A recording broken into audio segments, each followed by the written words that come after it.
run, we'll be doing another hard reset at that point. Yeah, so just a couple of points in the skip the opening because we don't want that playing. Yeah. And the memory leak's only exclusive to the Japanese version. Working Designs fixed it, probably by accident. Alright, so here we are back at the beginning of the game. Hajima. This is going to be the Japanese version, everything's going to be in Japanese. I am sorry about that, but there's a reason for that I will get into once we start here. And I will give a countdown from 3 to start in 3, 2, 1, go. Alright, let's do this. So the main difference between the versions is that the Japanese version, no cutscene is skippable, and about 99% of the dialogue is voice acted, and you can't fast forward through voice acted text.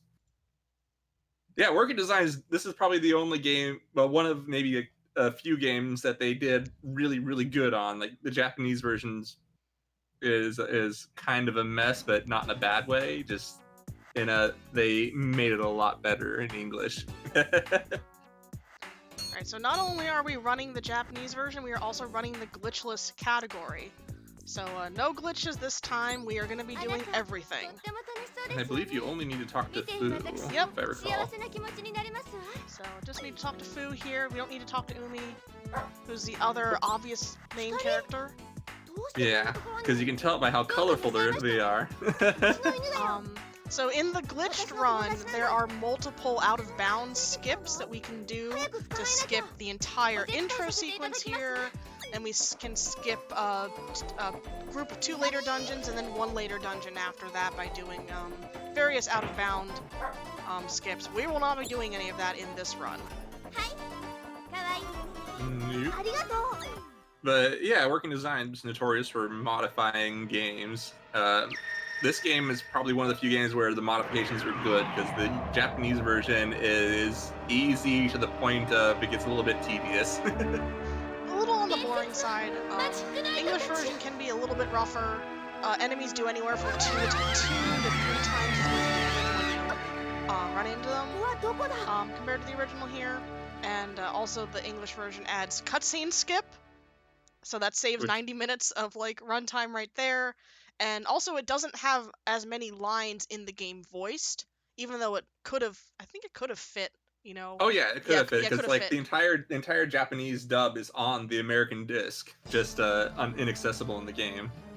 Yeah, so it could have fit all the voice acting in the as it is in the Japanese version, where like almost every line is voiced, but it does not. The English dub has like the first like 40 minutes or so of all those cutscenes and story, that's all voiced.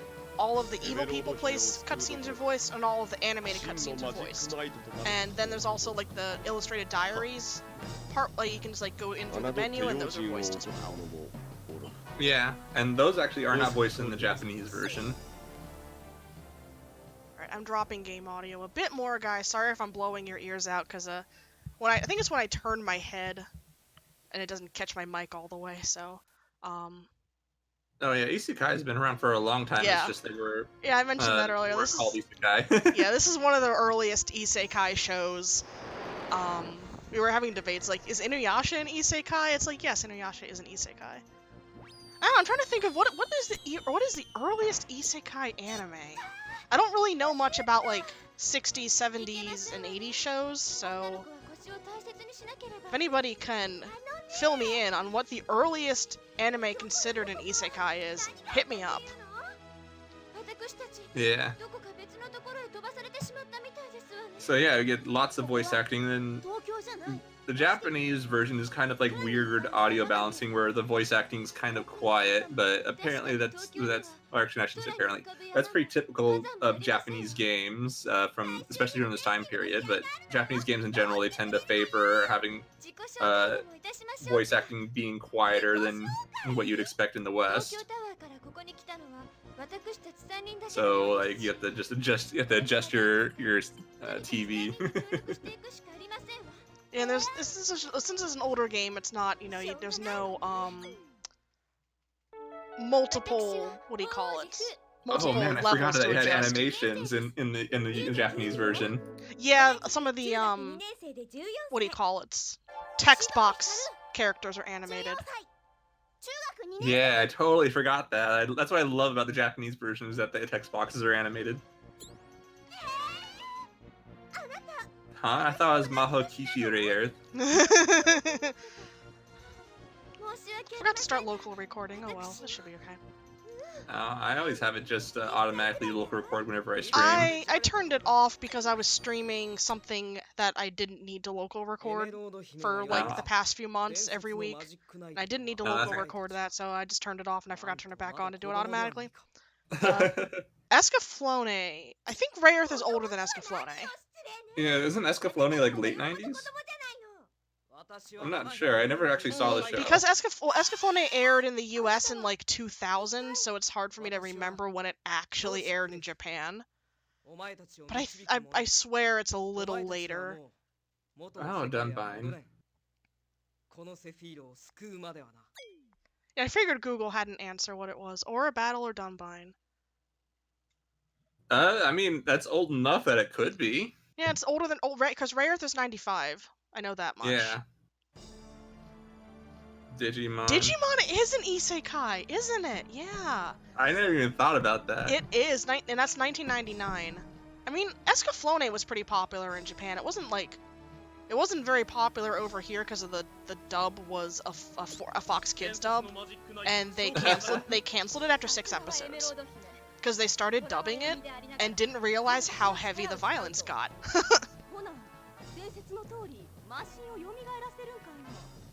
Fushigi Yugi, that's also an isekai. Yeah.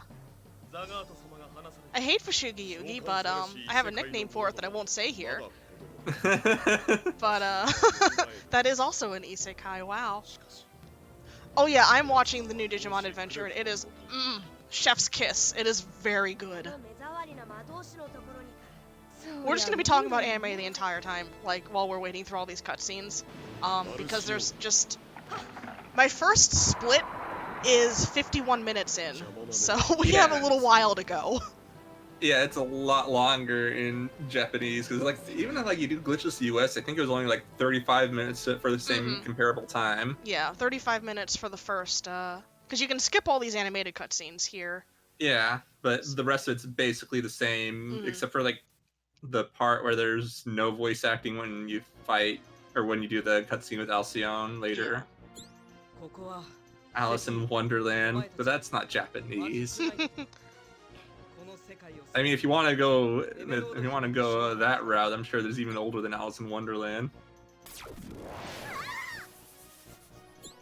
I still haven't played Cyber Sleuth. I need to get the Switch version. I kind of want to get Cyber Sleuth, but like monster raising games are kind of, I don't know, hard for me to get into. At least since it's a Digimon story game, it's not as heavy on the monster raising. It's still skewed more as to a normal RPG compared to say the Digimon World games, like Next Order and then the original Digimon World, and then also like actually no Digimon World Championship. I'd say those are more like straight up like Monster Rancher type monster raising games. Because in Japan, the Digimon games are always separated into like Digimon World and Digimon Story, and the story ones were always the more RPG ones. I think that's after the first like set on the PlayStation games though. So.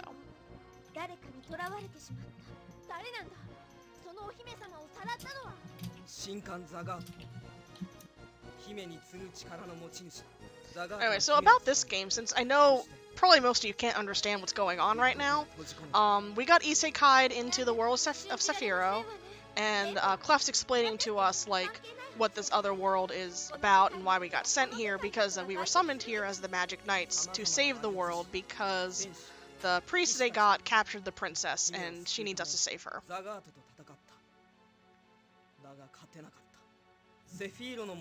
Yeah, because it's not an RPG unless you're saving a princess. We're just gonna be hitting all the RPG tropes as we get through this. Oh yeah. And I need to remember, once I get control, to change my text speed. Ooh, Urashima Taro.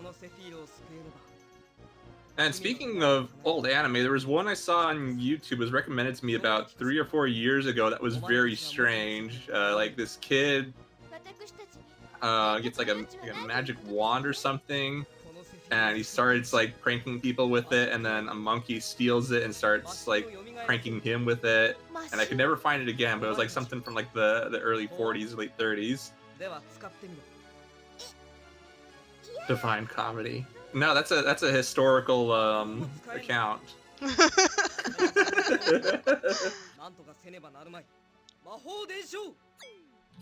So we're getting imbued with magic here. I forgot there was an option there to say, like, because Clef asked you, do you know how to use magic? And you can say yes or no. I actually don't know which one's faster to say. But, the world of everything's named after cars.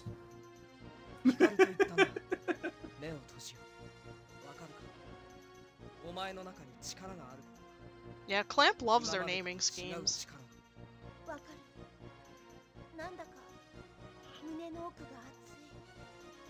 Well, I'm sure the government told them to stop naming things after fruit, or told companies to stop naming things after fruit, and so they just went to cars.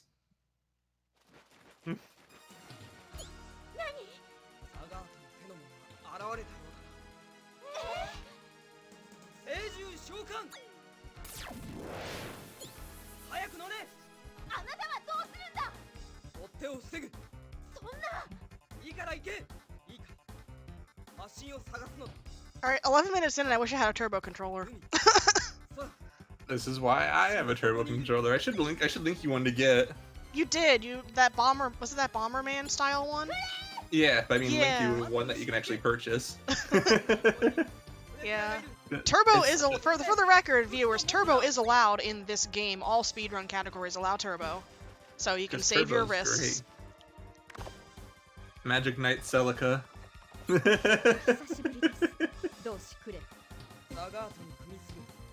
But yeah, I the run I did, because it's like before I got a turbo controller, I think was like a little over 4 hours. Something like that. I've only run this category once. It took me about. Actually, I just wrote down your time. It was 4:22. Oh, for Glitchless. yeah, I've only ran this once Glitchless as well. JP. Because I only did it to fill the leaderboard. Yeah. It's still an an uncontested time. I believe in you, Kari. You can beat my run. Eventually, someday, maybe if I, Oh, I feel like this one could beat my run. Possibly. We'll see. Shame I'm not local recording it, but oh well. Yeah, who cares? You got your VOD since you're streaming to your channel as well. Oh yeah, true. I can link that. Yeah. Before Probably Twitch want to steals export to YouTube, yeah. But yeah, Twitch has been delisting old VODs, and also found out they've been deleting clips as well. Because there was a clip I had from a couple of years ago that's no longer accessible. And I know I didn't delete it.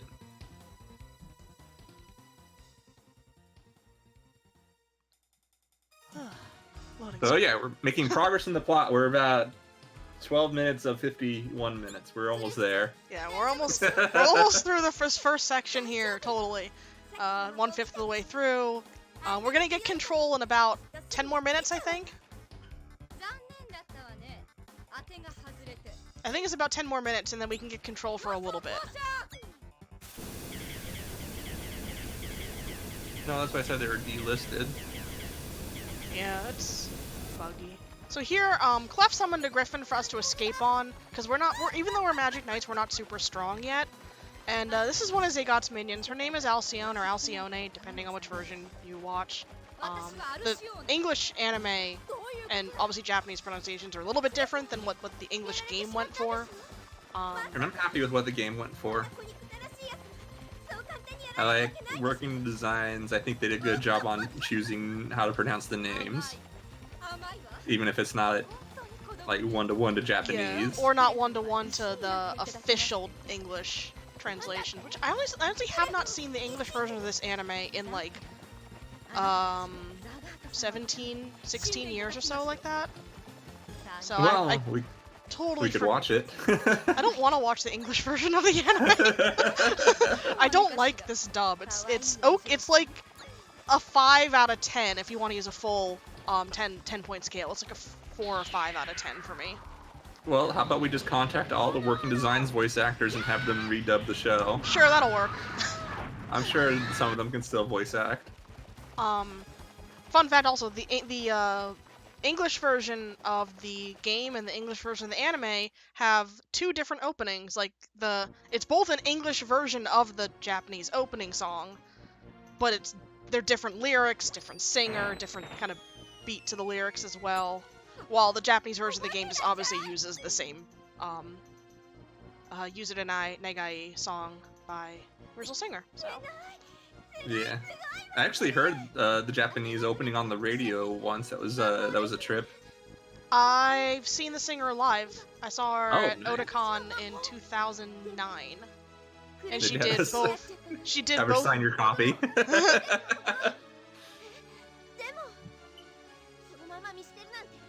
She did both this song and she did the second season opening or third season opening.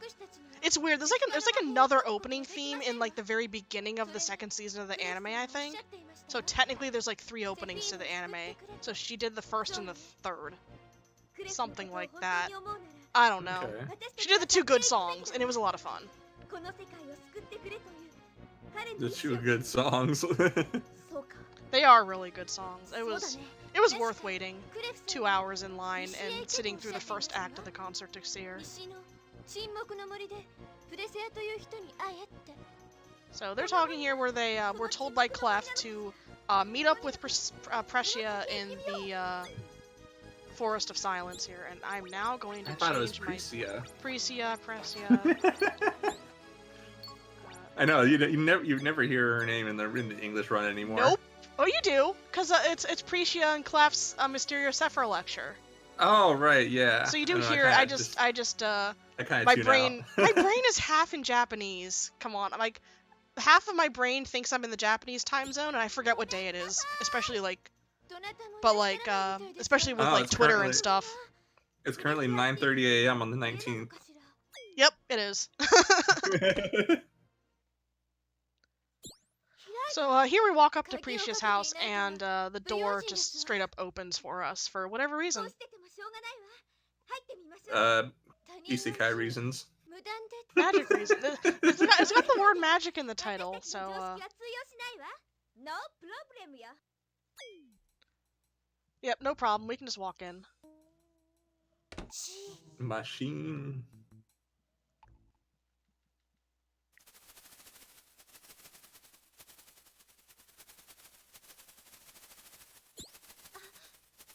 But yeah, it's always funny when you like show people the English version of this game and you're like, wait a minute, this game got an English release? Or like be surprised that there was like a Saturn Rayearth release. Yeah, people, a lot of fans of this, even like the franchise and whatever, don't realize that 1, this series had a Saturn game, and 2, it had an English release. More known is the Super Famicom RPG that got a fan translation. And a lot of people played that because it was actually easily accessible back in, when Rayearth was a thing, a currently licensed anime in the US.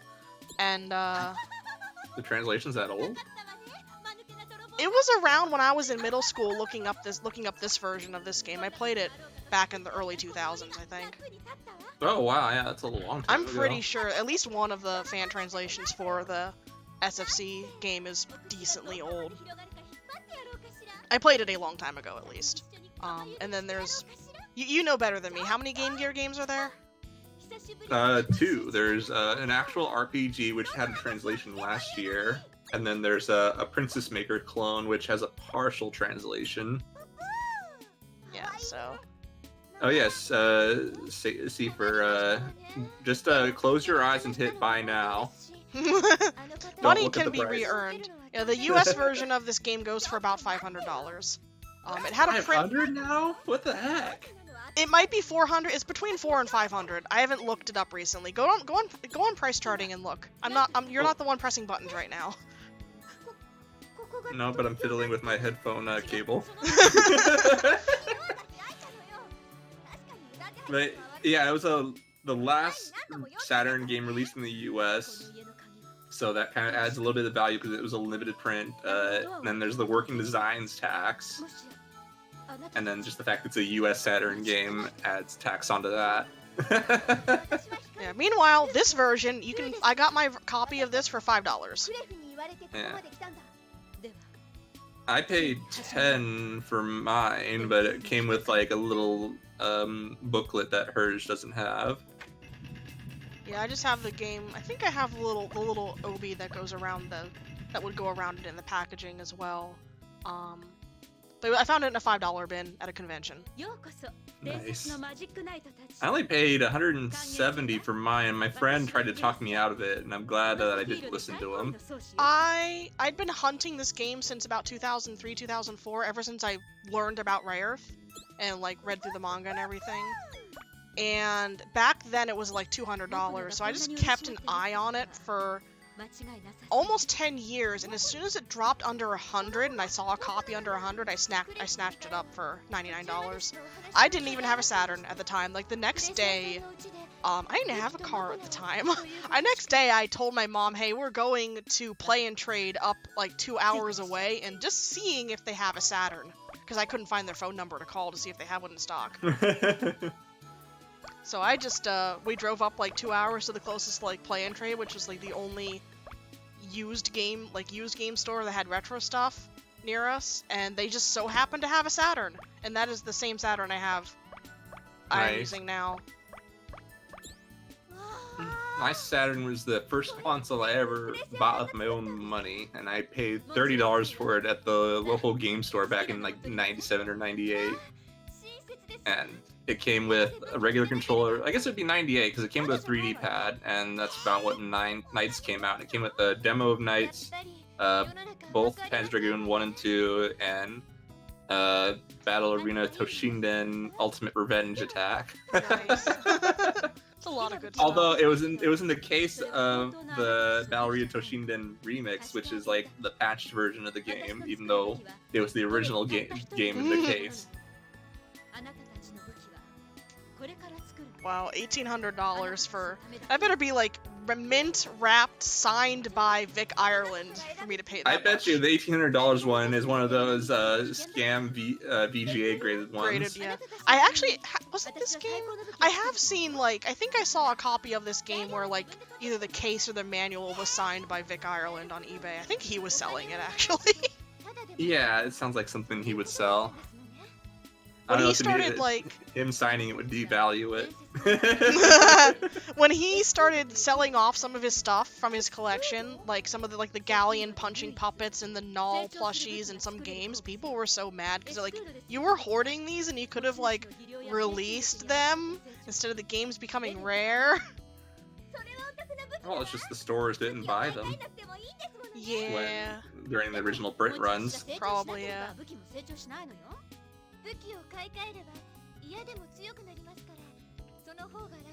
But yeah, there's like lots of ways to play burn discs if you want to play on actual Saturn. There's the pseudo Saturn. There's the Fabian Rhea optical drive emulators. There's a new one out called Fenrir, which also replaces the CD drive. There's another one coming out later this year called the Satiator that goes into the video CD card slot in the back of the console where the battery is. So there's a lot of options to play on console. Just depends on how you want to go about it. Oh yeah, there was the new one that was announced called Mode, I think it is, that allows you to slot in an actual hard drive. Yeah, the Saturn is finally getting love in the... You know, it was always the Nintendo systems, and, like, maybe the Genesis, and now it's, like, the Saturn's turn. Mm-hmm. And Dreamcast has always had its, like, hobbyists. I know in the really, really long-a-thon Discord, Sakura Wars came up for, like, 2 minutes. I like me some Sakura Wars. That is some good anime. Well, actually, I know someone was routing the first game, but I don't think that... I don't know if they actually ever did a run. The anime of Sakura Wars, the TV anime, is... No, don't watch it. It's really bad. But the OVAs are really good because they're canon to the games. Oh yeah, and then Sakura Warriors, the new one comes out in like a week and a half? Yeah, no, 10 days. Yeah, 10 Comes out in days. 10 days. So yeah, if you like anime, buy the new Sakura Wars game. Please buy the Support new it. Sakura Wars game so they can keep making more. Yeah. I'm kind of hoping that it does well enough that makes them want to localize the other ones as like part of a collection. Yeah, please make them port the old ones to and by the old ones I mean I want both versions of one and then also, all the rest of them. Make a nice little collection for modern systems and translate them officially and release them in English, please. I mean, I've played the first two and the fifth one. I don't. The rights for the fifth one might be kind of weird. So if they could just do 1 through 4, that'd be okay. Because as far as I know, NISA still has the English rights to the 5th game. Yeah, and the new Sakura Wars game comes out in the US in 10 days. Yep, it's been out. It's been out in Japan since December, I think. Yeah, December sounds right. And the anime just started airing this season as well for Sakura Wars. It is post-game, apparently, from what I have heard. That's why I have not started watching it.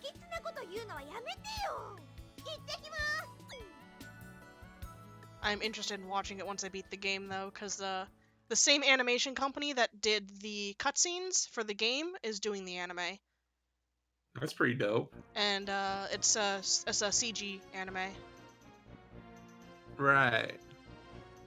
And I want to see how it stacks up to like their previous stuff, because they've been getting a lot of work recently. Like I didn't know anything about them, and Sanzigen is the company, and then suddenly they started doing a lot of stuff, and they're actually doing 2 anime this season right now. So it's like I want to see which anime got the B team between them. All right, we have control, guys. We are 26 minutes into the game, and we are heading into our first dungeon. Yeah, now we finally have combat, but we're level 0 right now. It's basically, there is like a level system, but it's just basically triggered by plot events. Yeah, and because it's triggered by plot events, if you skip those plot events, you get underleveled. Yep, you get underleveled, and that's what the normal, like the any percent and the any percent no please skip, which are the any percent no please skip is the main category that runs are done for usually. That's the most active one. So now, oh yeah. Yeah, we're so in the Forest those of we Silence, end up like super underleveled. So yeah, here we're in the Forest of Silence.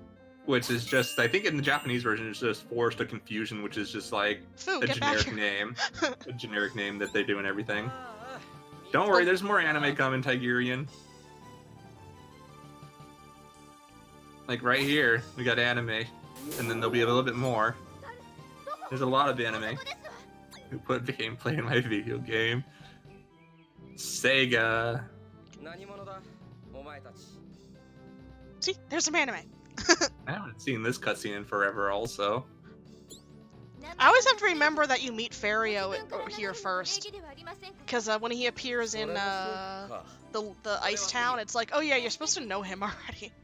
Yeah. And then like poor Makona too. The first time you see him in a any percent NPS run is at the turtle cutscene. That sounds correct. Yeah, the turtle cutscene. Yeah, you don't see him before that. I'm like, oh yeah, that's Makona, by the way. He's been in our party the whole time.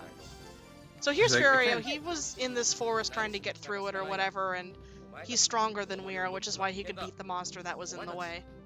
Yeah. Oh no, you do see Makona in the ice cave at the end before you fight the boss. Oh yeah, because he brings up Clef or whatever. Yeah, he's the Clef projector. Yeah. So Fario offers to be our bodyguard, and we're like, we don't have anywhere to pay you, and he's like, nah, I just feel kind of more comfortable guarding you. And everyone else is like, Hikaru, come on, he might be creepy, don't do that. Well, I mean, he is skulking in the forest. Only creeps do that. Chotto Hikaru.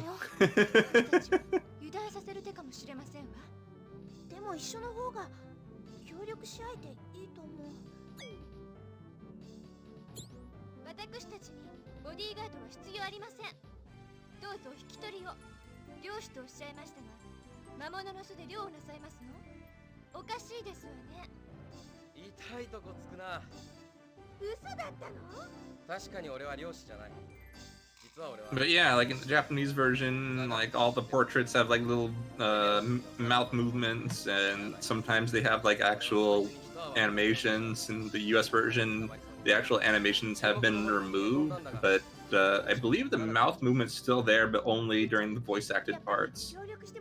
Yeah. Or if you like accidentally trip a flag that makes the game think it's voice acted, but it's really not, and then the mouth still moves. Like the data's still in the English version of the game. They just don't call it. Yeah.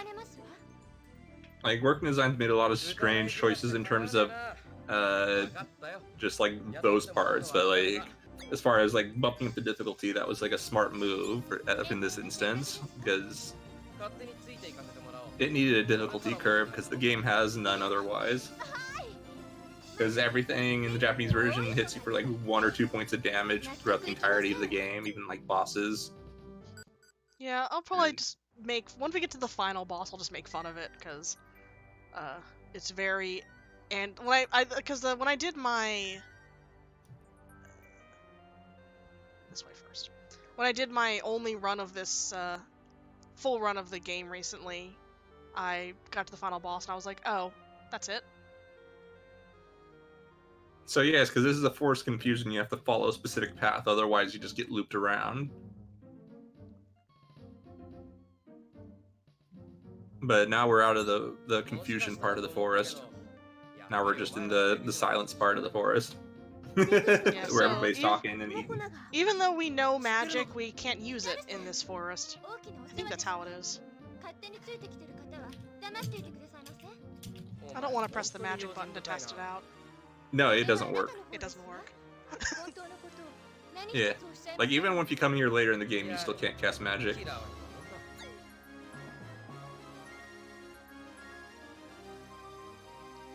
So this first dungeon is just kind of teaching you about movement. That's like the first thing I kind of jump over. There's no puzzles here or anything. So we can't find the path through, so we're gonna take a break.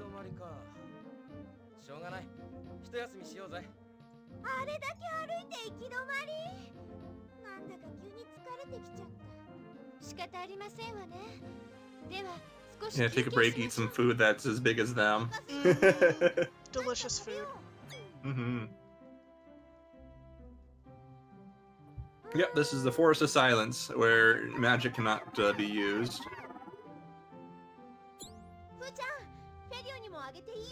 But I'm not sure what they call it in Japanese, but I imagine it's just Forest of Confusion, like they always name it.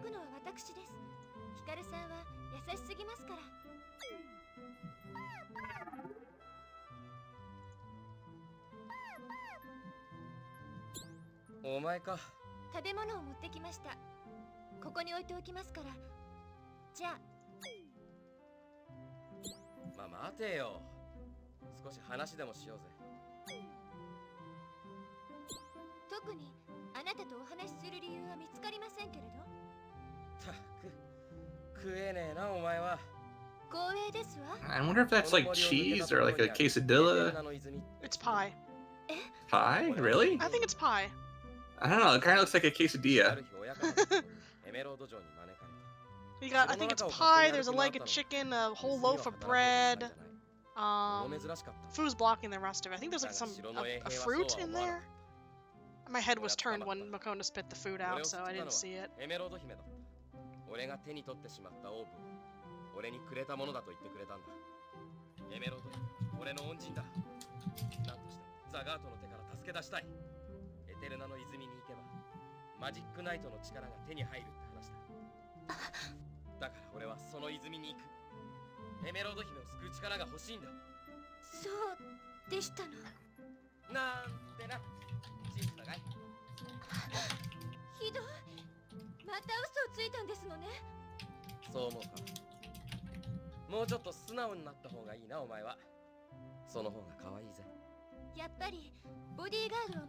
This conversation is still going on.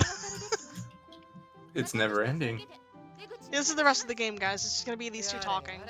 It's a slow burn. Okay, so there's an apple, a banana, and another chicken leg. Okay. I think that's a pie. I would say that's dessert, because the rest of it is like breakfast and lunch. So I definitely think that is dessert right there. Dessert. I don't have dessert. I have some mint sticks by me. Those like soft Mint things. sticks. Those soft mints, but they're in like stick form. Those soft mints. Those like, you know, those like peppermint candies? They kind of like melt in your mouth or something. Oh Usually yeah, those they usually things. get them at like I guess they're called dinner mints. I don't know. Oh yeah, so we leave the Forest of Silence, and Alcyone was just waiting for us because she's a mage. So why bother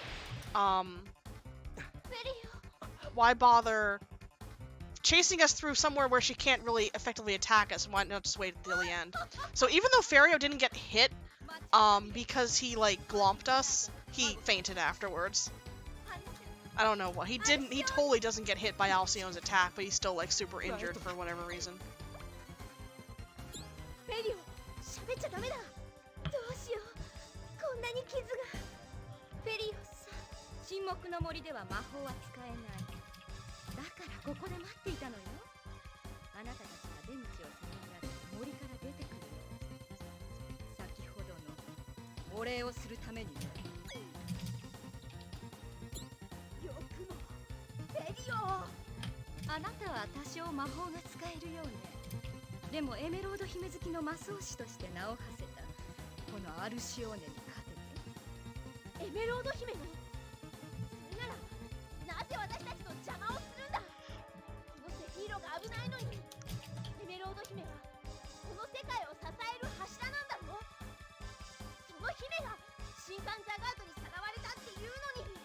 Hikaru's mad.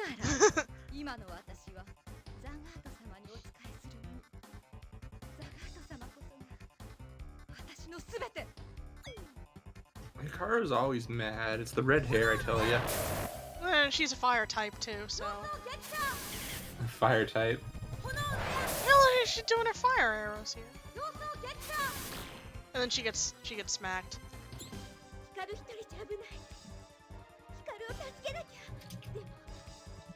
So Umi wants to help out here. She's gonna get her magic in a second.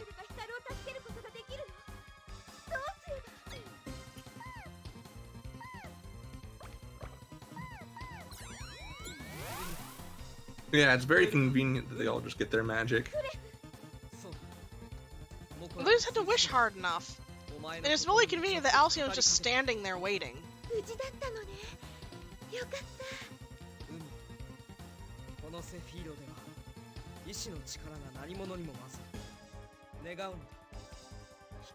I think Clef is explaining here, like, the strongest power in Sephiroth is the power of thought. So the harder she like wishes and thinks for her, you know, her to get magic and that she wants to protect Hikaru and stuff, she can feel her power growing and be able to cast magic that way.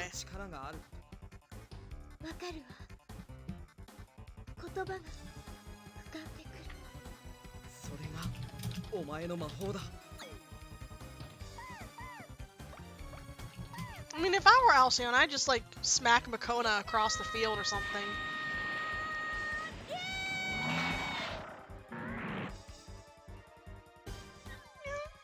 I guess it's kind of like Madoka, where your feelings or make things stronger. Kind of the way that Sephiroth works. Just yeah, you don't you don't give your soul to a cat. Makona's good. In a fight between Makona and Cube, Makona would win.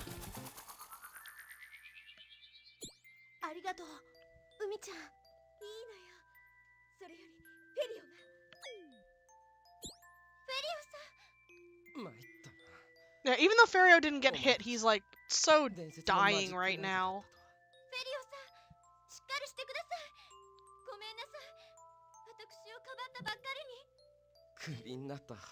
Makona is evil. Makona's cute. Makona is cute.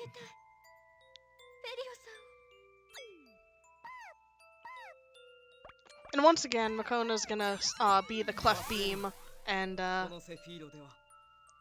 he's gonna tell Fu to, you know, believe in herself and power and. Learn her own magic. Makona just yeets away there.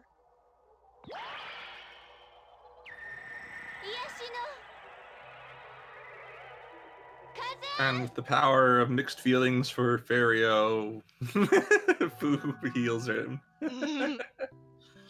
Yep, she believed in her mixed feelings. And he's like, perfectly fine! He's no longer dying. Yeah. Although it didn't seem that he was mortally wounded. He was like barely talking and he had ellipses everywhere. He was totally mortally wounded. Even though he didn't get hit. Yeah, even though, you know, Fu's healing magic doesn't revive dead people. We'll see, like, a, you know, gameplay mechanic, it doesn't revive you when you get knocked out. So now Fario believes that we're definitely the Magic Knights, so... Finally.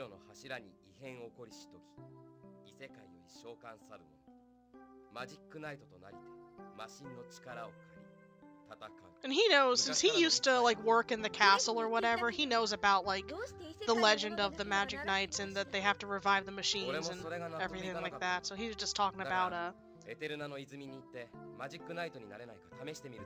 the Magic Knights and the machines and go to the Spring of Eterna and...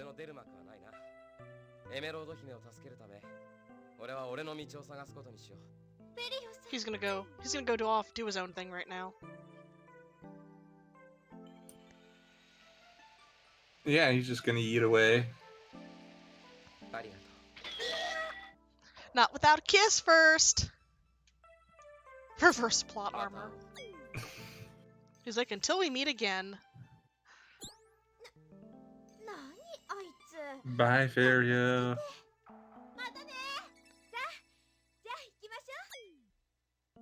And now Fu is like super blushing and stuff. She's out of it. I love like how cute Hikaru is in the Japanese version.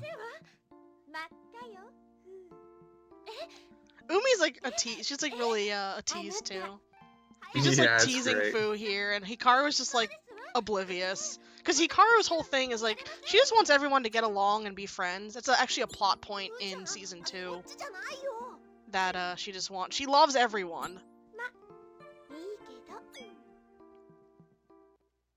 And yeah.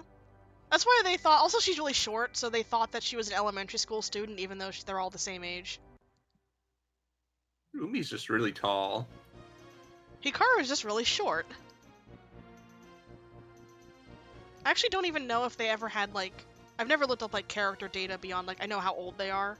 I don't know how tall they... Like, if the character data ever gave, like, their heights or anything. Maybe. So the special thing about the Spring of Eterna, in this game we approach it from the top, so we just see it, we need to jump in. In the anime, in the manga, and in the Super Famicom RPG, you approach it from the side first, and they're like, this is where it's supposed to be, but I don't see anything here. And then they go up around top and see it, because it's a two-dimensional spring. So from seeing it from the side, you just see a line, and not the actual, like, water. I mean, it kind of looks two-dimensional here, and that, like, ever since you mentioned it to me. Yeah, it does. It just doesn't get mentioned in this version of the story for whatever reason.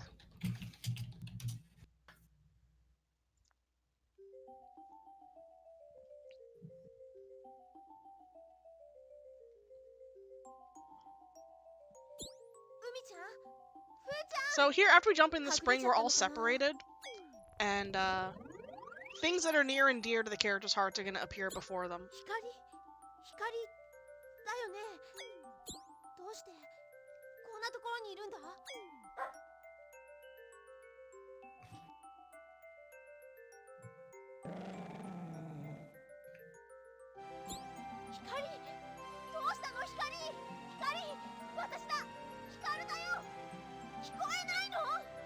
So for Hikaru, it's her dog, Hikari, that she's been raised with. And it attacks her, oh no. You can tell by the red eyes that it's evil. And the flames around it, and the fact that it grew bigger.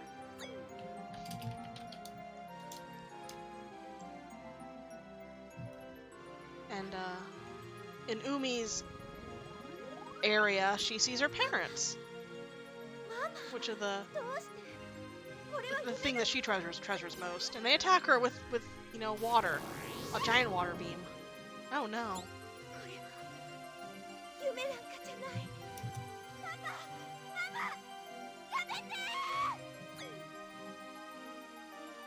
Yamete could stop.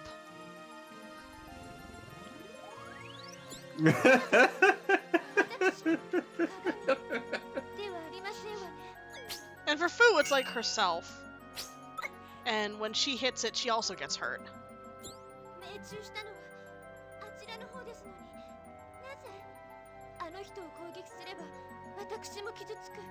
Because Fu's totally selfish, and the most important thing is herself. Yeah. Yeah. That's Fu for you. That's why she's barely used in the run. Too selfish, don't want. Yep.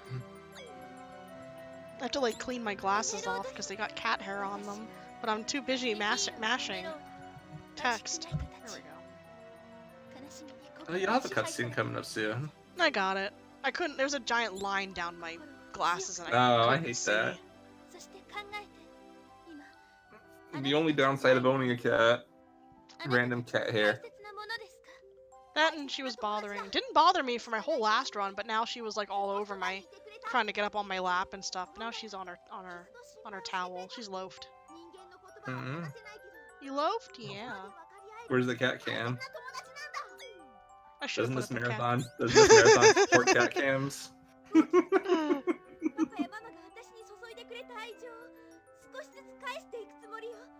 What's more really, really long-a-thon than cats?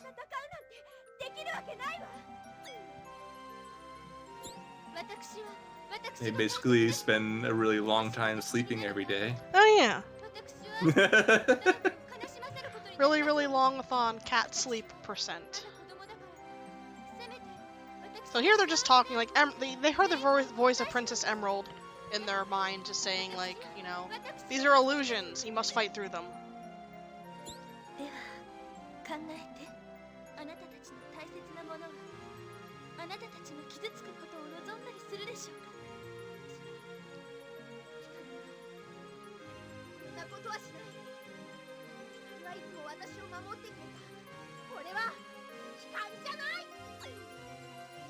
Very, very Persona-like. That is not my dog. Those are not my parents. That is not me.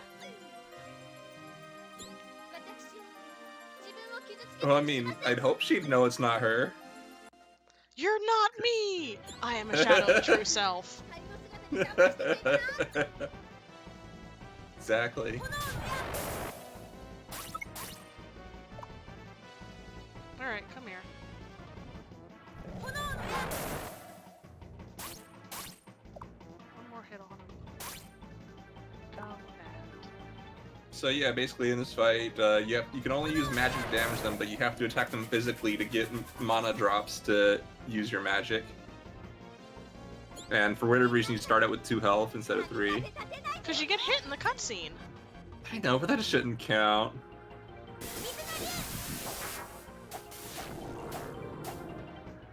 Nope. Angles.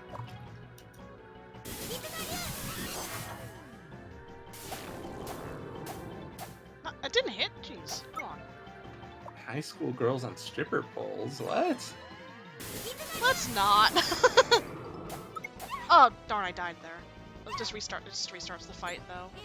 Yeah, and you get full Line. health. Angles! I can't do angles. It still starts me at 2 health. Wow. Okay.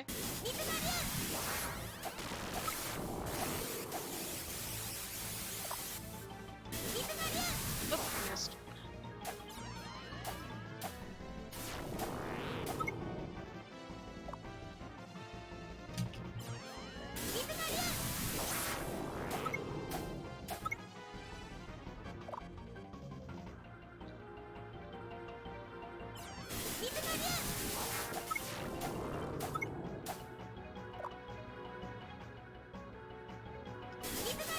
Oh, come on. Oh, you missed a hit? Yeah, I missed 2, actually. Oh, dang. Man, I haven't done this fight in forever also. It's like... I was trying to hit them while they were moving so I could save some time, and that didn't work.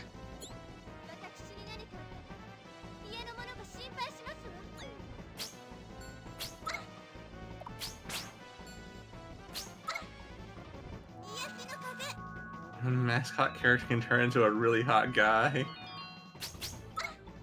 So Fu's like different, where you do physical damage since all you have is a healing spell, but you have to keep yourself alive as well.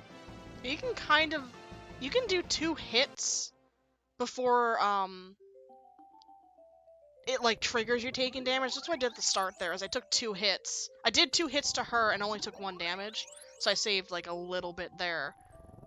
Because otherwise, if you wait, then it's gonna trigger you taking damage again. So here we brave the trials of the Spring of Eterna and pick up our Escudo medal, which is why we came here. We had to get the Escudo medal for Precia to make our weapons for us. Instead of paying money, she makes her clients bring the materials to her.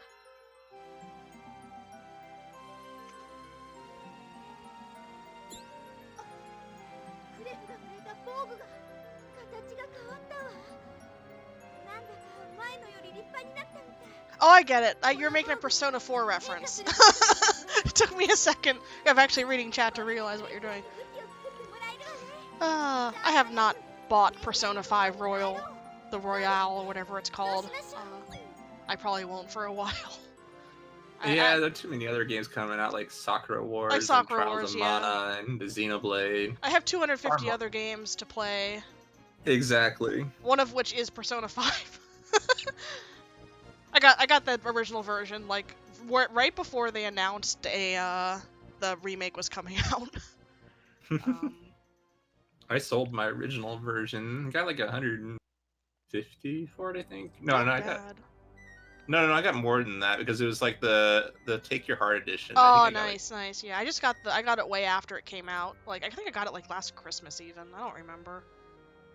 Anyway, we had to walk through the whole dungeon back to the start to get back to Precia's house. So we're just gonna do that. Luckily, we got run speed. Run speed is when you walk for a certain number of frames in the same direction, and then you can start running. What do you mean? You replay games all the time when you speed run, Tigurian? It's the only way I play games. What was I playing casually recently? Oh, Animal Crossing. That doesn't count. Animal Crossing's not a game, it's a way of life.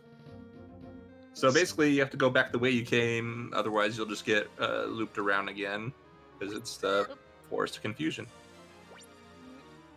That's also silent. Ooh. Luckily, those little red dudes don't hurt you. Yeah, little red dudes don't hurt you. The caterpillars only do 1 damage. I think they do 2 in the US, don't they? Probably. I think most enemies are at least doubled in what damage they deal, if not tripled. And a lot of them move faster for some reason as well. Mm-hmm. You'll see there's some fireballs in an upcoming dungeon, like partway through, where they move very fast. And the chimeras too move really fast. So we got the Escudo. She's very happy. She's like, "You are the Magic Knights." Because no one wants to believe you. Nope. Even though we're main character colored. Yeah, because I don't think there's anyone else in the game with like red or blue hair, right? Not this color, no. Because I know there's a pink-haired girl. And like Caldina's pink, and she's evil. Sarah is like purple-black. Ferrio's green. Ascot's brown. Alcyon's black. Rafarga's blonde. Different blonde than Fu, though. Yeah. Inova's white, obviously. What about other good characters? Oh, Abner's like green and with a yellow streak in it. Abner. We'll be seeing him later, which you don't normally see. Yeah, we are still in the part of the game that is skipped in the any % NPS run. We have not left that part yet. We are about an hour into the time. We're 55 minutes in. I don't want to open my other splits up, but like an hour into a US any % no please just skip run, you're 2/3 of the way done the game. Yeah. Yeah, basically. A U.S. any percent no police skip run takes about an hour and a half. Japanese is like, I don't know, what's a Japanese NPS run? I think it's like under 3 hours. Yeah, most of that is cutscenes. I can check. My PB is 219, and I also got caught twice in like the sneaking section. Yeah, so that could probably easily be like more closer to 2 hours flat. Yeah, just the cutscenes add a lot of time, but if you didn't have the cutscenes, the Japanese run would be faster, just based on bosses having less health. Yeah, and bosses less health. You can do riskier strats. And you can use the debug code for getting run speed. Clamp. Yeah.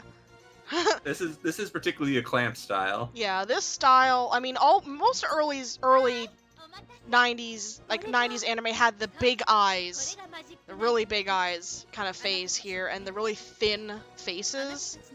They really taper down at the chin. Nowadays, like you can tell like a 2000 anime because they're a lot rounder. The faces are a lot squishier. You got the moe style going on there. Also, we leveled up, so now we have 4 HP and 4 MP. And we can charge our attacks now. And also that's because we got our Escudo weapons, too.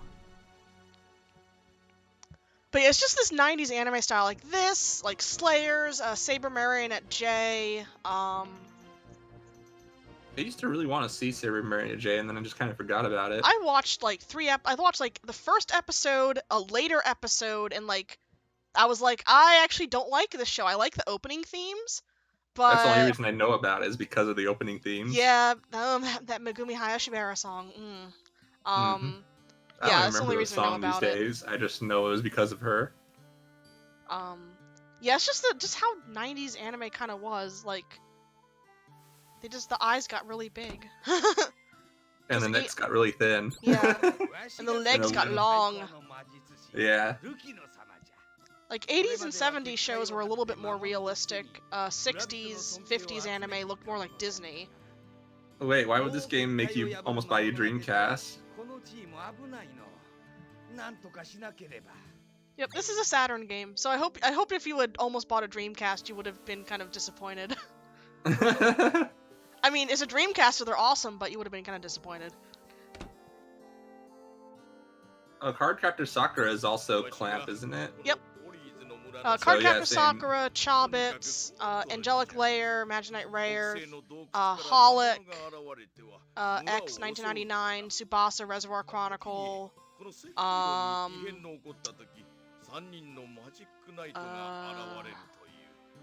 there's a few others that I'm totally not remembering. They did the character design for Code Geass as well. They didn't actually like make that story, but they did the character design for it.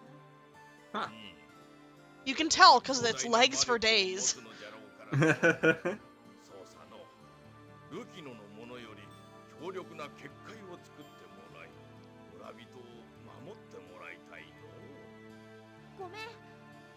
Yeah, I had a big gap in my anime watching too, from like Madoka was the last new show I had watched, like 2011, because I watched it when I was graduating. So like Madoka was the last new show I watched, and I literally didn't watch anything until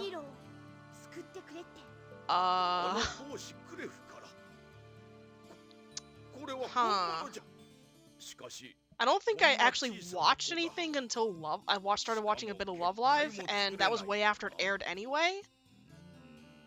And I didn't watch anything as it aired until, I think, until Bang Dream Season 2 last year. Yeah. Yeah, there's just too many anime. And why watch modern anime when you can watch 80s anime? Because Well, there's so I much watched- good stuff in the 80s. I watched Bandery because I'm into the franchise, so I was like actually into it beforehand. It wasn't something new. Like last season, the winter season, I was going to watch like 3 shows and I only watched 1. And I'm like, okay, I need to catch up. And there's like, because I want to watch Oshibudo, I want to watch 22/7. I forget how you say that in Japanese. It's a really long title. And I want to watch from fall season, I want to see Beastars. And then there's also, like, I was watching Kill la Kill, I was going to watch Zombieland Saga, and I just haven't, like, felt like starting any of it. Yeah, it was Idols. I'm in Idol hell. Just look at my Twitter. See, the last new anime I watched was the Slime anime. Oh no, I watched Golden Kamui, but I checked out after just the second season ended because I got like the conclusion I wanted. So it's like I don't want to watch more because it's just going nowhere.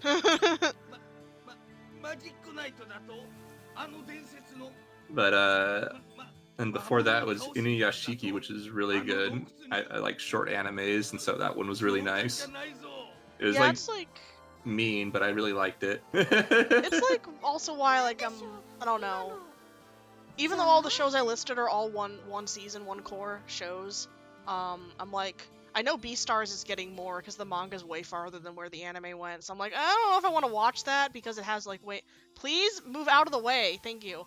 I don't know how much more. I don't know how much I want to watch it because then I'll have to go read the manga. Like with Claymore. Like Claymore only covers half the story, like in the anime. Because I remember watching that anime and then reading the manga. It was a monthly manga, which was painful as all heck. Claymore is really good, and I highly recommend reading Claymore. But waiting monthly for that until it ended was painful. Should I get the what do you call it? The backup potion? You won't need it for this run. Okay, I won't get it for this run then. I will get the HP jewel though, because that takes less time. Come on, okay. Although I think I usually use the health potion to restore my magic for the boss here. It's okay, it doesn't matter. It would just make the boss take a little bit less time.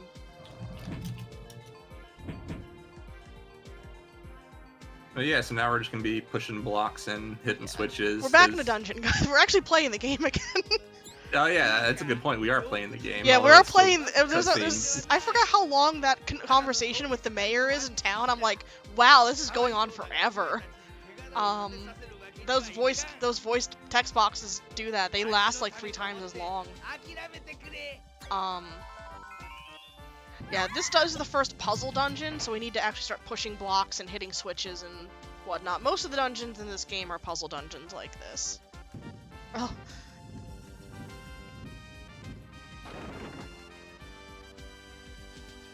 Did I see the Love Live concert that was broadcast in theaters? I have seen Aqua live, twice now.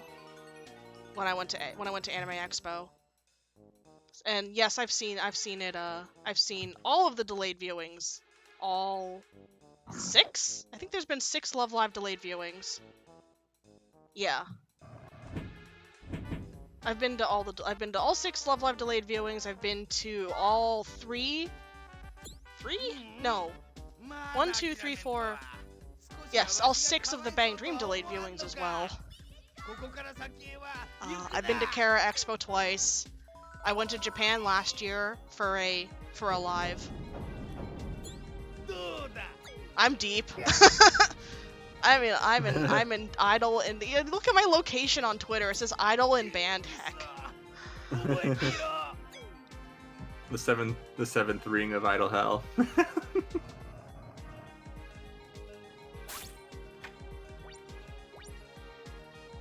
switches. Oh yeah, I can actually kill the enemies in one hit because I'm leveled up. Oh yeah, that's a good point. It's just things you don't think about when you're used to running the glitch category. Yeah. You're actually at the proper level. At the proper level, and I'm doing proper damage.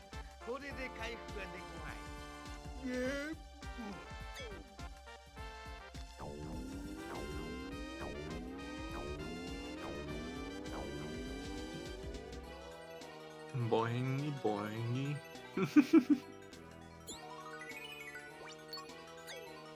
Actually having to read kanji to figure out which character. They're in the same order though, so it doesn't matter. Well, as their picture next to the name. True, yeah. Like if you scroll down.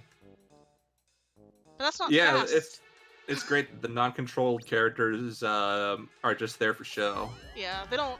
Which is very helpful for a later section in the game where they're just there. Yeah, it's not like Four Swords Adventures where you actually try to manipulate the characters to do things you're not supposed to do. That'd be kind of innovative though for like a game of this era. That would have been kind of cool. Well, like, doesn't the Seiken Densetsu games, aren't they like that? I'm not sure. Yeah, they do stuff. Can't you swap between them? I've never played a Mana game, so... I've only played Legend of Mana, and I don't think you can control the second character that whenever you get one. I think you can if you have a second player controller in there, but that's about it.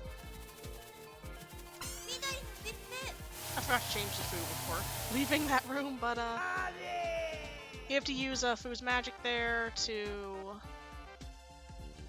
stuff. I didn't get the money here either for the mana potion, so I shouldn't. That should You be don't fine. need it. I would usually like pop it on a boss just to make them take shorter than attacking them. You're not gonna need it. Yeah, I won't need it for it's the Japanese version. Yeah, I won't need it for safety, but it does make things not take as long, basically. Yeah, I mean, it's impossible for things to go so sideways that you're gonna need a potion. Yeah. But it just makes things like go faster, I guess. Because magic does more damage than attacking. But this is really, really long-a-thon. True. We don't want it to go faster. Slower. Go slower. But didn't you want me to beat your time? Yes. But I can't beat your time if I go slower. But you're going slower by getting those items. So I think I got them in my PB. But yeah, now Arachnadia is going to take a little bit longer. Because that PB is so old. Just because I don't have, like, refilled magic. We'll see. Well, no, you just swap. Oh, no, sorry, Glitchless. Never mind. Yeah, we're doing Glitchless. We can't magic swap. Right. So I probably should have picked up that money. I'll get the money in the next dungeon for a mana potion, maybe. Who's strong? Is Umi still the strongest at this point? Okay, so I'll just use that. Umi is always going to be your strongest. Nope. I have to wait for him to low down. Anyway, this boss, so we mentioned something called magic glitching. There's a thing you can do by swapping characters. Swapping from a character who has magic to one that does not have magic. And, swapping from a character who has magic to one who does not have magic on the same frame as you cast a magic spell, you can, glitch that second character into casting magic. But this is glitchless, so we can't do that. Yeah. I keep forgetting that this is glitchless. So we gotta play legit. Yeah, play the game legit. Ugh, so much work. I mean, look at it. We're almost already. We should have done like a race where me running the US glitched version. See how many times I can beat it before you beat the game once. That would have been something. Would you have run US version? Yeah. How many times can I beat it before you beat this once? It would probably be at least 3 times. At least 3 times. So like an hour and a half, 3 hours. Yeah, it'd be 3 times probably exactly. Just about. Yeah.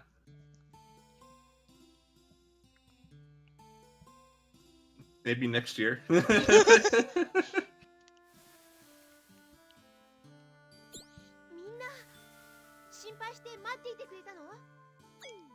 But oh yeah, story. Old wizard dude's upset that we're showing him up, so he tries to stop us from showing him up, and we just give him the credit anyways. Yeah, we say that he solved the monster problem in the cave and everything's okay. And this is our path of growth. Yeah, Lucino, that's it. And I had to read the Japanese to figure out his name. Yeah, his name's Lucino. Still got time for 2 runs. I don't know if Zelnus wants to take the time to set up the layout for it. Besides, then I wouldn't be able to commentate Kari's run as well. Yeah, I need him to keep me awake, because it's late here. Even though we started a lot earlier than originally estimated, but Really? I thought like the original estimate was like 5:30 or 8:30 for you. No, original estimate was like 10 something. It was like 10 o'clock, I think. Really? That late? It was, yeah, because it's Saturday night, so it was fine. that it was starting late, and I was like, I'm fine with that. But then thank you to all you speedrunners who are going fast and let me start it like around 8:30 instead. And also, Valuethon was also ahead of time, so I started slightly. No, they were like slightly. They were like, I think they had a run drop, so I got pushed ahead an hour, and it was like slightly like 10 minutes behind. But then, yeah, it lined up perfectly. No kidding.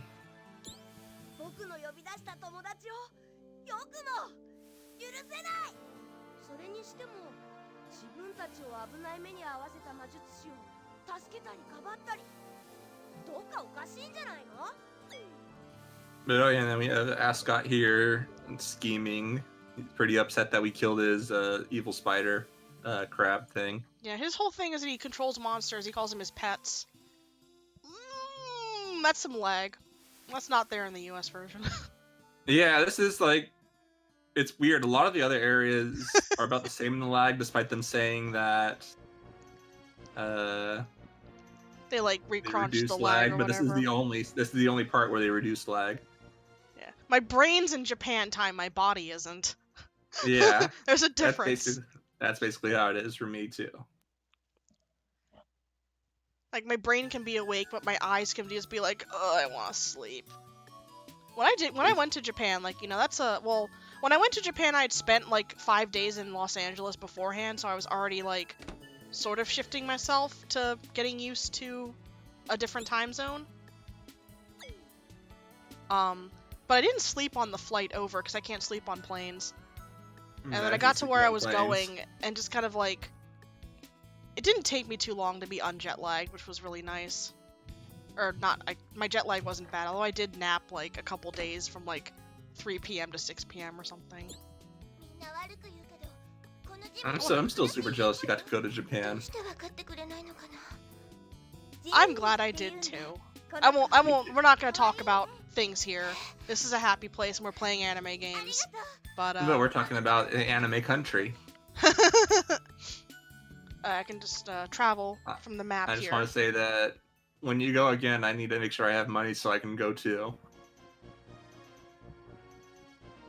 So we talked to Sarah there. Sarah? Yeah. We want to get to the island in the north, but it's covered in whirlpools, and the ships aren't going anywhere up there. So we're recommended to swim because logic. But the guy who can teach people how to swim left town because he couldn't save Sarah's pet when it drowned. So we're gonna go find him and bring him back.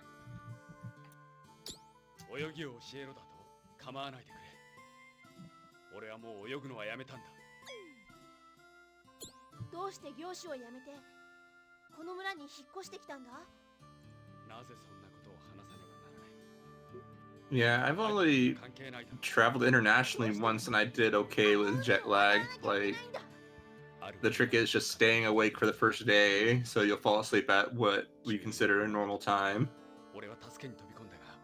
But that's hard. But after that, like, I was fine when I was in London. Although my friend struggled with it. Other than napping a couple days, I was fine because I got in at what do you call it? Like 9 p.m. or whatever the first night, and just was able to go to sleep right then. And then I just woke up I woke up because I was hungry, I think, which was my biggest worry of being in Japan was staying fed because I'm a very nervous person. It's a good thing konbini food is really good because that's what I ate like 80% of the time. I had mostly food's better in Japan in general. Yeah, mostly konbini food. We went to a steakhouse one night out of the blue, which was hilarious.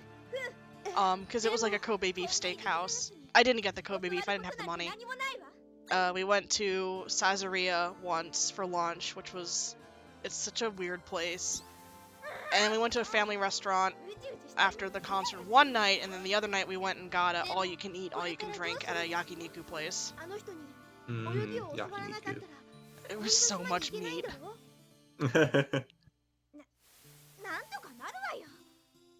But like people ask me, did you try a sushi place? Did you go to this? Did you go to this? I'm like, no, I can't. Oh no, I got curry. I went to Coco Ichiban curry once, and then I went to a different curry place, like a hole in the wall curry place that my friends and I found because they can speak Japanese and I can't. I'm Nihongo Tabemasen, so I was afraid to go into actual any restaurants and be an idiot. Well, next time you go, you'll be fluent.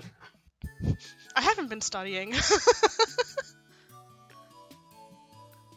I can read Japanese, like, my reading ability and my listening ability is way better than my speaking ability just because I never speak.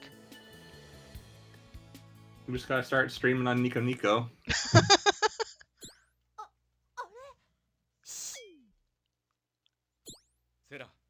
Yeah, we had a few veggies. I had like an eggplant slice, I think. I love grilled veggies. But mostly I just had different because we went when our table went for the A course. There was another. We had 2 tables, and one of them went for the cheaper course, but we went for the A course. So we had like all the cuts of meat available and all the drinks available for like it was like $50 a person, but it was so worth it because I just had like so much food. Nihongo, is it tasty? Yeah, Nihongo's tasty. Mm-hmm. Oh, The most delicious language. But most of the time, I just got by pointing at stuff. I only had to, like, speak to someone in a store once, and that's because I didn't know where to find something. Because I went in July, and Japan is really hot, and there's a bunch of mosquitoes around. So I had to ask, actually twice, I had to ask once for where the bug anti-itch cream was, and then when I got to Osaka, I had a sore throat, and I had to ask where the throat drops were. So I talked to 2 whole people. I approached 2 whole people and asked them a question. Wow. Hey, that's better than not talking to anyone at all. Oh no, I never went to any drinking like straight up bars or anything because the yakiniku place was like on the third or 4th floor of the building. There was a live house underneath, like next door underneath the hotel I stayed at in Kobe. And the steakhouse that we went to was on the 8th floor, I think. It was pretty high up there. Japan's made of stairs, by the way. If you can't climb stairs, you don't go to Japan.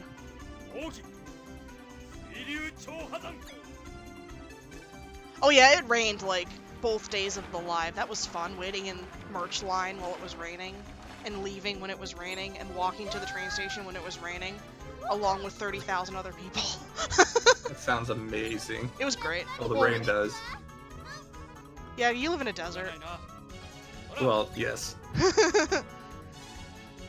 We were smart. I learned quickly that you don't take the train station from the closest, you don't take the closest station from whatever live venue you're at. You walk to the next one, because there's less people there.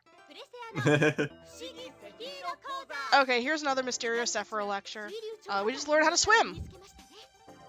Yay!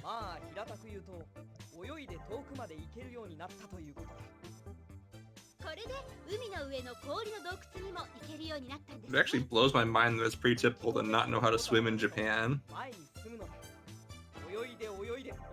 Considering all my animes, all the schools have pools and everyone takes swim class, yeah. Well, the animes take place in Tokyo. True. But aren't these girls from Tokyo?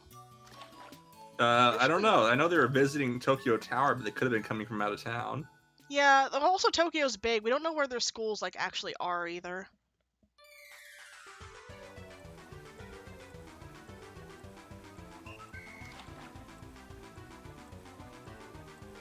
One whirlpool. 2 whirlpool. Pushers? And up to the north. There we go. Nope. Right. Get me on. Get me on. There we go. Collision detection. Collision detection. To navigate the whirlpools. Because the game is like supposed to pull you to make you go around the entire thing, but you can kind of just navigate your way through it.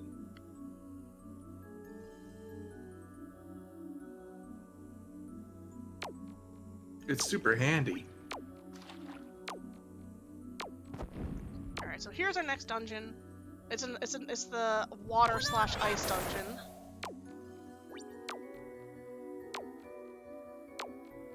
And it's not as much of a trouble in this version as it is in English version, but we need to keep Hikaru alive because we need her magic for some of the puzzles here.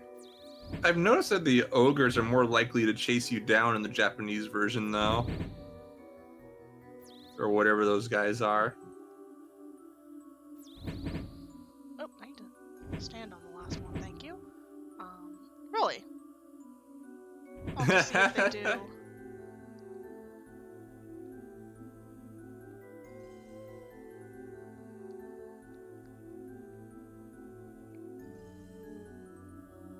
I guess they're Cyclopses. They only have one eye. Yeah, they're like Cyclops. They're Cyclops ogres. Yeah. Alright, so melt the ice here. And unfortunately, I do have to grind for magic drops, because I can't glitch the next puzzle. Oh yeah, good point. I'm still like blowing my mind that we're doing glitchless. It's really long-a-thon. We have to do the longest run possible. Yeah. Oh, the longest one would be glitchless all rainbow amulets. Okay, I think I got enough there. But we haven't routed that yet. Yep, you got enough mana. All you need is just for one more cast. Yeah. And that only costs 3 mana. And then But the yeah, other guys happen to get enough. magic and health drops are random in this game. They'll either give you 1 or 2 mana back, and it's random what they'll give you. It's silly. So like when we used to have to grind for mana before the magic swap glitch was found, you'd have to just hope that the mana drop you got was 2, otherwise you'd have to keep farming. But yeah, the ogre's only doing 1 damage. I think they do 3 damage in the US version. Something like that. I just know they wreck you. But yeah, Fu's not a confident swimmer, so she needs a floaty.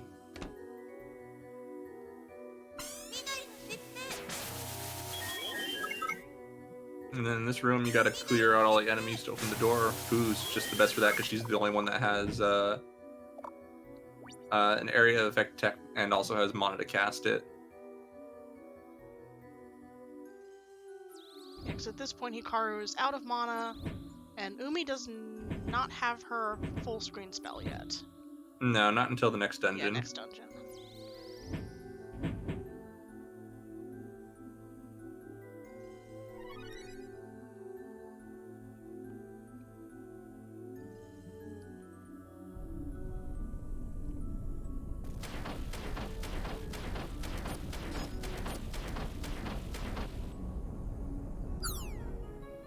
Oh, no, I didn't experience any train pushers. All the trains I went on were generally not crowded. I never really traveled anywhere at, like, rush hour, because I was in Kobe and Osaka, so it wasn't as crowded as Tokyo there. And yeah, most of the trains I went on were pretty not crowded. Very clean. It was so clean, and on, like, the one time a train was late, we were all, like, shifty-eyed. I think we, like, one of the trains to the, Kobe, the port island, was, like, 3 minutes late, and we were all like, why is the train late?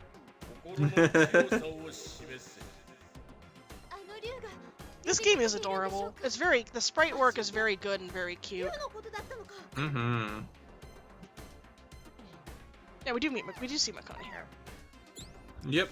So, I think we're game approaching the world record time for the any percent NPS US run right now. Yep. That's like low 120s. It's like a 124 if I recall. Yeah, so we're just about there.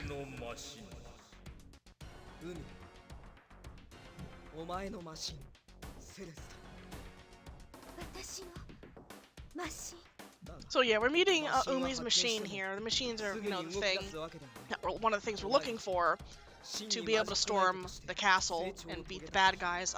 That's a giant dragon down there.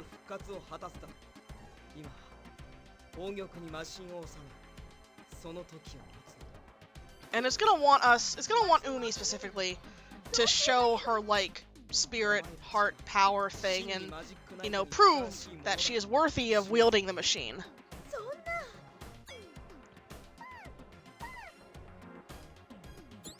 Yep, because the main character is always last. Honestly, the gap between the machines you get is like so weird because you get Umi super early, and it's a good chunk of time before you get the next one, and then you get the next one right after that one, the last one right after that.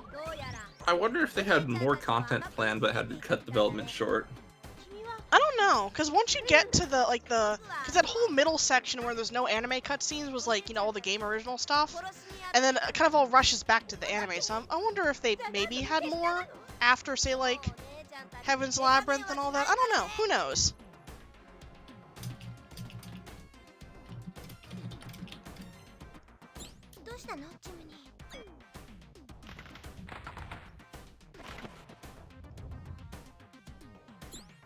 So, Umi's the strongest one still here, because I have my notes that say to use Hikaru's attack, but because she leveled up, right? So she's a little stronger now? Yeah, she leveled up. Man, it's been so long, I don't remember. I think Umi is still stronger?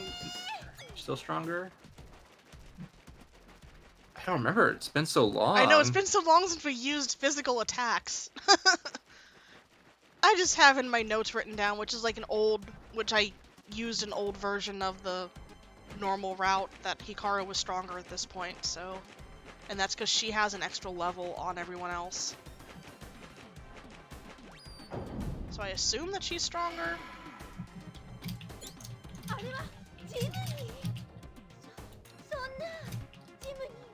So anyway, Jiminy was actually one of Ascot's, like, monster pets, or... So, he transformed him. Yeah, he's a nice guy like that.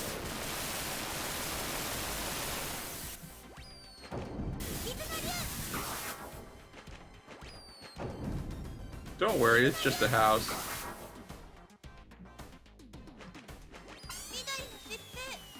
So here we're just gonna expend all of our magic, do as much damage to him as possible with our magic, and then use charged I'm physical surprised you're not attacks. luring him over to the side. That breaks his AI. That's a glitch. It's not breaking his AI. It's just basically going out of where he can reach you. But he still attacks and does everything like normal. He just can't land on top of you just because of like where the his places to land are. Because he just physically can't land there. True. It's fully intended within the game. It's not like the other fight where you do manipulate it. This one is just like going out of where he can land. But that was easy enough. Yeah. He's fine. He barely hit me. Only did his ball attack twice.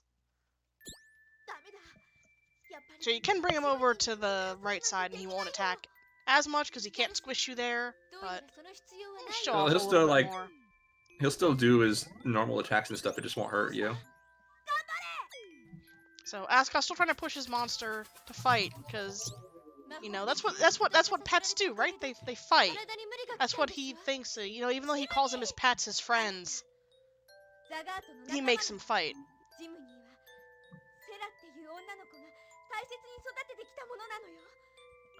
So Umi's yelling at him for like, hey, you know, Sarah really liked Jiminy, and if you call these creatures your friends and everything, then you should take care of them and be nice to them and not force them to fight, right? And it kind of gets some gears turning in Ascot's head here. Misroll piles.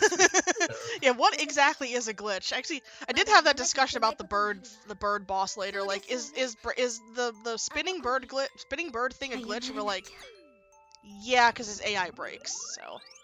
Yeah, but you can fix his AI just by moving out of the position at the same time. It's very strange.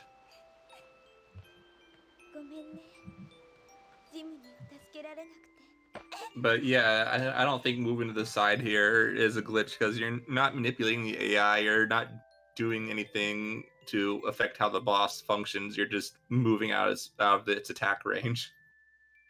Like it does to you whenever it goes in the air. You're just doing it back to him. Exactly.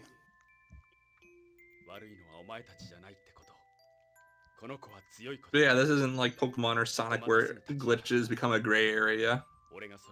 Or like playing Fire Emblem and you're like, how do you do Fire Emblem with no manipulation? It's like, you can't. Every single move you take manipulates in Fire Emblem. Yep. So I just had a thought. I run the Japanese version of Silmir, Silent Mirage, and I run the US version of it. I run the Japanese version of this and the US version. I should do a Japanese Growlancer 2 run. Yes, you should. The menus in that version are horrible, though. Like, the menu structure is just really bad. Excellent. It's like, hey, let's layer windows on top of windows on top of windows, and then Working Designs completely overhauled the menu system to use, like, tabs, and it's so good. I would say between like this and Growlancer 2, maybe 3, I really don't know as much about 3 as I do 2. That'd be the two best like Working Designs localizations. Especially like Growlancer 2 and 3 don't have as many pop culture references in them. Boo. What's a Working Designs game without pop culture references, I ask you? Something like an NISA game? Or an Atlas game? How boring.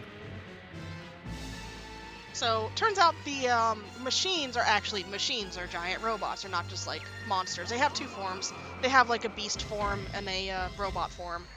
And then also they can just hang out in the jewels in our armor. Because, you know, it'd be kind of broken if we could just summon a machine at will, right? No. Yeah. So, we get our first machine. It's gonna be, the main villain can use his machine at will. Why can't why can't we? It's gonna be 2 more hours so we get our next machine, so hold tight.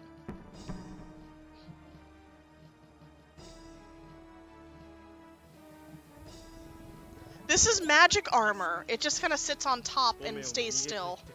Yeah, it grows with the character. Yeah, I think does it do it in the game here? There's a text box I had to press. It shows it in the cutscenes, but not on the sprites. Yeah, okay, it does show it in the cutscenes. Okay, I couldn't remember. Yeah, you'll if see the armor change, and there's even like that point where Fu's no longer wearing her glasses. Yeah, that I knew at the very end of the game. I just couldn't remember if it showed in like the portraits or in the cutscenes that their armor is changing. Yeah.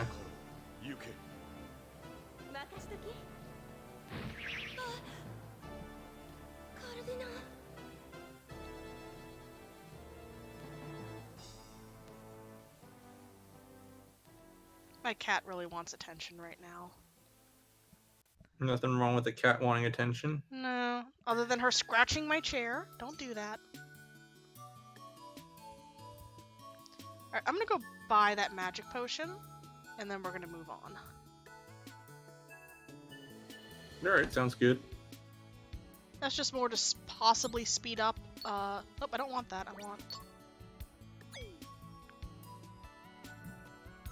Oh, I have to leave and come back? Okay, fine.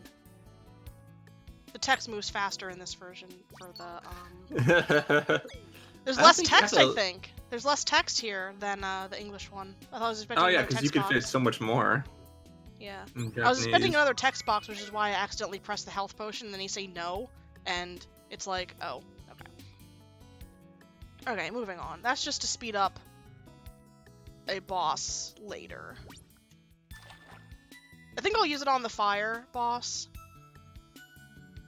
Just because he's annoying. Even though he barely does any damage in this version. Oh, he's just a friendly fire thingy in the US or in Japanese version. Barely a threat. 1, 2, 3.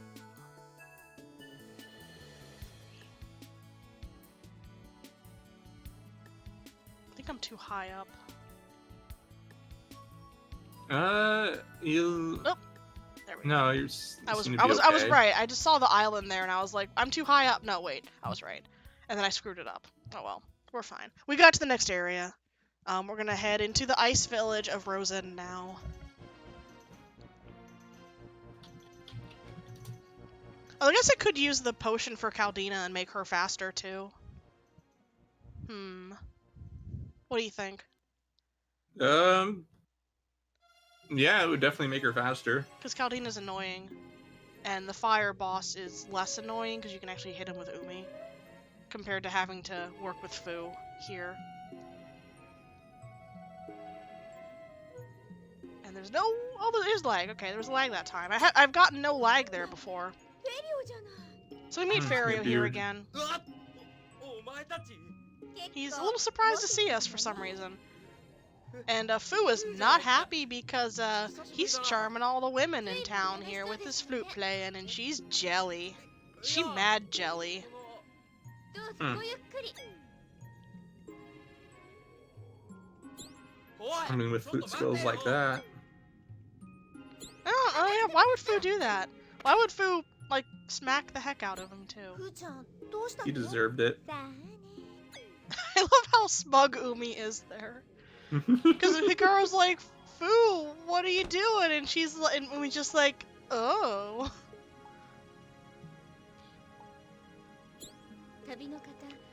So obviously they are a couple.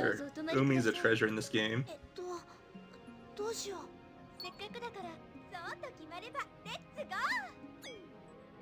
Umi's really excited to sleep in a bed, too.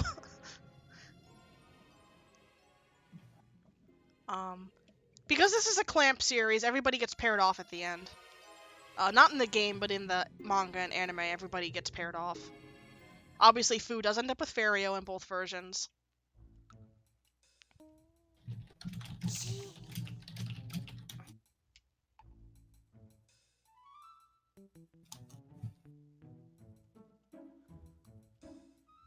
And I'll go into the other pairings when we get later in the game, because they're sort of spoilers.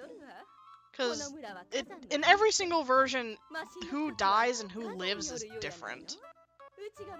So, the reason why this village is covered in ice and snow is because a volcano erupted. And, you know, made weather happen and made it snow here. And one of the machines is located in a volcano, which is why Caldina's here and which is why we're also here, because we're looking for that next machine. Spoilers, it's not in this volcano, or this cave. It's hardly even a volcano. I know. Is this even the volcano? Like, is this cave even part of the volcano? I don't think it is. Because the volcano looks farther to the east on the world map.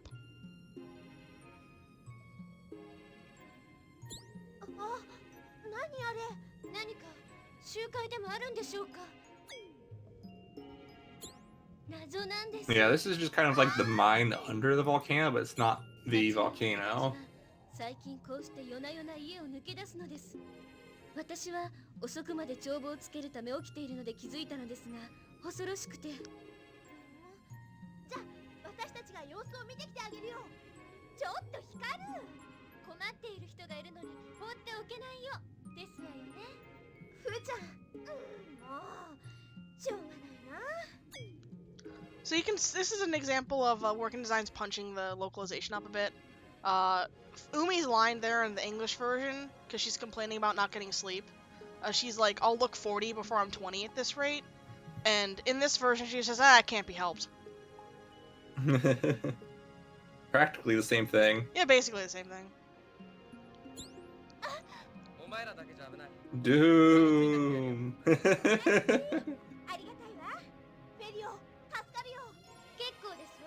Lucky! So, yeah, they all want Fario to help him, but Fu's stubborn, is like, no, Fario, I'm mad at you, so go away.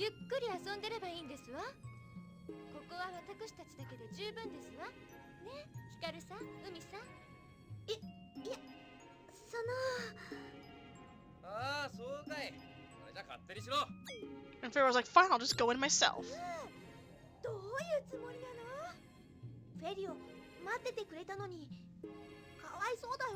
Even though he waited here for us, and Fu's just like, why am I acting like this? I don't get it.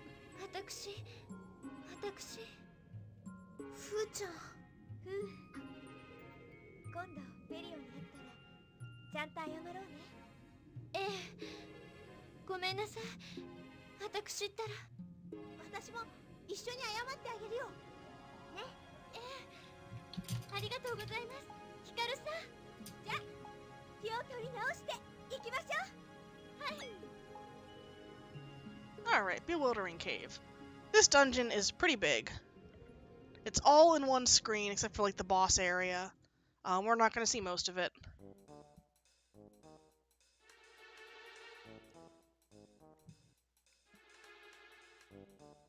Yeah, this is like the only dungeon where it's just a giant room. The rest of the dungeons are divided into sections.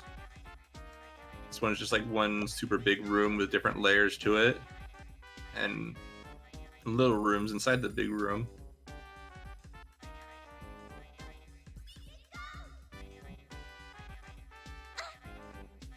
Oh, that guy did 2 damage. Wow.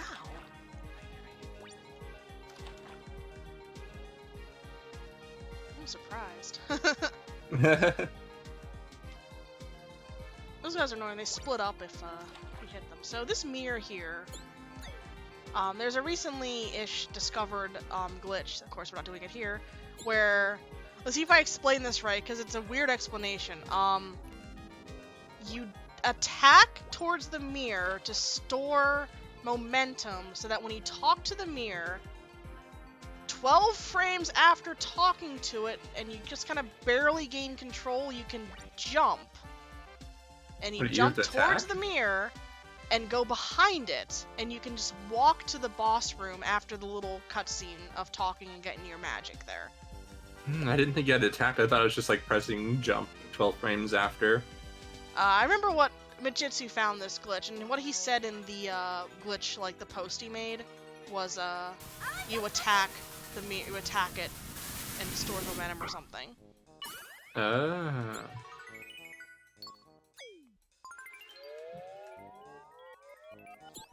So we do that. We have to destroy that enemy because enemies take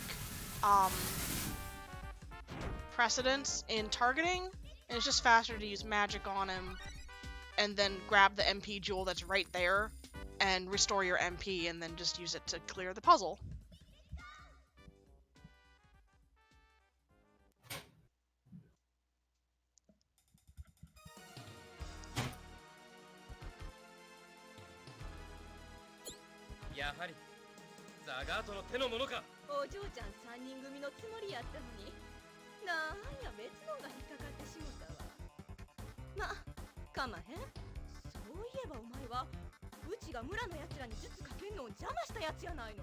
Yeah, I think I'll use my magic potion here just because Caldina is annoying.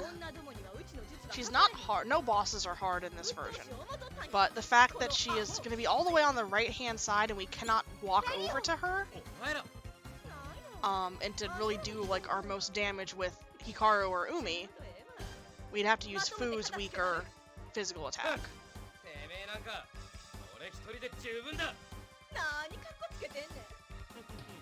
So Fario and Caldina are just like slinging insults at each other.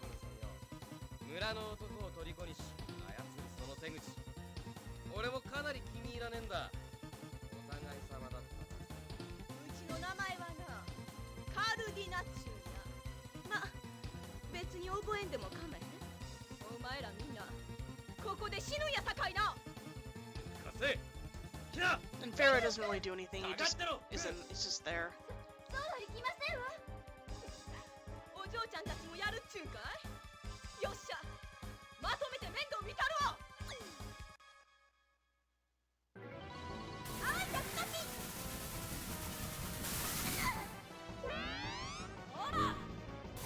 I forgot that she has voice clips in this version when attacking.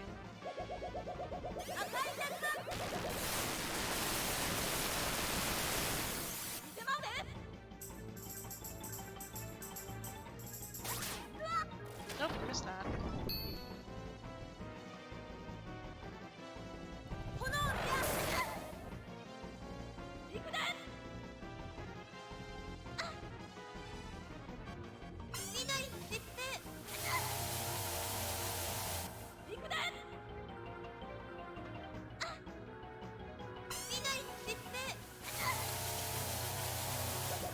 She's red though.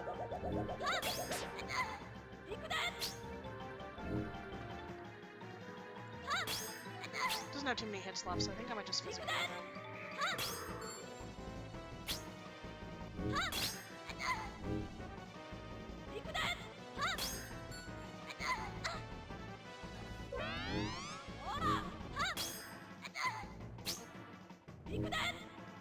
Yeah, this fight's just really annoying. Like, if Fu dies, then the fight just gets really, really hard.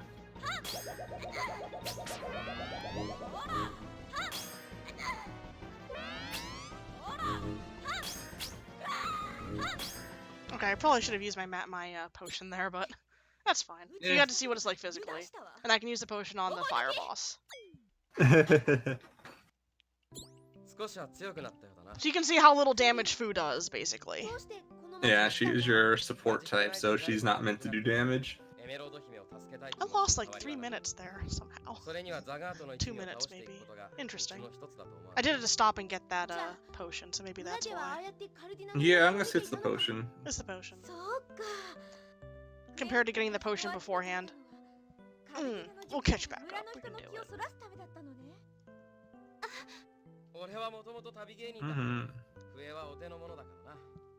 We'll try not to get lost in the glitchless only dungeons. They're easy. I practiced them. I should be okay. Tree of Life is annoying because it's a little bit of a maze, but well, we can do this. We'll get through it. Tree of Life's my favorite dungeon. Sucks that it's not in the run in the glitched run, but at the same time, I'm happy not fighting that boss. Because while I love the dungeon, the boss is a pain. But we'll cross that road when we get there.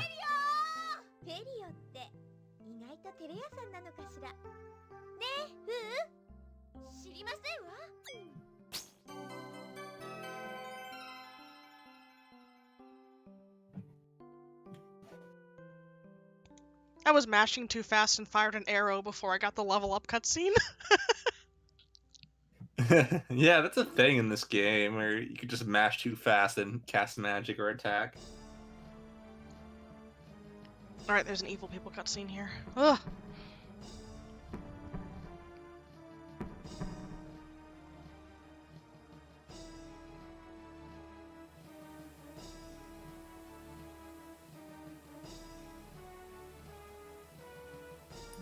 So yeah, time for more plot dump, where the villain reveals every single bit of his plan.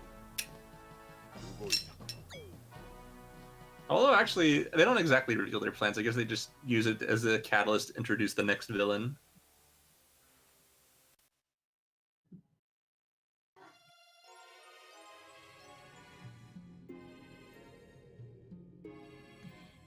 Or in that scene, they just do it to show, oh, Alcyon's gone now. She's no longer encased in crystal. In the. I know. All that loading just for one line. I know, right? この村から先へ行きたいの？一番近いのは多分お隣のアイアイの村だけど、でも村の北にある火山の地下道は入り口が塞がっちゃってるし。そうだ、村外れに住むラファーガさんに話を聞いてみたら？何でも昔は高名な武人だったらしいから何かいい方法を教えてくれるかもしれないわ。 So here the receptionist tells us, oh, you want to go on to the next town? There's another town, but it, the way is blocked by a boulder. Go ask for Farga to, like, help you get through the boulder. Yep. 何これ？このうち氷漬けだよ。まるで空き家ね。でも村の方はここにラファーガ。 And then we're gonna aura and muda for a little bit. 私に何か用か。すごい。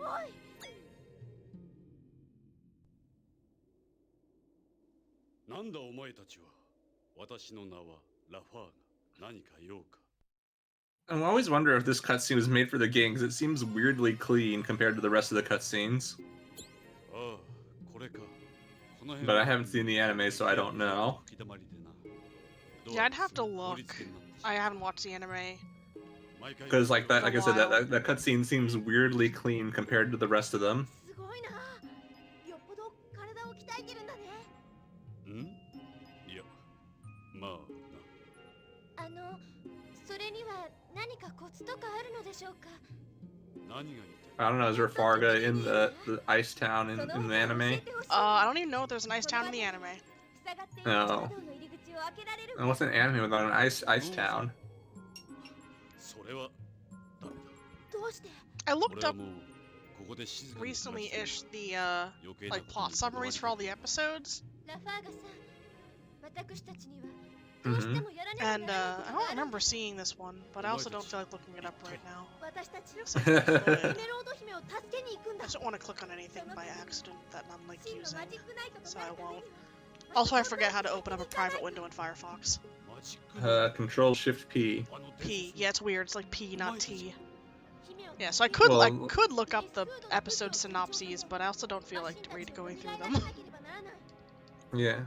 Well, like in Chrome and like Chromium browsers, it's Control Shift N. In Chrome, Google Chrome, it's Control Shift T for private. Not Control Shift N. Yeah, it's Control Shift N.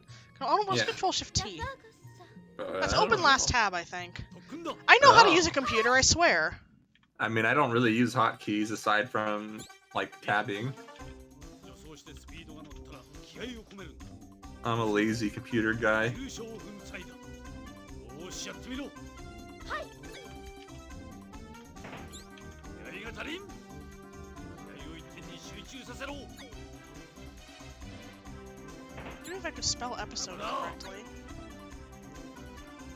You're actually looking it up now. Yeah, now I'm looking it up because this cutscene's really long, so. まだまだまだまだ。 Okay, so we did that, we did that, we did that. 明日続きをやるぞ。はい。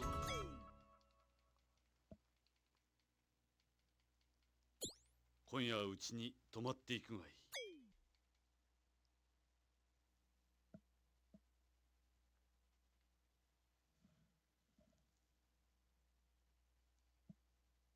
Okay, there's a lot more Ascot before they revive Ceres. And there's no ice cavern. It's just under a lake. Oh, okay. Same thing.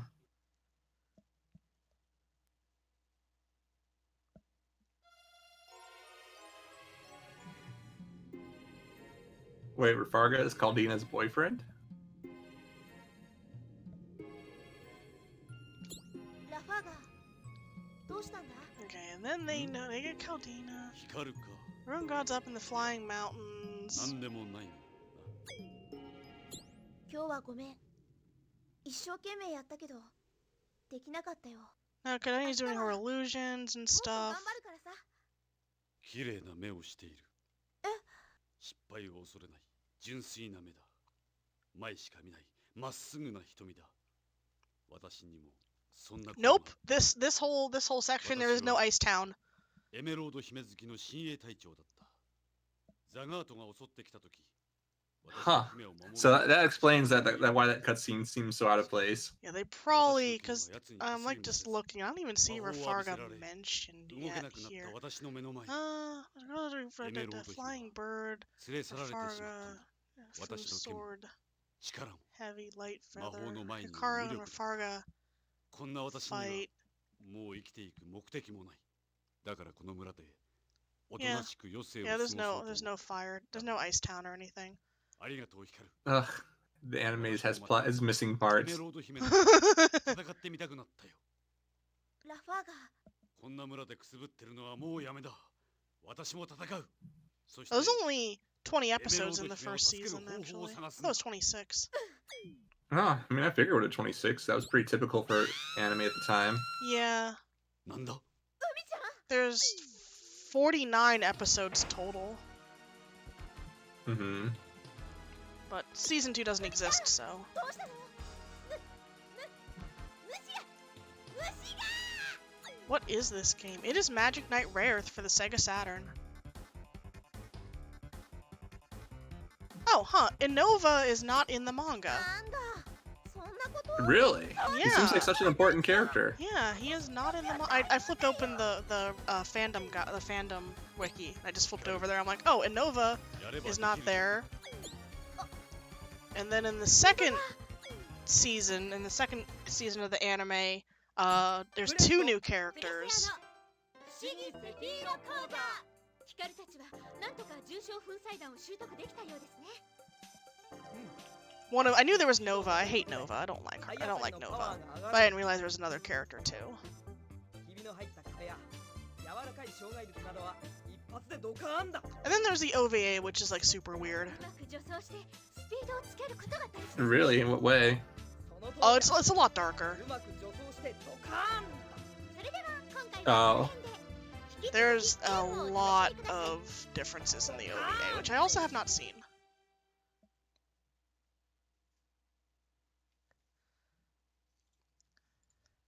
I should watch it though. Alright, are we getting control soon, I think? Yes, okay, just a few more lines here. もう行くよ。ああ、私もじきにここを引き払う。また会えるといいな。きっと会えるよ。じゃあね。 Yep, soon we'll have control again. We'll have the pulverizing bash, as the Yeah, English translation called it. Yeah, I missed Clef saying boom here. Because He says does Dokkan. Dokkan, which is basically Yeah. boom. So that isn't a punch up of the translation. Ha ha ha. Alright, Crimson Underpass time.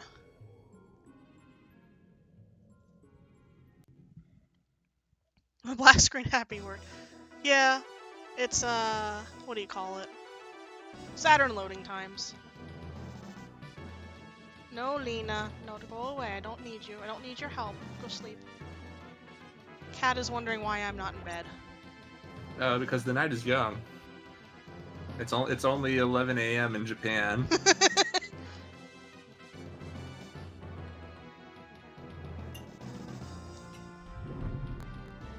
The fireballs are so slow. I know, it's so weird. It's Like, actually I'm kind of kinda- easy to get, like, to kind of possibly die there, just because the fireballs are a lot slower.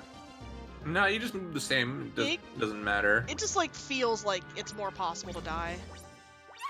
Oh. Okay, I didn't get knocked in the hole, at least. Nope. I knocked in that hole, okay. And they only do 3 damage instead of, like, 6. That's a lot of damage for a Japanese enemy, though. No, Tigurian, you need to be here until the end of the run. Only like 2.5 hours. Please! Okay. Just not attack. That's fine, I just need to wait for the fireballs here. Yeah, the weird bug of you push against the block, then you just can't attack for a little bit sometimes. It's weird.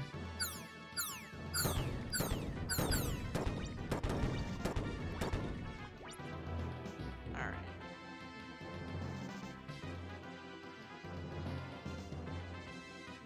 Nope, not that way. Don't stunlock me. Thank you. I mean, that way works. You can jump across the gap.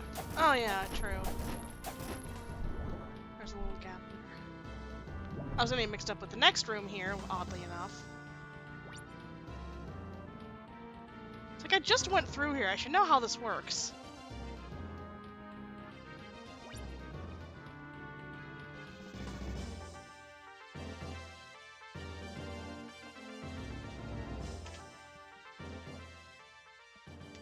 Stay strong, Tigurian. Yeah, If Kari can do it, you can do it. if I can stay up late, because I usually go to bed at 10 o'clock.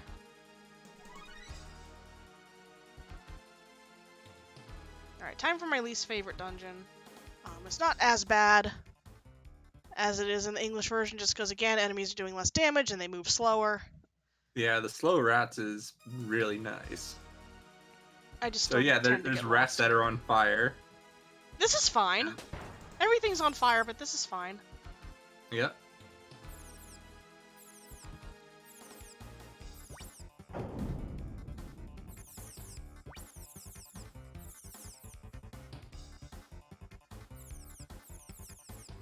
But yeah, basically the gimmick of this fire mentions that you need to collect 3 colored keys to open various doors.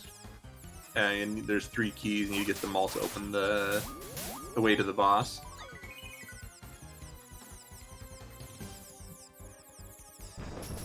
So you have to get the blue key, which lets us get the red key, Yep, which red lets key us get second. the green key. So blue key, then go up here. Go Oh, around see, the fire. Motorm, this is where you're wrong. The Arizona time, true time zone. It's consistent throughout the year. There is no daylight saving time. You guys are smart over there. Except the part of living in the desert, yeah. Yeah. But it's the one true time zone. Regardless of the time of year, we do not move. Japan doesn't have DST either, which is nice.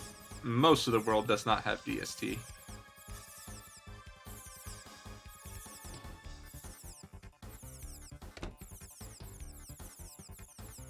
So, like, you see the green key, but it's locked behind the green door. You have to kind of, like, move around and find out where you can fall through the ceiling.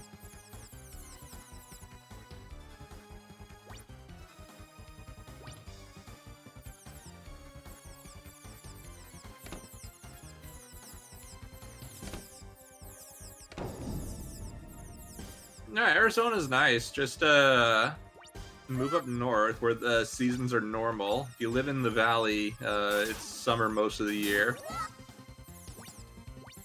And not the good kind of summer.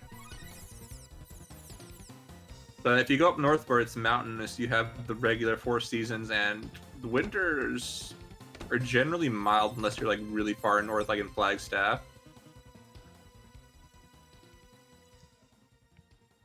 Like, they still get snow and stuff, but it's not like as severe as it would be like in the Northeast. Like if you were to live in Boston or something.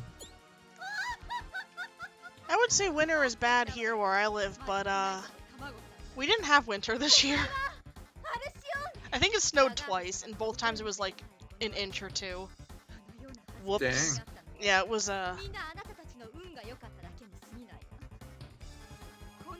nothing happened. So anyway, Fire Mansion ended. Alcyone is the one that caused all the fire here and stuff, and made stuff, and she captured a kid.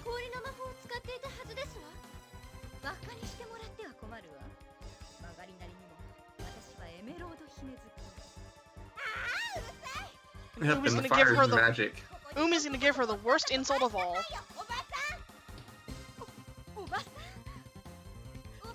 She called her old. How dare she call her old? Well, she is old. She must be like 20-something. I know, she's 20-something, isn't she? She's ancient. Even Hikaru got scared. In the English version, they call her a very rude word. Hag? No. They call her a skank. I'm sorry to say that. Oh, that's right. Yeah. They punch it up a little bit there. Is that gonna hit? That did hit. Okay.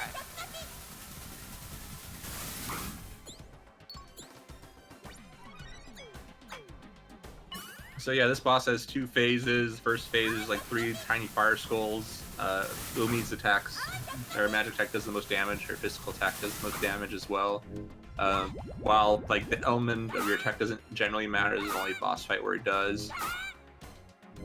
Basically, if you try to use Hikaru's magic, it won't do any damage. And in general, Umi is your strongest attacker. She just does the most damage. I guess her caveat is that she has a narrow attack range, but Yeah. who cares? It's in this narrow. game. The reach is a little bit longer than Hikaru's, but it is a narrow. Hikaru, especially her charge attack, is like a swipe, so you can get a little bit more wide range on it. And then Fuz is the weakest, but her arrows when charged are homing arrows. One less poke. For good measure. Yeah. Another poke! I'm mashing too hard at this point. No Stop kidding. doing that.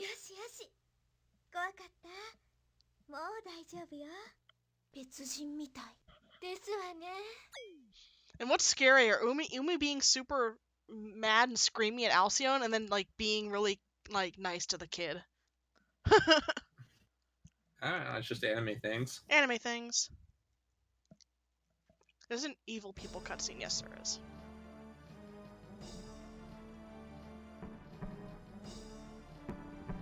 So we are just about reaching the halfway point of the run here. Once we get into the next town, I will be saving and doing a hard reset on the console. For those who weren't here at the beginning, this game does have a memory leak.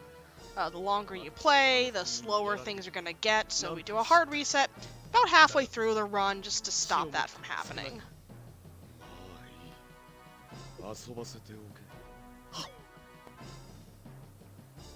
And that does not happen in the English version. They fixed that, possibly by accident. Yep, because basically what happened is a good chunk of the source code was lost, and they had to rebuild the game.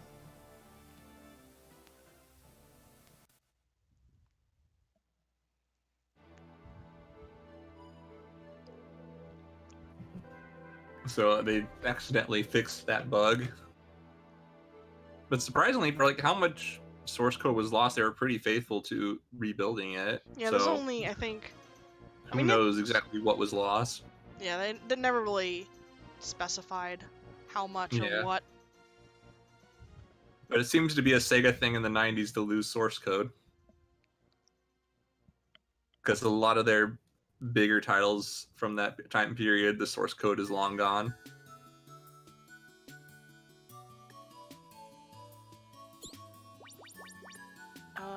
Which one's diary? The first one's diary writing. Okay. Yep, the first one. Don't you know you're Japanese? No. Alright.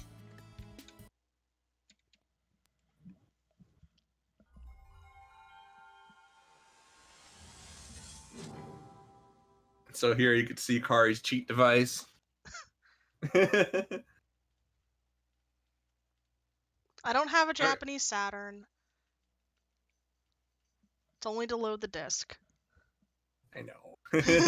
0 cheats are on. That's how you know she's legit. I'm totally legit.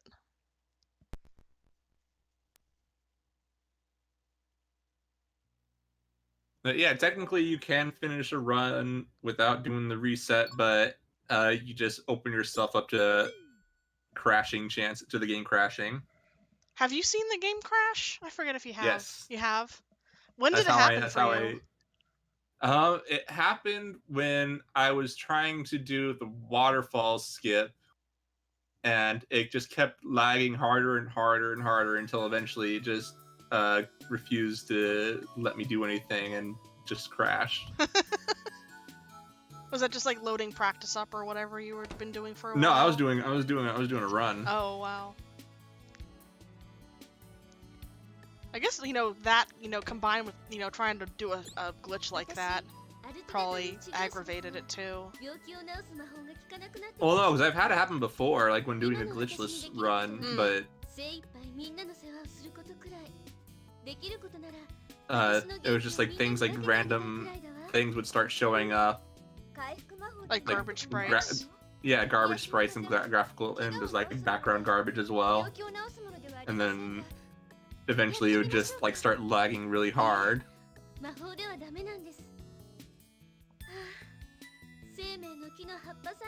But yeah, the Japanese version definitely has some bugs. So here we're talking to, I think her name's Athena, the nurse here, and she's talking about how there's people, people are sick here, and usually we get the medicine from the Tree of Life, but we ran out, and the Tree of Life only has 1 leaf left, and it's all the way at the top of the tree. And can you go get that for us, please? I don't know if she says this all the way. There's only 1. Please stay out of there, Lena. If there's only 1 leaf left, I don't think she knows it. I think she just says that like the Tree of Life. They need to get the leaves, and there's like monsters there, so it's dangerous, something like that. I haven't seen this conversation in English in a long time, so. Yeah. But anyway, we volunteer to go get her a leaf. But if I recall, it's basically the tree's dying. There's not many leaves left. You need to get one. Oh yeah, I love the Saturn boot screen. I remember when I did my run for RPG Limit Break, in the Japanese chat, they're like, "What is this? What is this? What is this Saturn screen?" Because they only know the Japanese one. What's funny, like, I have a Sega CD, and when I, like, first started playing Sega CD stuff, I knew the song from the first version of the Sega CD, So when I booted mine up and it plays a different like boot screen intro song, I'm like, what is this music? I didn't realize the Model 1 had a different boot screen than the Model 2 did. Yeah, the tree is dying because the princess isn't doing her prayer for the world. Yeah, so theoretically, once they fix that, then the tree starts like reviving itself. But they never really go back. They never really circle around back to that. Because that's the end. Well, That's the end I of the think the story. tree only exists because of the princess. Okay. If I recall, it's basically the tree only exists because of her. Without her, the tree dies because it only exists because of her like magic. Yeah, it was mentioned in like the anime synopsis that Sephiroth doesn't have storms or stuff like that either. So the first time it has a storm, it's like, oh, that's really kind of weird. Oh yeah, we're racing now because anime. Basically, we're just trying to prove we're faster than these kids. But Umi with her chicken legs can't run very fast. No.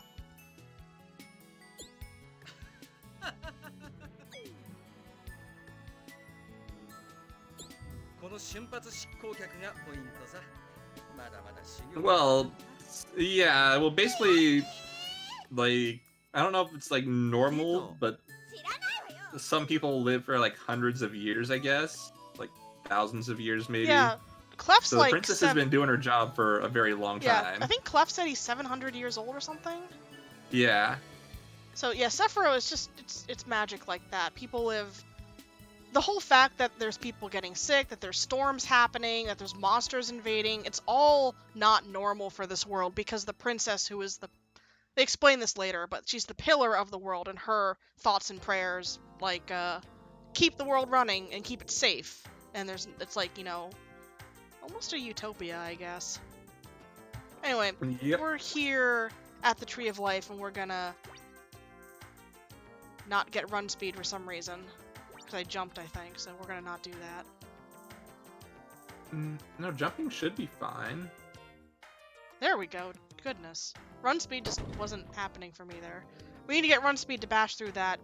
And that's gonna be a problem. A little bit later on here, we're gonna see, we're not gonna have enough room. Well, they say we're not gonna have enough room, but I'm gonna prove them wrong. You don't even have, yeah, you have more than enough room. I know. But game flags. Plot. Game flags in the plot state that I can't burst through this door until I learn how to run in a small space. So you had to learn how to run in place. これは枯れてますわね。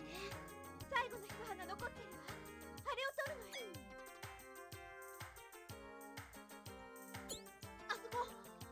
重症 So here they look all the way at the top of the tree, and there's ここでは助走距離が十分には取れません。スピードを乗せることはできませんわ。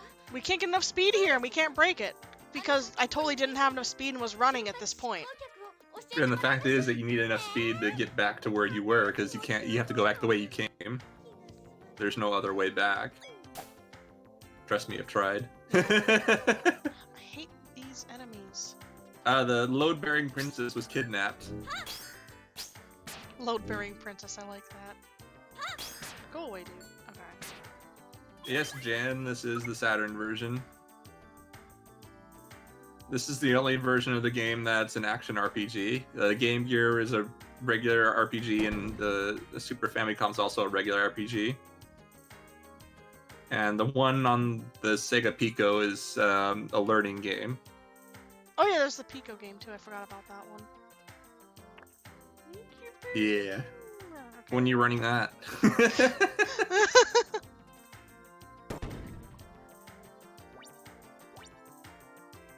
I guess sort of Sonic Heroes? I don't know, it's less annoying than Sonic Heroes. I've never played Sonic Heroes. Don't, it's a bad game. That's the one where you make your own Sonic, right? No, that's Forces. Okay. Heroes is the one on the GameCube, Xbox, and PS2. Yeah, I don't know much about Sonic. I know like the first 3 Sonic games, and then there was 06. Oh, there's also Adventure. Oh yeah, Adventure happened, yeah. And the Game Boy Advance Sonic games. Oh yeah, but everybody said they didn't like those, and then suddenly they liked them. Oh, I loved them growing up. They were great. They're definitely my most. The first and third one were my most played Game Boy Advance games, aside from like RPGs.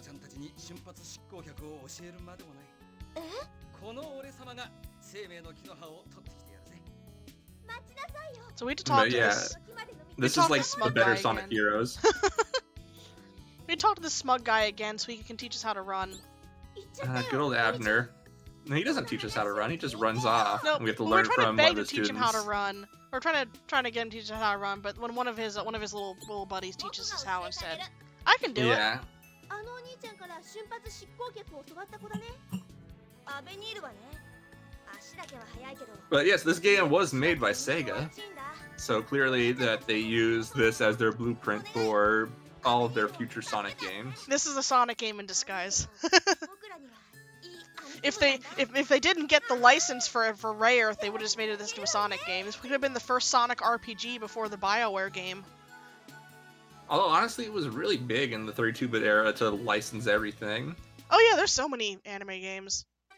Yeah, and most of them are really bad strategy RPGs,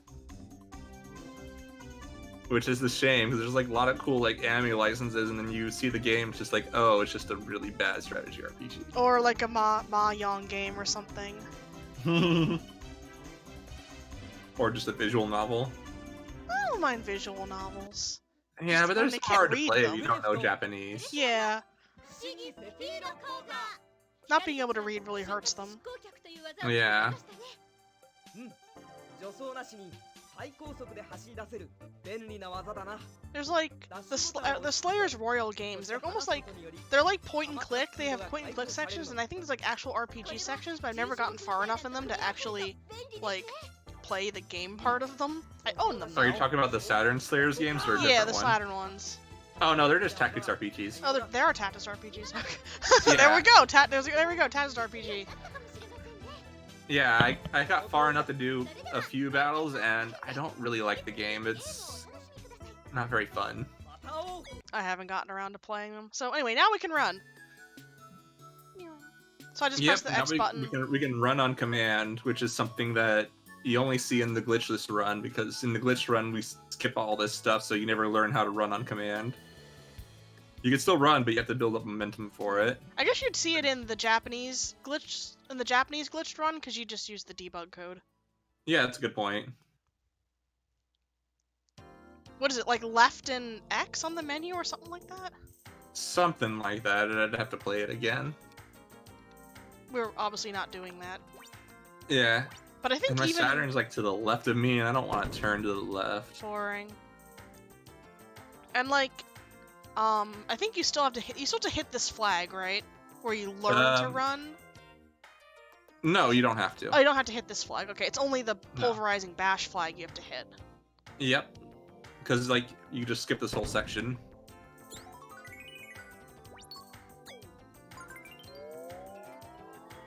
But say you were doing a 100% Japanese run that was glitched, would you have to hit this flag?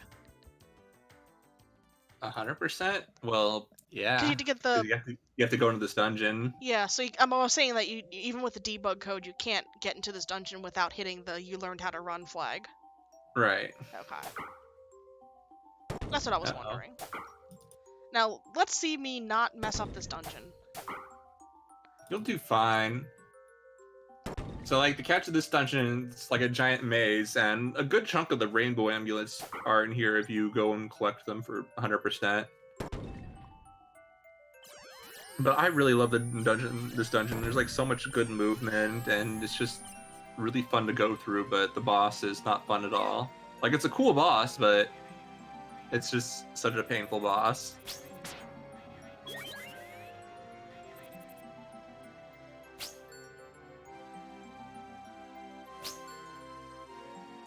But basically, you just like you're scaling up the tree. Where are you going? Oh, right, yeah. You have to hit that thingy. Drop That's down what I first. used to get for not doing this dungeon in forever. I forget things. You have to hit This that. is You have to in- go all the way up to hit that flower, and then you can go back down for the cutscene. Yeah, this is indeed a slow run. Otherwise, this would not be really, really lots of lore. We want Yeah. all the lore we can get. 君なんでこんなとこにそんなことよりね Yeah, this is え the one of the slowest categories because Japanese version you can't. There's more voice text. As you can see, I cannot skip these voice texts. There's no little icon at the bottom to skip through it. And also in Japanese version, the cutscenes are not skippable.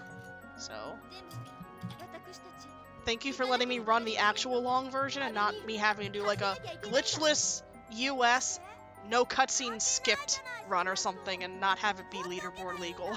他人のためにそんなに自分を犠牲 I mean, it'd be faster still. It'd only be like, what, probably about 3 hours? 私たちは Yeah, 自分の意思で something like that. Yeah. You'd save a lot of time on the non-voiced lines of text like this. そうだねどうしてだろうこの旅も最初はただ自分の世界に戻るため Because like glitchless any percent's like a little bit over 2.5 hours そこに住む人々を守りたいんだ for US, so it's still significantly faster than this. ごめん君にこんなこと言ってもよくわからない I should run a glitchless US run でも again because 大丈夫だから it's been since like そこを解いて all my run for glitchless is just an old any percent run. そんななんで自分はよくて Apparently that's what it is for me too. Yeah. とっても怖いですわよ僕だってやらなきゃいけないことがあるんだ訳ありみたいね君名前は Man, I forgot how much they talk. あるとか Yeah, you don't realize how much is said in the text boxes until you're actually sitting through them. Because you can just like mash straight through them.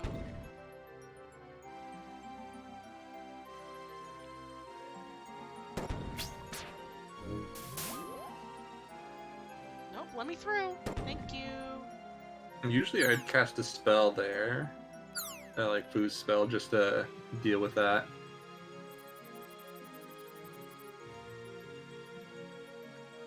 Do I go up? I can't. Yeah. Yeah. Okay. And then... Yep, you're on the right track. Yeah. As you get, as that one we borfed earlier. Yep. And if you don't do that, then you have to backtrack all the way to where you were before just to open it up. I can skip that magic thing. I don't need it. Yeah. I got the other one already, and there is a health potion in this dungeon that I shouldn't need. Nah. Boss is so easy. Just remember that Umi does the most damage to Alcyone. Yeah, that's what I did earlier. Was I just used Oh, Yeah. move, dude. Move. Thank you. So this is like one of the few boss fights where part of it Oh, I got yeeted. is fastest to do melee attacks with. Because for whatever reason, Umi does like extra damage to Alcyone.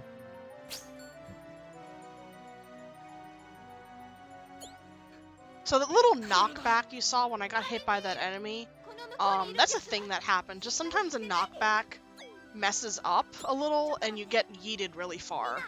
Yeah. That was kind of how we first found the very first glitch in the game, the Heaven's Labyrinth skip. By getting hit by an enemy, sometimes you would get yeeted across the room and, you know, skip entire rooms. And then it was just found you can just jump over the threshold at the start of the dungeon and skip the whole dungeon. Yeah. I've had that happen in a cutscene before. And I wish I was recording it.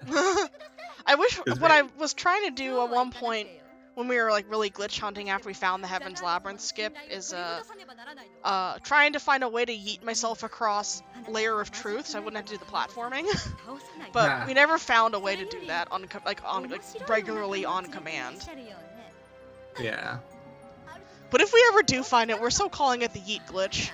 You gotta call it a yeet.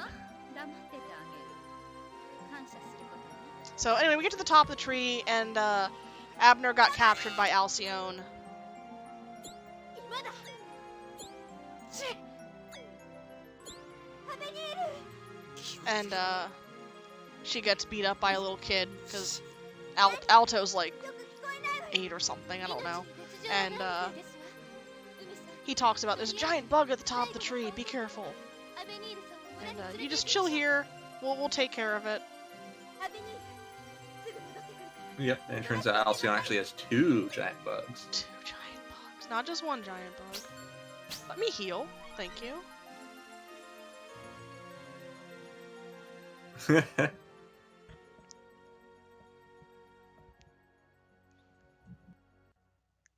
Now, hopefully I can do the spell block good thing butterfly, because I'm really bad at timing that.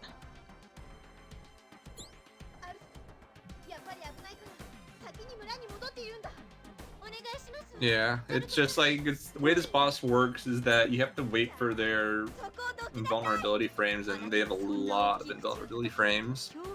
And the butterfly can heal the other 2 enemies in it. Yeah, luckily the butterfly can heal itself.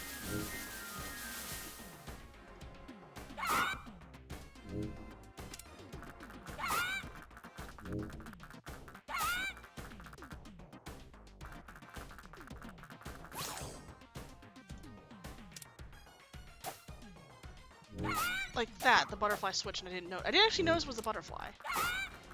So I messed that up there, and it healed. Okay, that is Alcyon.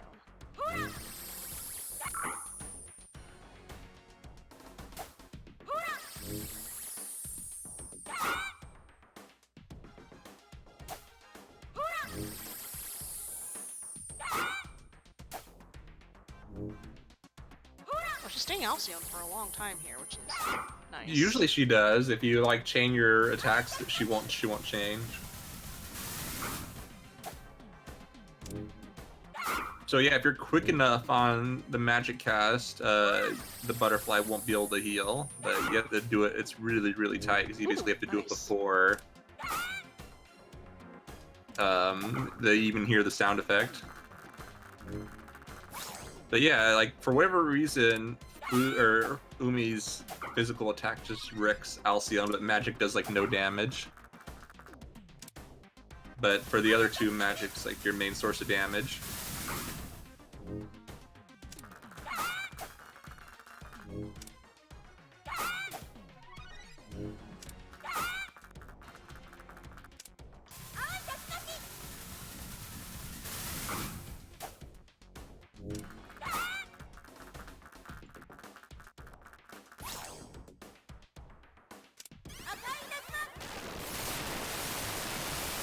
Alright. Should I use magic on the scorpion then? Mm-hmm. Okay. Except That's for my last food. magic cast, but yeah. Should go down soon. Just magic swing. Why aren't you magic glitching? Because this is a glitchless run. And the weird thing about the scorpions, sometimes iframes, is that you have to wait for him to attack you. So you have to dodge just like last minute. Yeah, you have to wait for him to attack you or take damage. And sometimes, for whatever reason, the scorpion will just randomly drop iframes. When do you usually split for this one? I split at the end of the boss. Is that right? Yeah, that's what I do, yeah. Okay. I was like, why did I save 8 minutes? What the heck? Wait, are you comparing against my run? No, against my own run. Oh, My last okay. one. I'm 3 minutes. Yeah, you usually get lost here, so that would explain why you save 8 minutes. I'm 3.5 minutes behind you. Oh, that's Behind not your bad. run. Yeah. I've been steadily losing time. I lost a whole minute between Inferno Mansion and this, so. Back when I used to be good at this game. I know, back when you actually ran this game. Which you should totally do another glitchless JP run to, you know, freshen up your time, and do a glitchless US run. And we need to route out rainbow amulets, and most of the stuff. We need to do most of the stuff as well. There's a most of. I know one of my favorite category names in like ever is most of the stuff from Super Mario RPG. And I say this game also has a most of the stuff possibility because the rainbow amulet run doesn't collect like HP MP jewels, so a most of the stuff run would collect all the rainbow amulets and all the HP MP jewels as well, except for the ones you can buy in shops because those are unlimited. So except all the overworld ones. Grinding money is awful. Yeah, because enemies only drop 1 or 10 jewels, and the HP and MP upgrades are like 300 plus. yeah, they're 304 or something like that, so it takes a And long. chests only get 50 jewels, and there's not very many of them. That Yeah, I know of 4. yeah, I think there's probably more than that, but yeah. Chance for world record, anything could happen. I don't remember my run at all. It was done like 2016. Your run's a 4:22:25. Well, I mean, I don't remember like if like anything went wrong. I have no idea. I went on there today just to grab your times for my own splits, but But at the very least, you can do Zagot 2 faster than me because I didn't know about how to fight Zagot 2 back then. yeah, and maybe Emerald as well. Yeah, actually Emerald would be faster as well because that run I just destroyed all the parts. Yeah, so possibly. Makes me wish I was local recording, but also my local recording would look weird because I'm marathon layout, so whatever. It's the beauty of video editing software. Effort. We'll see. I've been having bad luck on. Well, this is JP, so Zagot's gonna be a lot easier. Oh yeah, Spoilers: we fight be no Zagot. problem. He's I don't gonna know, be. He's not gonna spoilers instant. kind of expected. His meteor only does what, like 2 damage? I don't know how much the meteors do in Japanese because I don't think I hit them on my last run.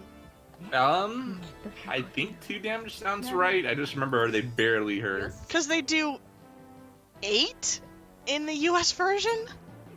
Oh yeah, do you have a potion for that fight? Will I have a potion? Yeah. No, I use my potion. I will. I can pick one up, yeah. Because Okay. I'll pick the ones Oh, up that's in right, 'cause Lake you picked them Dungeon. up in the Lake Dungeon. Yeah, pick up a health and mana potion there, so for those 2 really long fights. Yeah, and Anova and Zagot. You wanna. Yeah. Spoilers, you Because- fight Anova too. Yeah. I'm just spoiling everything here. Yeah, so you wanna use. Because the final spell of the game is really powerful, so you wanna use it as much as you can. Yeah, And it we- pre-shots any boss. We should have enough MP to cast it once, so Yeah, because then you're doing twice the for dungeon the- normally, so you have enough. yeah. Because yeah, just like in the glitch run, you just have 1 short of enough, and of course you skip a lot of mana upgrades that are I guess- naturally there. Maybe we should. I don't know Eggs. if we should. Is that even worth rerouting? Possibly giving Hikaru a MP upgrade so she can cast Flash normally? And any percent, no. Yeah. It'd be nice safety to write in for beginners, I guess. To say, hey, give this to Hikaru It's- instead. If you can't make it that far without magic swapping, then no. Then just run Glitchless instead.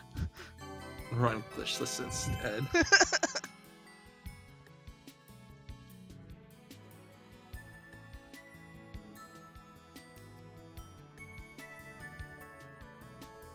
Alright, so we're going on to the second of the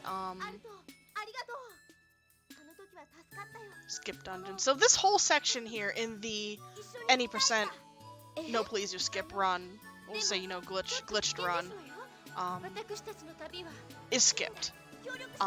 You just walk through the town and exit out the bottom here without even going to visit Athena or the Tree of Life or anything.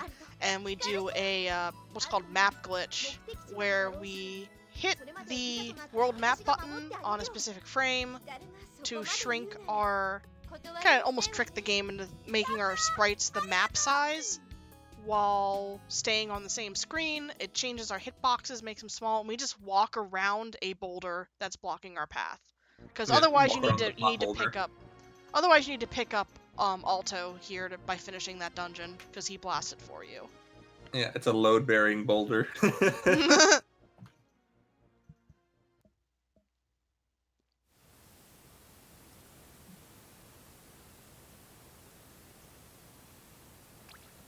Oh yeah, I can run. I forgot about that. So this boulder here,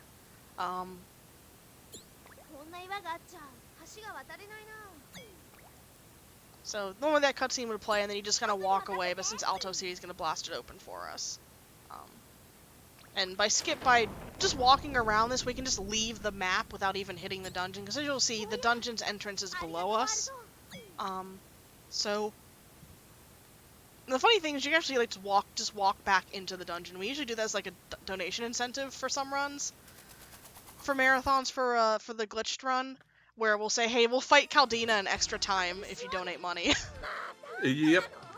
Because you can just walk to the back of the dungeon and it triggers the fight, because like, oh, you didn't do this yet, and you went to this room, therefore we're triggering this boss. But we can see the whole dungeon. Let's hope I don't get lost.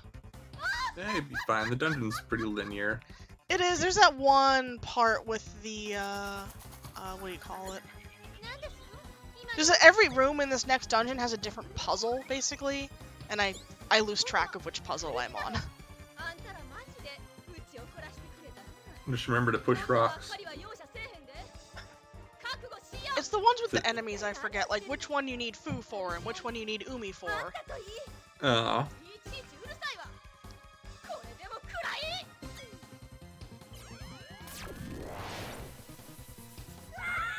Because there's one where you want to, like, hit the skeleton on the thing with Fu, and then there's another time where you want to enter it with Umi to hit the hermit crab but not kill it.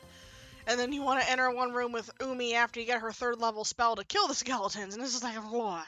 So. This is probably the longest puzzle dungeon, because there's the most puzzles in it. Yep, it's a... I'm not a big fan of this dungeon. Like, if they got rid of the parts where you had to move enemies onto switches, I'd be okay with it. Yeah, especially don't get stuck on the block.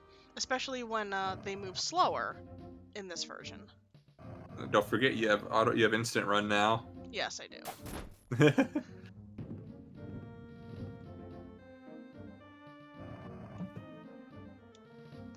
I practiced this earlier, but I practiced on the English version, so this goes over first. Same thing, just enemies move slower. Well, I didn't have auto run, so. Oh, yeah, right.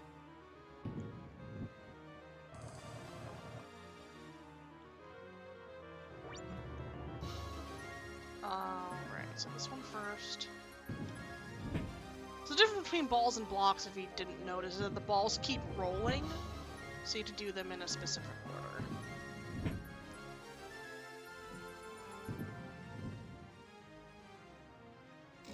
Push this on, and then destroy it. Yeah, I would say a lot of the puzzles in here are clever, even if they're easy. That's what I like about this dungeon, is that the puzzles are easy, but at least they're clever. Stop, stop, stop. Okay.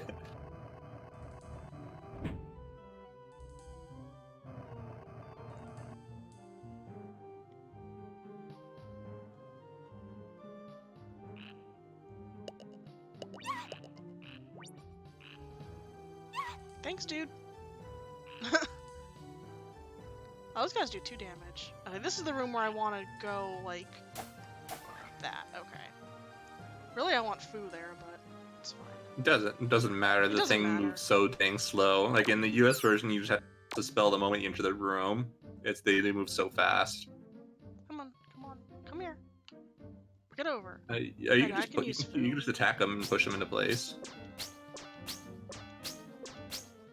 I got lucky in my practice, and he just went over there. Come on, Oh, stay yeah, there. that's rare. You don't need to... Oh, yeah, you do. Yeah, you do? You need to keep him there.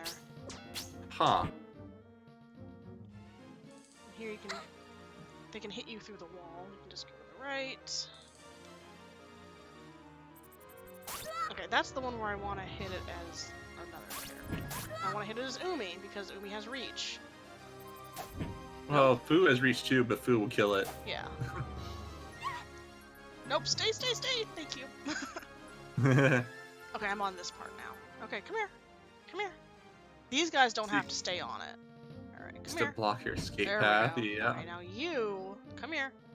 Come on, so I can attack. Nope, over a little bit more. Come here. Come on. Okay, there we go. Yeah, this is so frustrating, this room right here. Because that thing does not want to cooperate most of the time.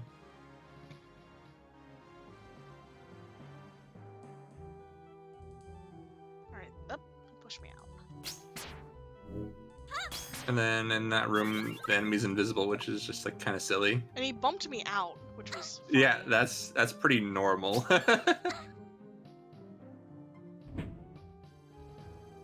And that's just annoying with all the balls. This one, I need to switch magic. Yep. Switch magic. There we go. Okay. Now we need to go around, all the way around. No, it's not a glitch. It's pretty normal. It's just the way the hitboxes work. Like, you're gonna encounter that happening on your playthrough.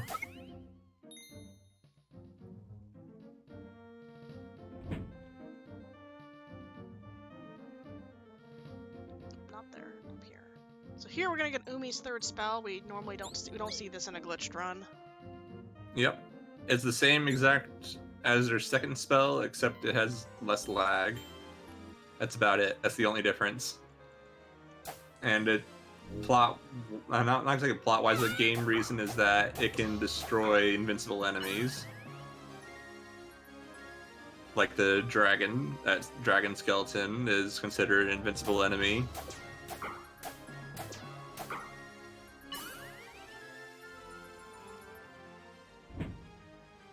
So to go all the way over there to hit that switch, and then... Nope, not up that way, to go back towards the enemy. Come on. Out of my way. Oh, you can still hit me. Thank you, dude. Need to go up here to this room. That guy's just having a fun time spinning there. Alright. Yeah. So then normally those enemies are unkillable unless you do that attack. I fell. I have to actually be kind of careful here because I'm really low on HP. Sure, you can yell run invalid all you want, but it doesn't mean it'll mean anything.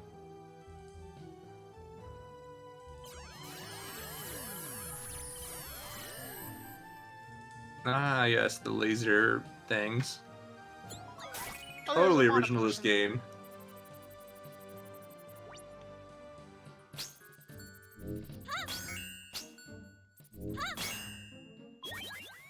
So here there's a bunch of invisible walls. You can kind of guess where to go by where the enemies are. Or you can just like fire off arrows and figure out, and then you gotta hit the switch at the end. There's a health potion in that thing there. Alright, I hate this room. I didn't jump. You can always heal yourself as well if Yeah, I you could- feel I that could you're heal getting myself low. if I wanted to. Oh, come on! I think I might heal myself if I miss this jump again. Yep, okay. Character switch.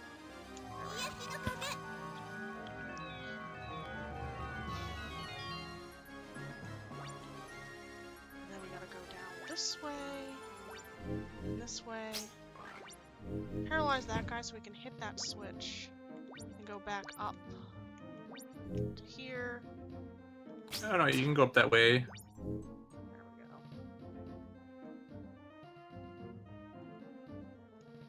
I want this button. Yep, Sega Saturn. The best console ever made. There's yet to be a console that topped it. There's one more enemy in this room. Yep, you can just homing attack. It's down here. It was just annoying that I got all of them except for one. It happens. Alright, boss time. Yep, easy peasy boss. This boss is 3 phases, but the only things that really change in the phases is the platforms. You start out in a regular room, then it turns into a smaller platform, then it turns into moving platforms. For first cutscenes, Oh yeah, lots of cutscenes. We get to see a lot of tragedy in this game because this is a sad story, not a happy one. 今度こそここがお前らの墓場になるっちゅうわけやなあそやろアスコットこの子がですの Trial and error. Basically, when you jump somewhere, it lights up a platform if you hit something. やだもうええってうちは分かってんでずっとそいつらをスパイしとったんやろそんならそうそう They're a pretty common feature of games in general. It's not exclusive to the Saturn. Luckily, blind jumping isn't that bad.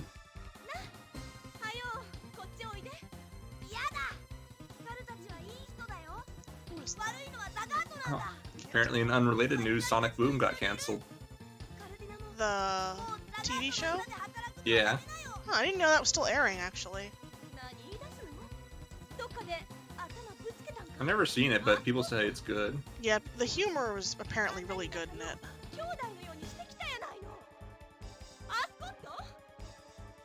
Like, it was one of those things I was meaning to watch and just never did, because watching shows is hard. Yeah, especially when they're skewed a little young. Some of the parts can get kind of annoying to get to the good stuff, so it's just better to watch, like, clip compilations. Unless it's Doraemon, then there's no such thing as a bad episode. That show's just, like, comfy. It's so comfy, I love it. But don't play Doraemon games, most of them are pretty bad. There's like one on the Game Gear that's actually pretty decent, but it's a one-hit kill platformer and those aren't very fun. No. But the game itself like controls really well and has some really cool mechanics. One-hit kill platformer frustrating. is just instant no. It's frustrating, but it's a good game. Even Prinny has, like, you can set it to 2 or 3 hit kills, so... And then there's actually a Doraemon platformer that's on the Saturn and PS1, but play the PS1 version if you have a choice. And it's stupidly easy, but it's interesting.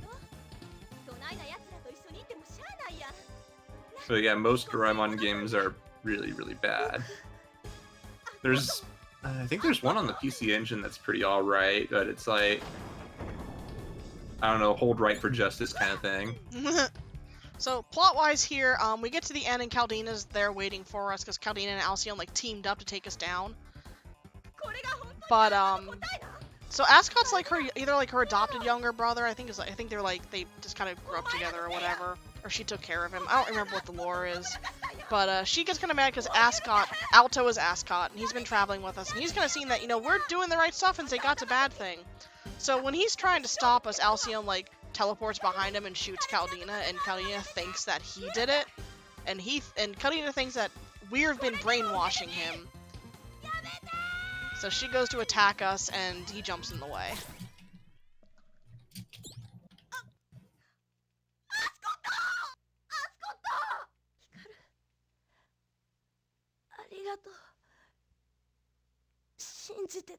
So yeah, now Ascot's dead. And we're next if we don't defend ourselves. And Hikaru's just pretty sad that everybody's dying around her.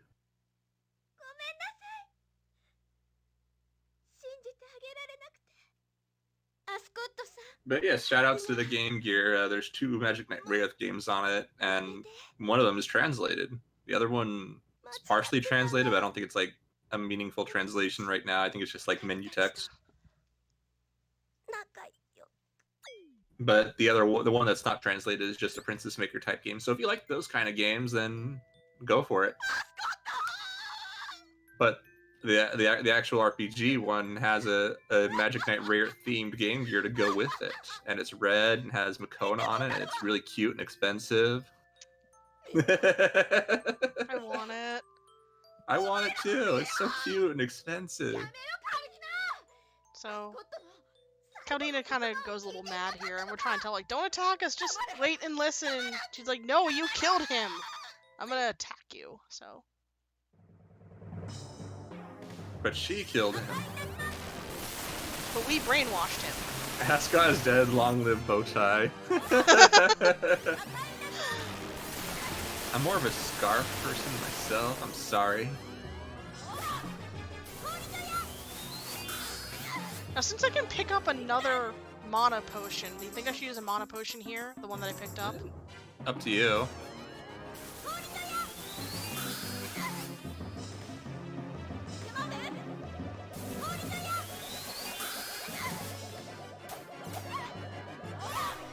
But basically, like every other fight, it's just deal damage and don't get hit.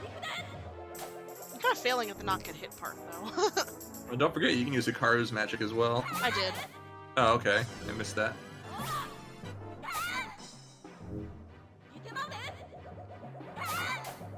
Well, luckily she hits like a kitten because it's Japanese version.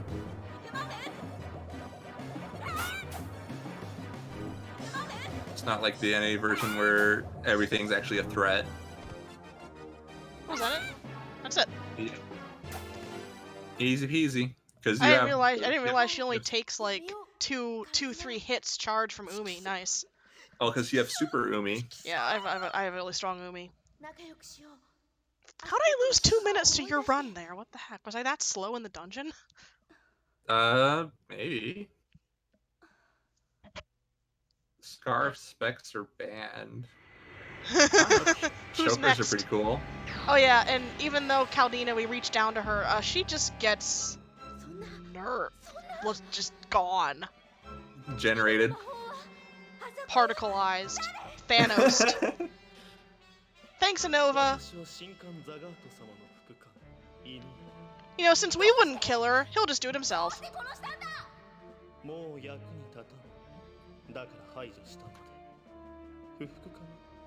Yeah, the Nova's nice like that.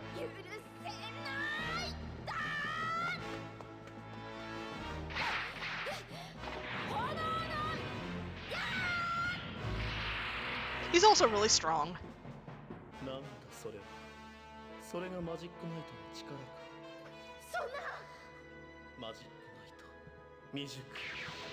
He's just like, nah, I'm not gonna bother with you. And Hikaru just screams. She's so mad, I gotta scream!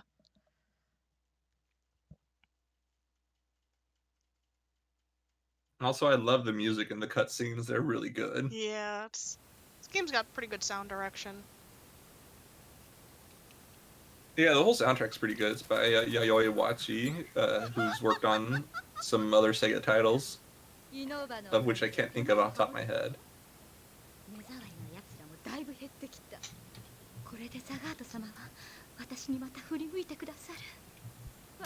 Oh yeah, Alcyon has a really good oh ho ho laugh. It's on the more evil side of oh ho ho than like Ojo side, but it's a good oh ho ho laugh. Alright, Yayoi Wachi also did the soundtrack for Panzer Dragoon Zwei, and also did some work for Sakura Taisen.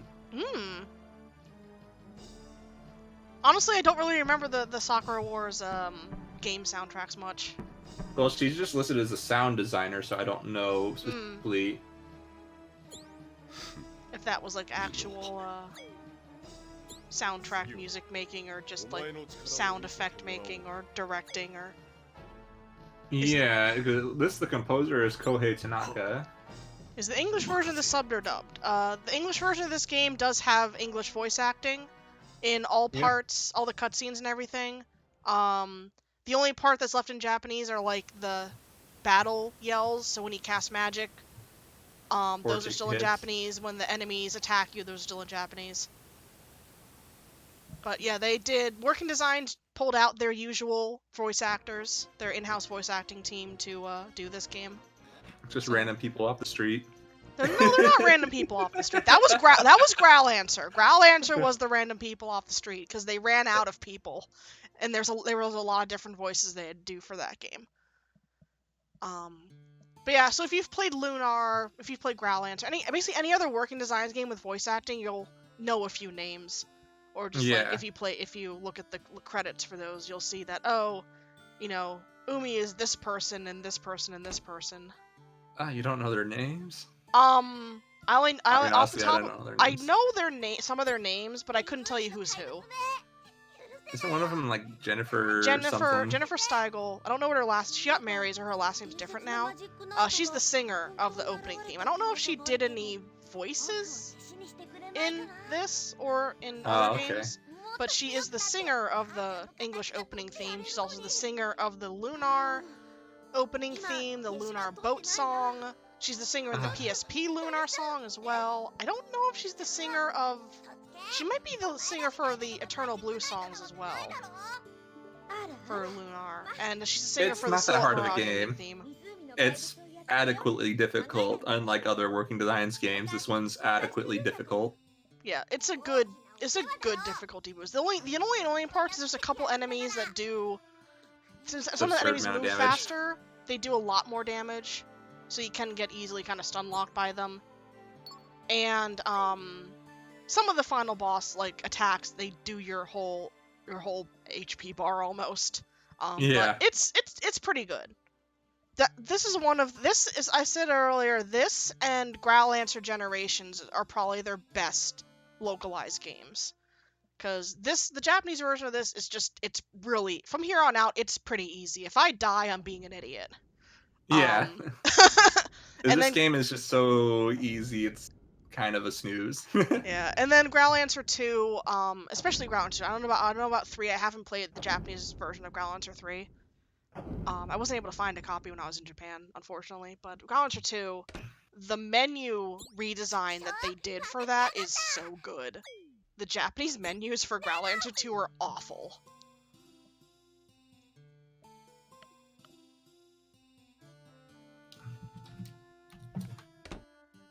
And then I think the other thing they only added to that game was like a relationship meter, so you could see how close you were to your party members. It's not a perfect view of like how close you are, and doesn't really work for some endings, because you can have a close relationship but not have hit certain flags in Growlancer 2 for the endings. So when's an all endings run of Glitchless 2? It'd be kind of boring because I'd just reload my save at the end of the game and do all the dates. It wouldn't be No, you actual gotta play the multiple game every runs. single time. I'd have to play the game.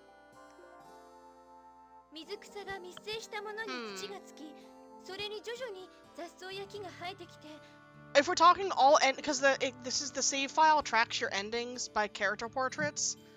I just have to play the game through once and then reload my final save a bunch of times and just beat the final boss 8 times total, I think. Maybe 7 times total. And what it counts the save file is cleared for each one? Yeah, although I'd have to play it like, I can't think about this right now. It's too much thinking, because there's Growlancer 2, there's 2 secret characters. I'd have to play the game through once, not getting them, and then get them, basically. So what you're saying is it's a good fit for really, really long-a-thon. It could be, but I'd have to actually route in getting Arietta and Lyle into the speedrun route, which would be kind of annoying, because they're annoying to get. Especially Arietta.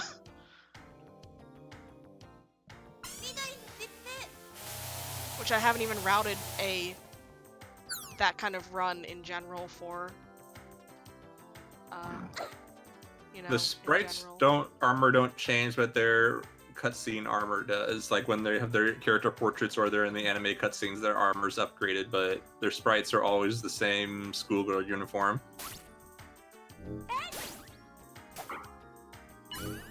Oh, he died in like 2 hits. Nice. So I think I have a mana potion in my inventory, because I didn't use it on Caldina. That's correct. Okay, so I just need to pick up the health potion here then, which is in the other side. I got stuck there in my US run earlier and like really died. You did fine. Get off the rock. Okay. I still got stuck there and got pinned against the tree by the chimeras that do 4 damage. And you have, at this point in the glitched run, you have like 7 HP. Yep, so they 2-shot you in the US version. But the idea is to make use of your magic and stuff. Alright, let's see if I remember how to get out of here in this version. You Go just take down the waterfall all the way to the left, yeah. And take a left instead of a right. So just walk up and around here. Down the waterfall and take a left. Come on, under the bridge. There we go. So like in the US version, you just death warp to get out of here because it's a lot faster than navigating your way out, but because enemies do significantly less damage, it's about the same to make your way out. I just have to be careful on the other side because I am missing HP. I can just You heal. can if I heal really yourself. need to. I know, I can just waste time. Dying wastes time. Yeah, dying does waste more time. I think Fu still has full HP or close to it, though. When you death warp, you just get full HP back, so.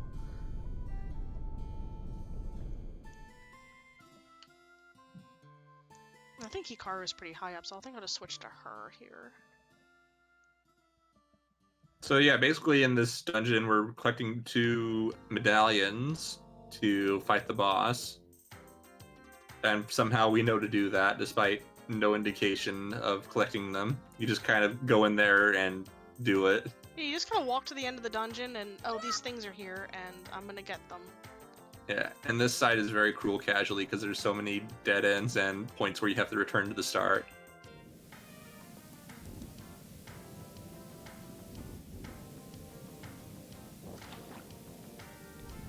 Oh, the Chimeras move so slow, plus I have instant dash, so... Makes it a lot easier. Wait for the water. So there's a health potion in this chest. I mean, mana potion in this chest. Yeah, the And next the chest is a health in this potion. chest, yeah. There's a butterfly there.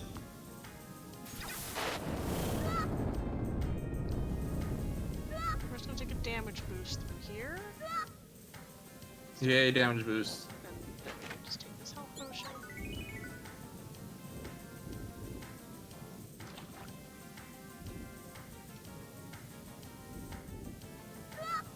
I'm gonna be careful here. Switch to Fu. So like on this side, you're gonna death warp no matter what, just because it's so painfully long to get back to the start. As this dungeon is very much coiled up. I say that was basically perfect HP wise. Yeah. Yeah, I'd because say you're everyone's pretty good on everyone's HP. got 2 HP left right now, 2 or 1, so you can just The slow chimeras. yeah. So yeah, in the US version, those things chase you down. They're fast. They're fast and they do 4 damage, so that was very good Lake Dungeon. Yeah, it's pretty solid. Giant crystal chests, yes. So now for this boss, you just place the 2 medallions and find out it's a giant turtle. That the island you're on is actually a living thing. And this is one of the few fights in the game where Umi's basic charge attack is like more useful than your spells. Yeah, Like it does the same damage as your spell, but it causes a lot less lag. Well, no Yeah. lag, I guess. You can still use your magic, but It's just laggier, and then you run out of magic. yeah. So I might just charge attack him. My notes say to use level 2 magic and then charge attacks. Although you want to use Umi's level 3 because it has less lag anyway, so. Yeah, but that sounds really out of date because you can just Yeah, do this charge was- attacks and it'll be faster. This was based off of a old any percent route guide that I had laying around. So I didn't want to rewrite all my notes for the dungeons we skip in the glitched runs. So I just used this, and it's a little bit out of date.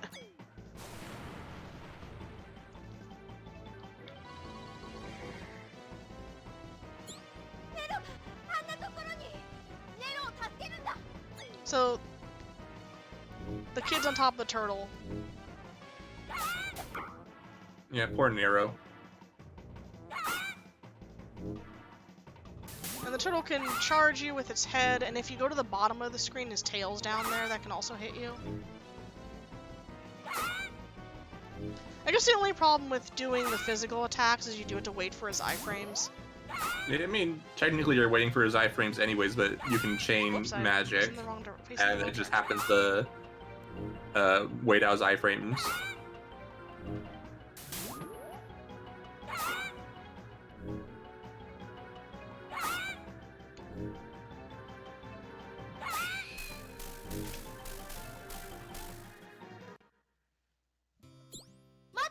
There you go. I saved a lot of time there. Nice. Turns out the turtle's a good guy. He just had a bunch of stuff on his back and it was uncomfortable for him. Yep. And Makona's here to translate for you. Yeah. Makona translates turtle and Hikaru can understand Makona. Somehow. そ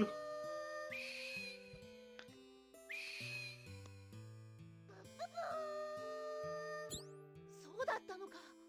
どうしましたの？昼寝をしている間に背中に土が溜まったんだって。それでその土を落とそうとして陸に上がって体を震わせていただけなんだってさ。あらねね、昼寝って一体何百年寝ていらしたんでしょうかね。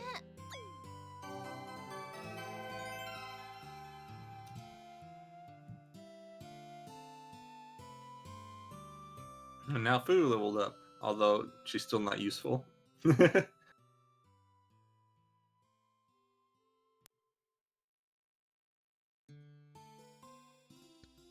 don't know why Fu levels it when Hikaru did all the work. I don't get it either. 海ちゃん、ふーちゃん、亀さんが空中庭園まで連れて行ってくれるってさ。ヒカルさん、聖獣さんですわよ。ま、亀にしか見えないもんね。いいんじゃない？お姉ちゃんたち、もしかして本当にさ、ね。バイバイ。 Boo boo. じゃあねー。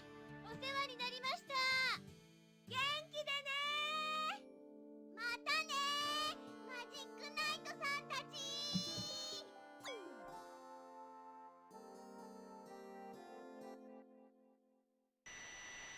So Nero's like, I want to be a Magic Knight someday, and then we get like a weird CGI cutscene of us flying the turtle like an airplane. You leveled up, but no one cared. Oh man, that'd be amazing for a game. You leveled up, but no one cared.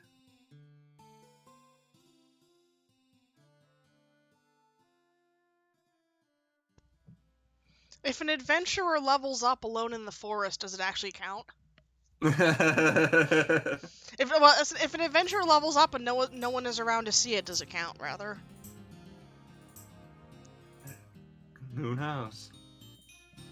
I have run speed. I can use instant dash here. Are you sure? Keep remembering that I have that. It was kind of fun doing this next dungeon earlier when I was practicing.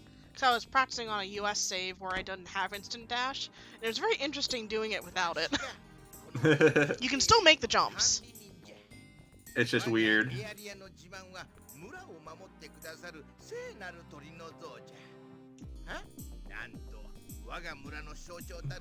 Dragon mock action. Yep. So here we talk to the mayor of the Sky Town. So the Sky Town, there used to be, I guess, more spirit beasts that could ferry people between the ground and the sky. But that hasn't been working for a while because the princess has been kidnapped. So they were the first people to come up from the ground in a long while here. And we want to go see the special statue that's in the Heaven's Labyrinth. And the mayor's like, no, it's mine. You can't use it. Gamere. Yeah, basically. Yeah, pretty much.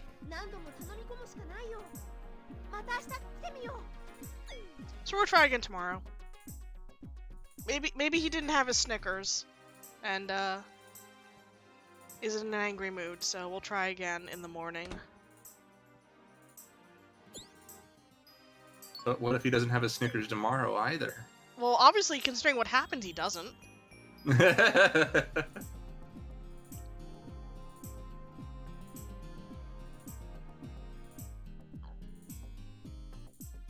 So we're gonna go visit him again, and he's still... Oh, I kept run speed there, nice. Oh yeah, because you jumped. Yeah, I jumped. It's hard to jump when you open the door. Yeah. Because you run into the door, but I kind of got it there.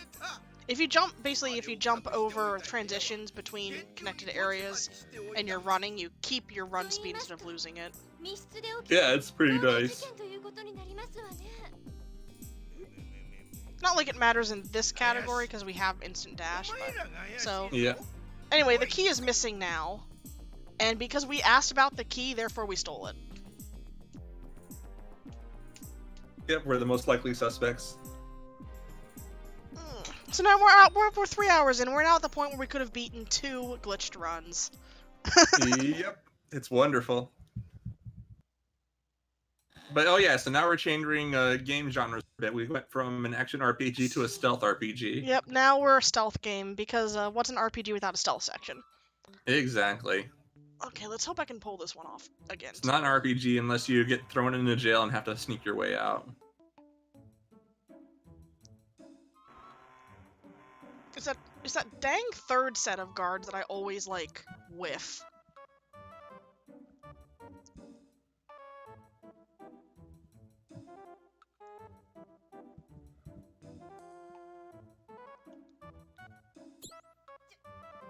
Also, Tigerian, I'm proud of you that you're still up.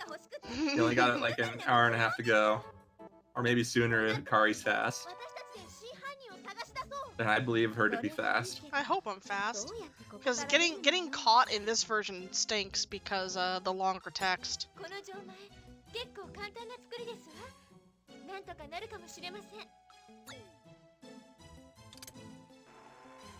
Because every time you get caught, you get thrown back here, and you gotta wait for the cutscene, and then Fu has to say, "Oh, this lock is even easier than before," and unlock it again. Yep. She has to be. That's where selfishness comes into play, where she has to let everyone know how good she is every single time.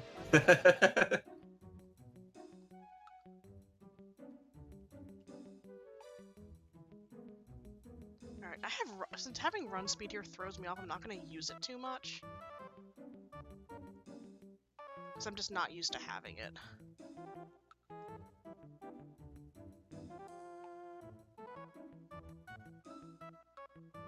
So yeah, these guys, they're apparently deaf, but they have a very good, narrow line of sight. They can see very far ahead of them, but they can't. They have no peripheral vision. Alright, I got that one right. That's just... And they can't hear the pitter-patter of footsteps. Assassin's Creed Shoujo.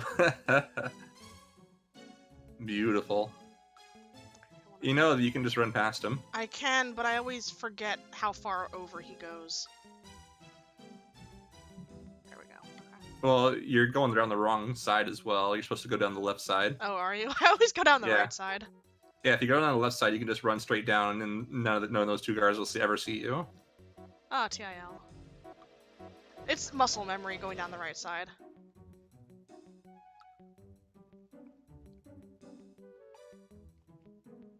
And then you can skip this cycle, but it's pretty tight movement. Yeah, I don't. Basically, you have I to don't do that. waddle behind him and try to sneak past him as he's turning around. The most spooky thing I do is this last cycle, this last guard.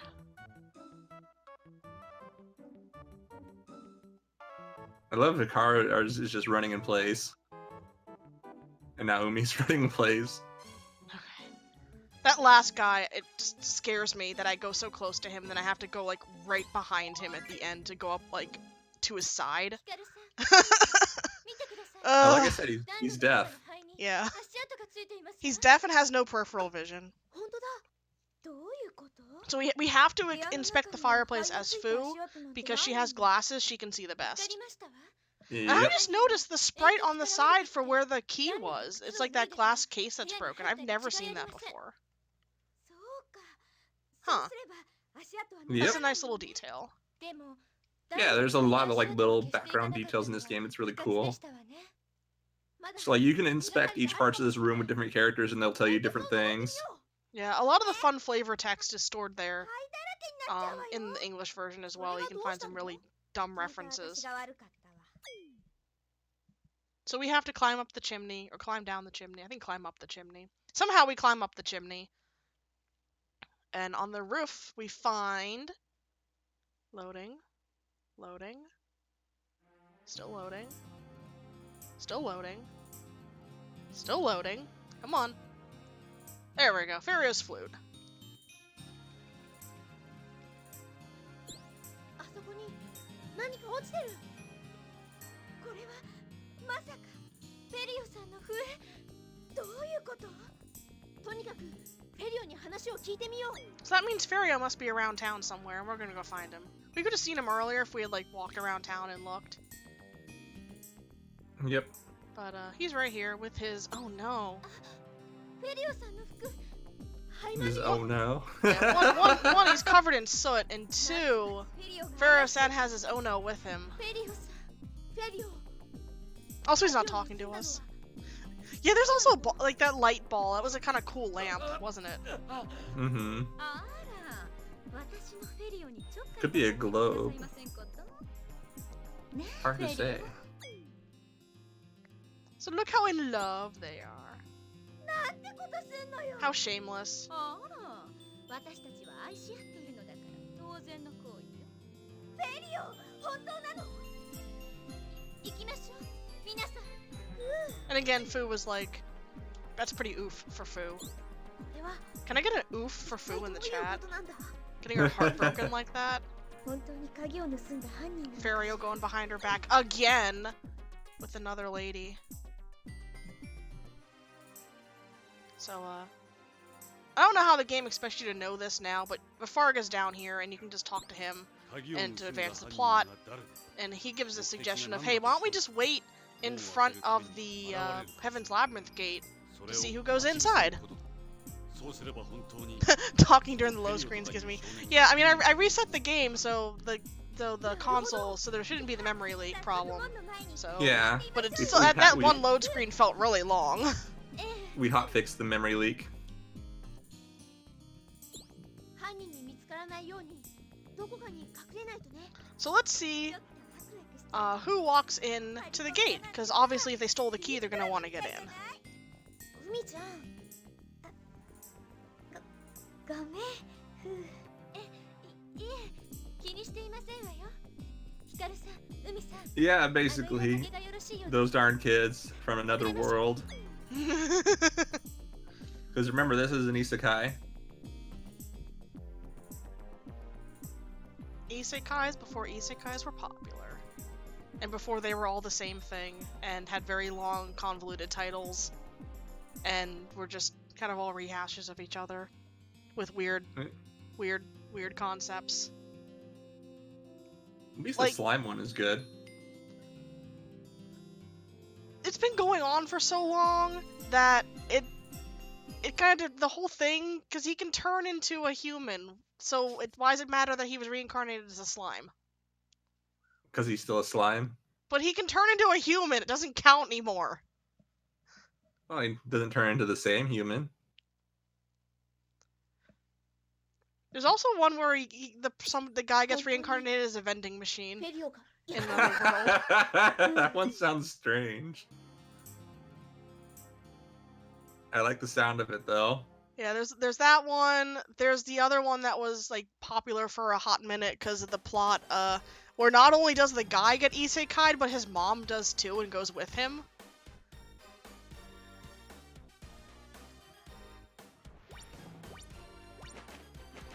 Alright. Loads and loads of loading. Yep. No emulator emulates the load times. So, Heaven's Labyrinth. We actually have to do this dungeon. Yeah, I don't This- remember where to go at all. This was the earliest skip found. The D-lit statue. May as well be. I want to go north. But yeah, I'll trust you on where to go, because it's been a very long time since I did this dungeon casually.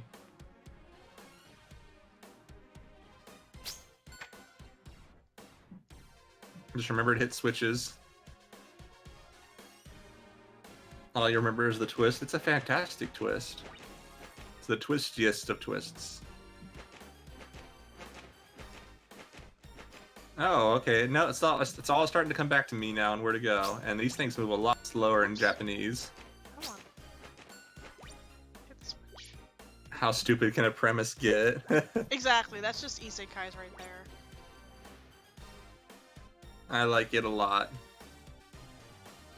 Am I in the right So spot? basically, this dungeon is actually like really cool casually, but it's very cycle based in the speed run, so you're just stuck waiting around a lot instead of exploring the dungeon. Okay, I am going the right way.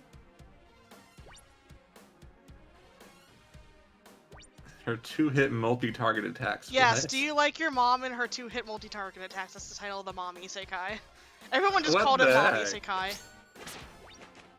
That's a name. No! Okay, I didn't fall off. I thought I fell off there, but I didn't. I mean, even if it fell off, it wouldn't have mattered. You hit 'cause solid I, playground. because I hit the solid ground, but still. Yeah, Somehow our I lived. companions are magic. That's why it's called Magic Knight Rayearth. They can, when you're not using them, they can just walk on air. So this room, very dangerous in the US version. Those birds, they deal a ton of damage. Like 6 or 7, because I got one shot by them. Yeah, and you have to kill them to open the door, and just using 2 shots of Umi's magic kills them, at least. When I was practicing this, though, the problem was Water Tornado, her second spell, does not hit them. You have to use Yeah, I was Flaming- actually surprised about Yeah, that. you have to use Flaming Shock. Flaming shock. Oh, you mean if you don't have the magic? Yeah, if you're doing this, like I was practicing it, if you don't have Umi's level 3 spell, you have to use Hikaru's level 2 spell to hit them, or physical attacks. Yeah, it's pretty wild. I didn't know that. So here is Spoo's level 3 spell. Do I have enough magic to use it twice? I don't think I do.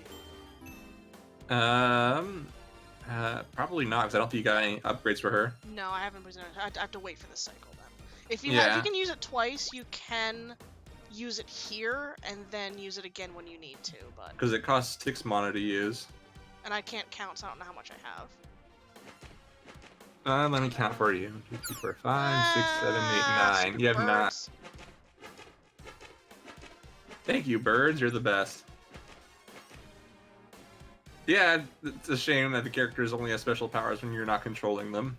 Although there's lots of other cool things in this game you can do to glitch around. Okay. Sorry for the weird noises. Very slippery there. Yes, movement in this game is slippery, which is why I fell in love with it.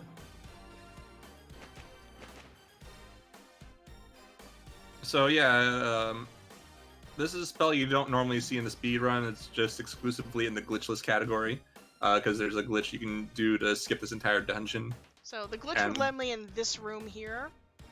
If I just jump over the gap, jump over the what do you call those things? The transition. Yeah. In the first. If you jump over the transition, that preview screen is where you have the zone loading from, except it's like the visuals of the actual first screen. Yeah, it's the background visuals of the first screen with the foreground visuals of that last screen. Yes, birds are jerks, and we're gonna be fighting a bird as a boss, so we get to take out our bird jerky wrath.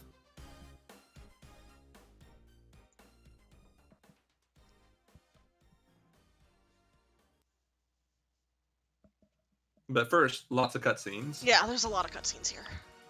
Because we need our lore. This is a lore-focused marathon. 現れたわね。セリオ、これは一体どういうことなんだ。どうもこうもないわ。おばさんには関係ないわ。おばさんには。なんですって？つくづく礼儀知らずな子ね。セリオさん、返事をしてください。無駄よ。この子はもう私のもの。私の言うことしか聞かなくてよ。そんなことあるもんか。そう。じゃあ試してみる？フェリオ、あの緑の服の女を殺しなさい。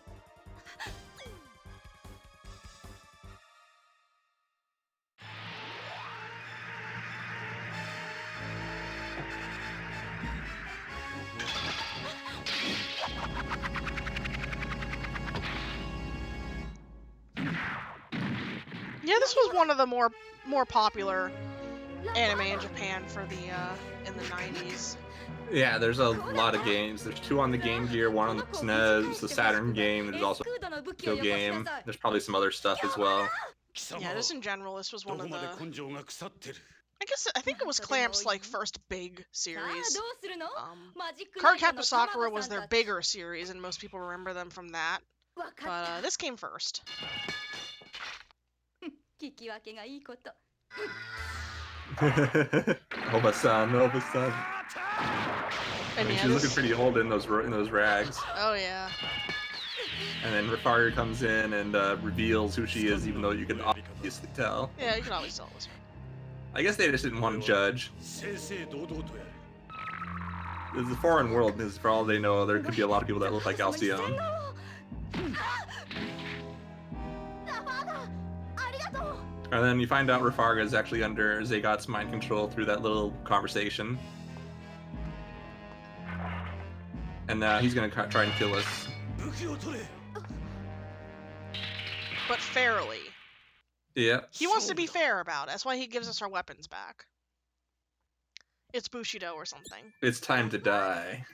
ラファーガ I love, like, Rafarga has so few voiced lines in the English version, but I love the voice actor. この男は He does a good job. 洗脳されたようだわよザガート様の洗脳力は私の無限 Like, when he says it's time to die, it's kind of like chilling a little 覚 bit. 悟することねマジックナイトの卵さんたち It's just like one of those things where it's like, I wish Working Designs wasn't lazy and voice acted the game, but at the same Yeah. time, it'd make it a long speed run. Yeah.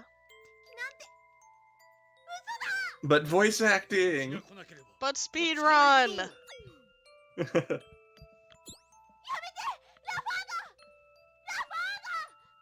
光だよ私光だよ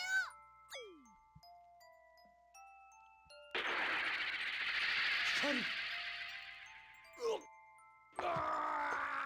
So now Rafarga tries to fight the mind control, and he walks off the cliff trying to fight it. Somehow he got all the way over to the edge of that cliff, even though he was in the center of the platform before the cutscene happened. And Hikaru almost dives after him, because that's smart. 口ほどにもない And also with the hair flip there, it's like, Umi is getting Space Marine shoulder pads. アルシオーネだった But yeah, you can see as their portraits in the anime cutscenes that their armor changes throughout the game. So now they have like more armor and it's like bigger and flashier. yeah, Hikaru hasn't leveled up as far as the others just yet. That's why she Yeah. doesn't have the flashier shoulder pads. あなたたちには And Yeah, also, it's a she- plot point in the manga, because in the manga, spoilers, after they go home, they come back to Sephiroth. And in the anime as well, second season, their armor kind of gets reset to their, like, the base look, except the shoulder pads on, like, the opposite side, which, like, shows that they've actually been Magic Knights, just that they don't need to wear their full armor everywhere. Something like that. An Makes excuse to sense. draw less stuff. Yamete! Yeet. So here's a bird, and unfortunately we can't break his AI like we could in the glitched run. Because you could just stand off down to the bottom right, and he'll just circle around and not do anything. But this is a glitchless run, so we're going to fight him fairly. Yeah, we're not going to manipulate his AI. Come back. But like most fights, magic is your most useful utility, because it's the only way you can hit the birdways in the air. And this is like the only fight, I think this is the only fight aside from the first one where Fu's magic does the same damage as the other characters. Yeah, this is the only fight. And I'm not sure why.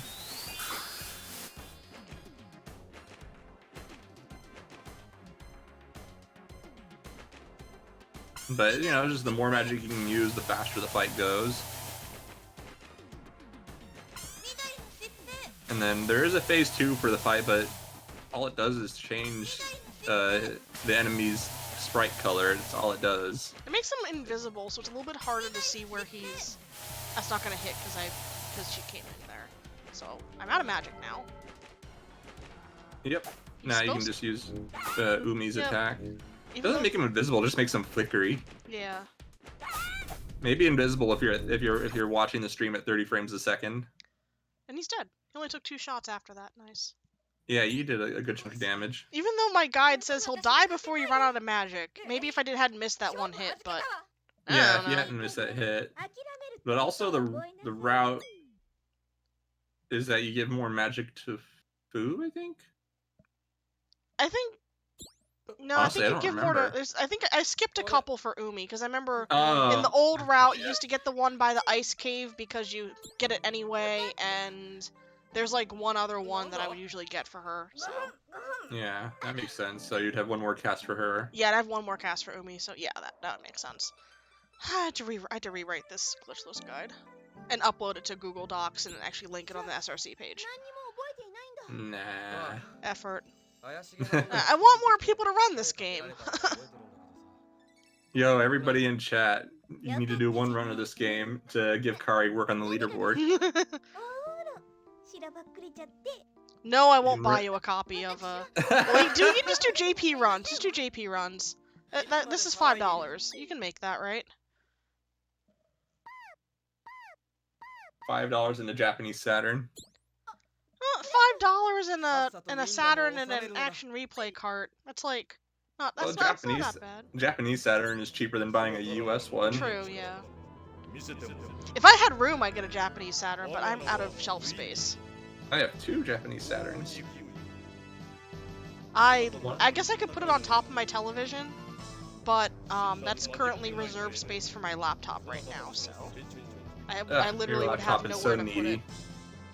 I do have 2 2 Dreamcasts.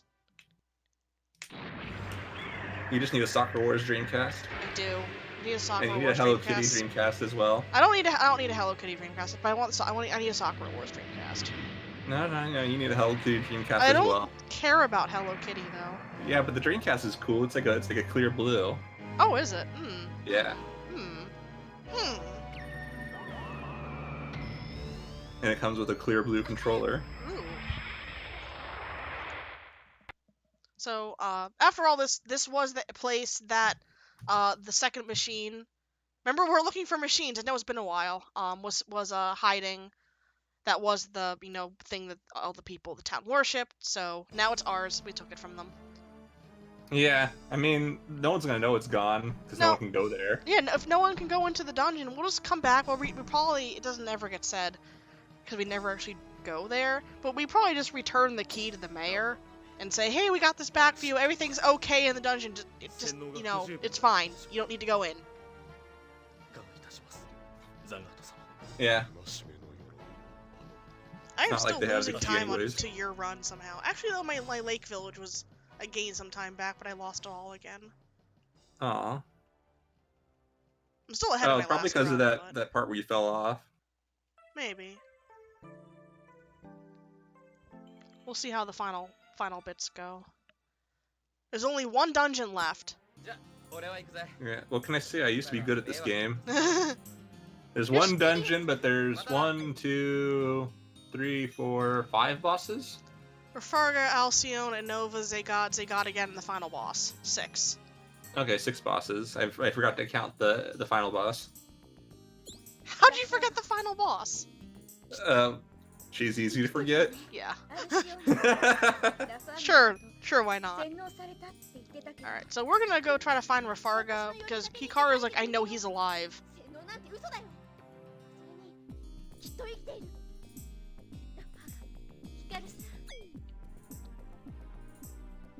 Your religion is fine, don't worry about it. This is fine. Oh yeah, lots of evil people cutscenes in this game. Those are like the only parts that are actually voice acted in the US release. Oh yeah, all the filler. It made us forget about that. Oh yeah, we're collecting ancient machines. Yeah, it's really easy to forget that too, like in a casual run, because there's a lot more to do. I want to go this way. Talk to Rafarga, then the old man. Very handy that we landed in the same place that Rafarga ended up, huh? I know, it's so convenient. But it turns out he has amnesia. Dun dun dun. I mean, he fell really far. He probably ended up like hitting his head on the ground and like ended up halfway stuck in like Manderville or something. Or Hildebrand, I mean. His legs all sticking out weird. That's the name of the dance. That's what I thought of the first thing. So, talk to Rafarga, sees amnesia. Talk to the old man. The old man's like, oh, we can, I heard of a special elixir that might be able to cure amnesia. So we're gonna go back to the Tree of Life town and go pick that up. So one time when doing a glitched run of this, I talked to them in the wrong order. I talked to the old man first, and then Rafarga, and didn't talk to the old man again. And I went back to the Tree of Life town and got stuck in the cutscene that leads you to open the Tree of Life, and I had to load a save. Yeah. I forget what marathon that was for. A marathon. I forget which one it was for. But that was like, oops, there's a certain order you have to talk to them in, because my guide, my writing had only said talk to both of them, and it didn't give an actual order. So here we are back in this town. We're just gonna run back up and talk to Athena.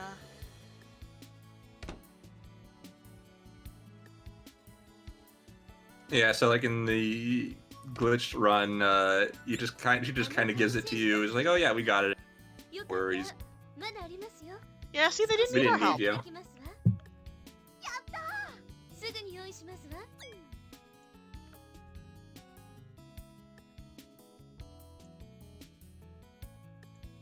And then she's like, oh, you actually got it, and Abner just took the credit. And you're like, yeah.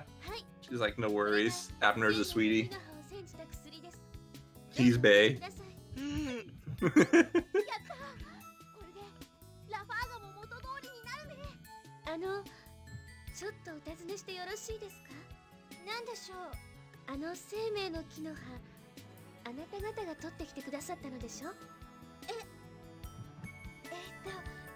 Exactly, just rub some dirt on it, he'll be fine. Yep.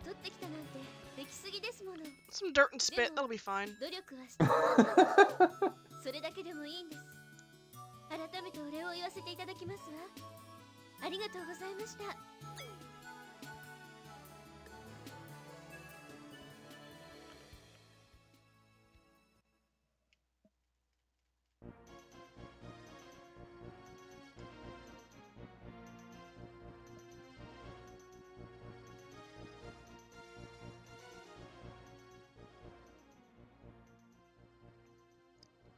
Okay, let's not walk the wrong way after getting in here.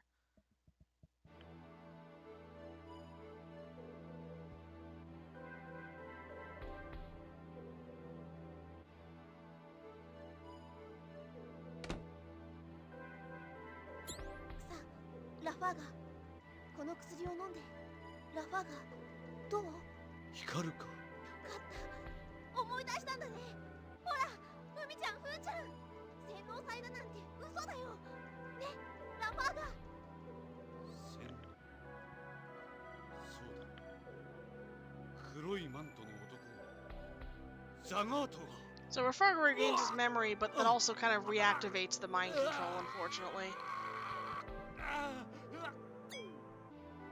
Or regaining your memory just gives you that much of a migraine that makes you stumble outside. Just walks right through us.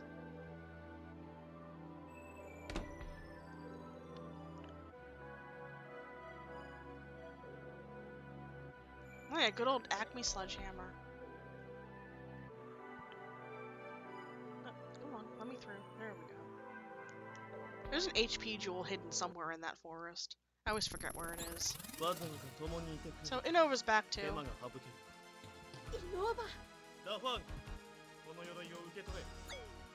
So get your armor and your sword and attack these girls. And destroy them!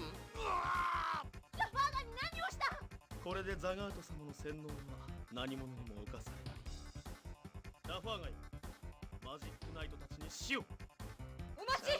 Destroy them. And but Alcyone is like, wait a minute, these girls are mine. They're my enemies, I want to be the one to defeat them. その獲物を狩る。貴様どれだけの失態をザガート様にお見せすれば気が済むのか。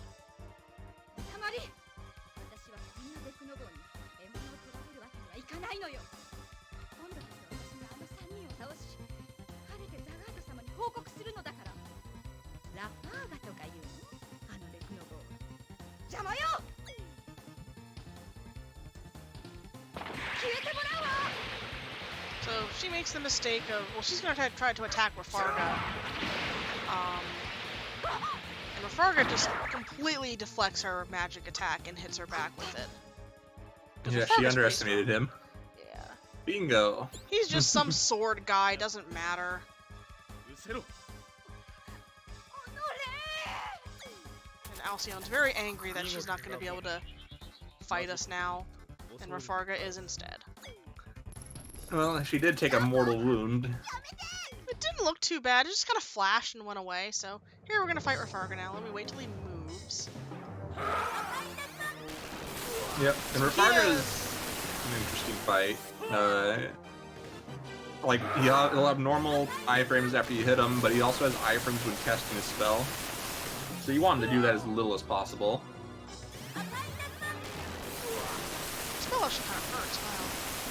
Yeah, it hurts. It keeps getting too close to dodge from it, too.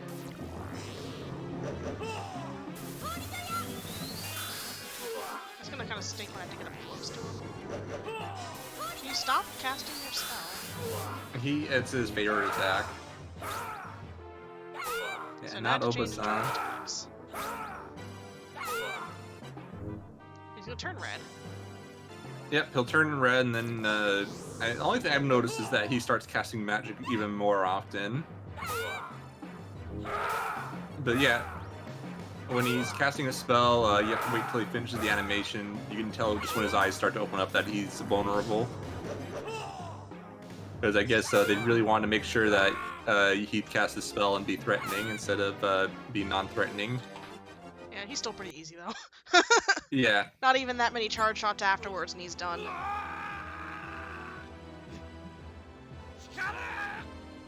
And now we get giant text. All the giant text. So Rafarga is asking while he's still himself and holding back to kill him before he destroys us, because he knows he's pretty strong.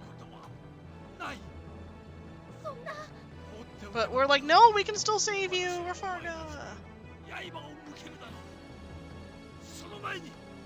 I know, we should have just let him wander around as a villain while we kill Zagat, and he would have been fine. Yeah. If we just gotten rid of Zagat, he would have been cleared of the mind control and been fine. Yeah, exactly. But no, this is a linear game, so we can't do that.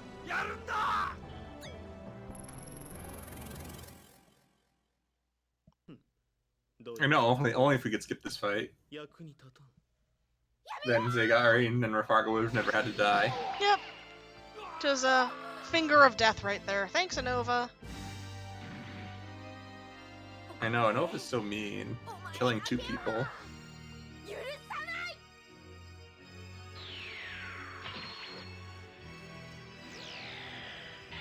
And Hikaru levels up because she's mad.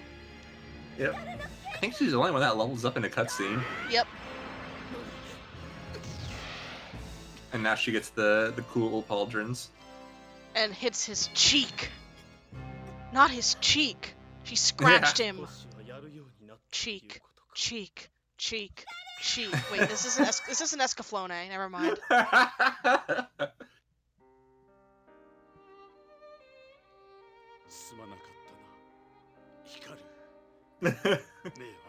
Not his perfect cheek. That's, So that's literally what happens in Escaflowne to Delandau. He gets hit on the cheek in some battle and just gets obsessed with getting hit like that. I don't even remember who hits him because it happened like right near the end of when the dub was shown on Fox Kids before they took it off the air because it had too much violence in it. Well, I should have moved it to WB. Because Fox Kids was trying to license more anime, and they licensed Escaflowne and started showing it, but it had too much violence to edit out, even though they were already editing it pretty heavily. Oh, by the way, blood warning, sorry. So they just completely stopped airing it and just let it release on the DVD uncut. And apparently Fox Kids was gonna also license Slayers, but just kind of dropped it quietly. because that gets pretty bloody at the end too, I think. And this was licensed early on, like it's got VHS tapes. It never aired on TV here. It did air on TV in Latin America, I do believe, though. Latin America got a lot of 90s anime that was not aired on TV in the US. And they usually have some pretty good opening themes, too.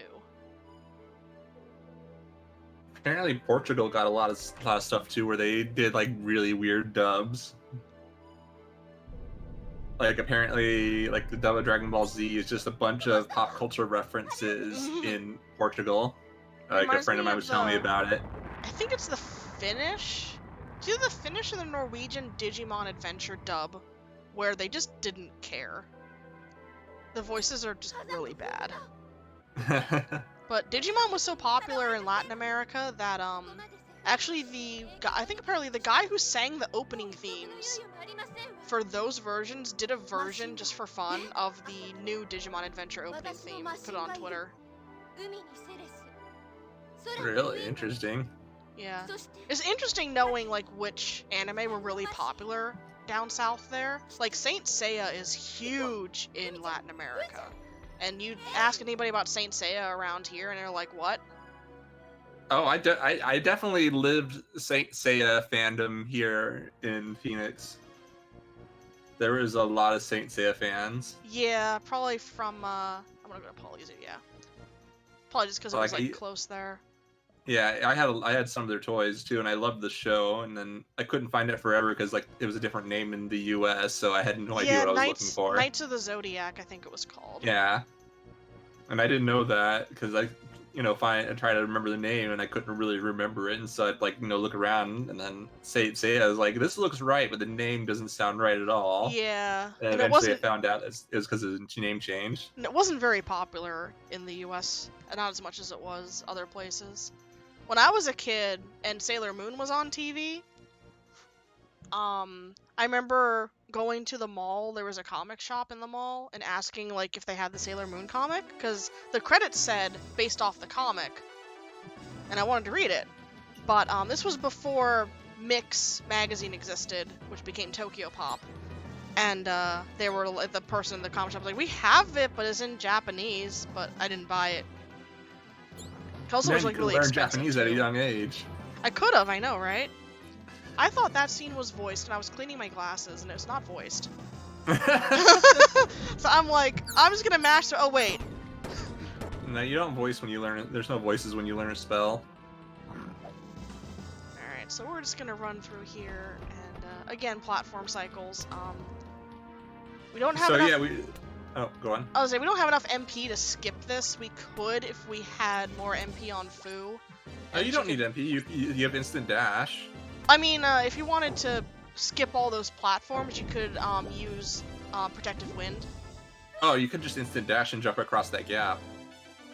Really? I never tried that. Alright, so we're gonna go up this way, and up this way, and then squeeze through there. In the last room, I use, Wait, isn't that a glitch? No, I'm just kidding. It's not a glitch because we're not clipping through anything. There's just a gap there. Yeah, I know. I'm just giving you a hard time. Man, if only I had Netflix.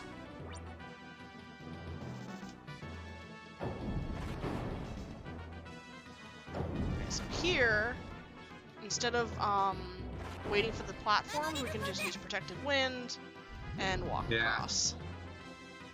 So normally you would not have this spell in a regular run, because you have to go out of your way for it. And I don't want to go out of my way for it to use it only once. Yeah, it's so deep in the dungeon that it's not worth it. Yeah. It's funny, I was like the only one who liked Sailor Moon growing up. All my friends were into the other animes that were like Tsunami. And whatever else. Yeah, I didn't catch Sailor Moon when it was in syndication on like random USA or wherever it aired there. I saw it on Toonami randomly. Like I remember catching like a couple stray episodes here and there, and then just kind of getting into it near the end of the first part. And what I remember seeing is the I don't remember what episode number it was. Near the end of the first little arc where there's only 3 of them. And I didn't watch it again for like a long time, and then they started repeating episodes, so I kind of watched it all from the beginning. And I remember, here's a funny story. So, when Toonami was airing it, there's a 46 episodes in the first season of Sailor Moon, I think, in English, because there's a bunch skipped and put together. I remember going to Kmart, remember Kmart? And finding a copy of the VHS for the final 2 episodes of that season, and buying it and watching it before Toonami aired it, and going, ha ha ha, I've seen the ending of the season, of the show. And then Toonami airs it, and I'm like, ha ha ha, I've seen this already. And I'm gonna, just for tomorrow, I'm gonna watch it again, because I like this show a lot. And then the next day, there was a new episode, and I was like, wait, there's more? Because this is before I really had the internet. And, you know, didn't know that there was 5 seasons of Sailor Moon in total. And it was just mind-blowing. It was also mind-blowing as a kid to watch a cartoon, and it had a coherent plot between episodes. Yeah. Because I didn't watch Gargoyles or, like, Batman, really. So, Sailor Moon was the first, like, instance of a show where, yeah. That was the first instance of a show where it had plot between episodes. So we learned Hikaru's final spell, basically it's the name of her dog, in Japanese Tikage, and in the US it's Flash. How long until the end? I can look at my splits in a hot second after I finish this boss. But I missed. it's the most powerful spell in this game, but it costs 10 mana to use. And it can 3-shot any boss. And in the regular run, it's used heavily when you get it, even though there's only 3 bosses you can use it on. Yeah, sorry, we have to kill Oba-san, aka Alcyone. Alcyone, stop running into me! And yeah, this fight's kind of mean. Like, she can just like go off screen and just float around and just be mean. What is that? She did 2 attacks at once. Yep, she somehow did 2 attacks at once and almost killed me there. I was almost an idiot and died. How much long till the run end? There's 4 bosses. And I'm 18 minutes ahead in my splits, so, 18 minus, I'm trying to do math right now. There's a 4 minus 18, that'd be 4. This is about a half hour? 20 minutes to a half hour left? Yeah, Batman had vague continuity. It was there. It didn't really show until like the later shows in the DCAU, but it was there. Gargoyles had a stronger one, but anime was where it was at for like plot.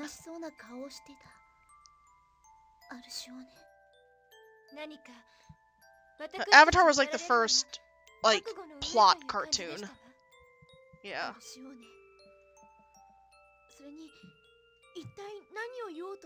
And then those became popular, like after Avatar became really hot, and it's like, oh, let's all make plot-based cartoons again.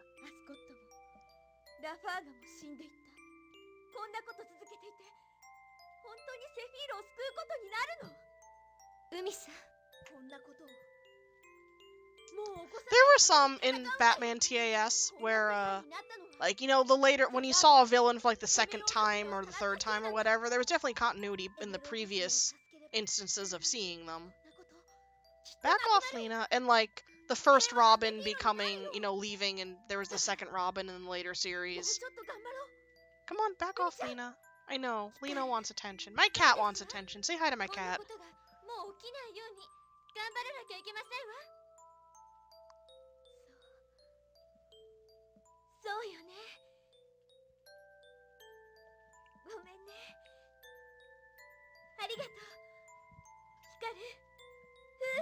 So everyone here is feeling sad because everyone's dead You know, Caldina's dead, Ascot's dead, Rafarga's dead, Alcyon's dead. Jiminy's dead.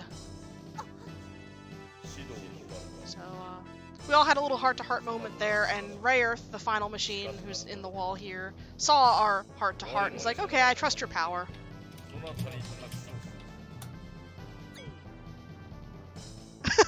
Doug had some continuity to it, actually. Not much, but it had some. But you can still watch it generally in out of order.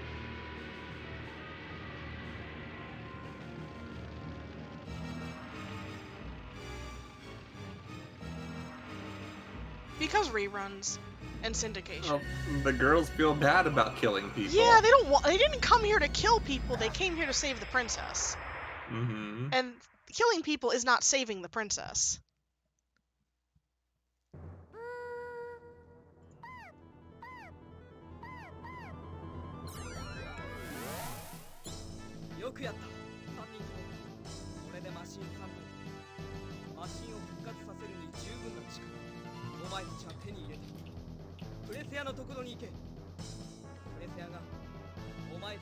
My cat was pleased that she was said hello to, and she has now left. Thank you. She's getting antsy because I'm not in bed. Hi, cat. I think there's an evil people cutscene here.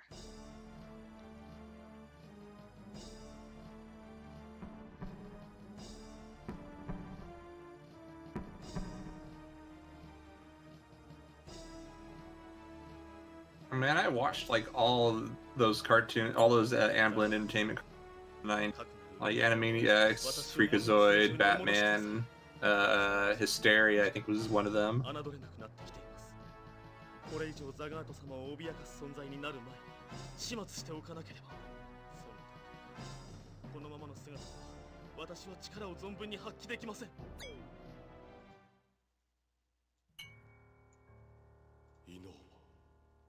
So Inova asked to unlock his true power, even though he'll lose his what do you call it? Humanity. Humanity, yeah.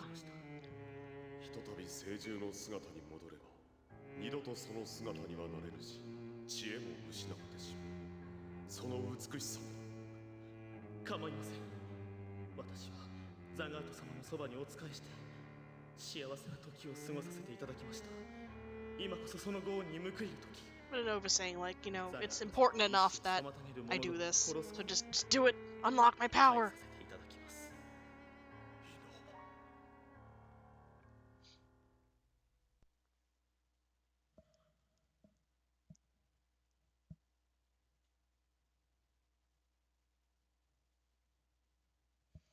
Actually, there was, what do you call it, episode titles and synopses leaked up through 6, I think, for Digimon. And I just, like, browsed through them. And it's looking good.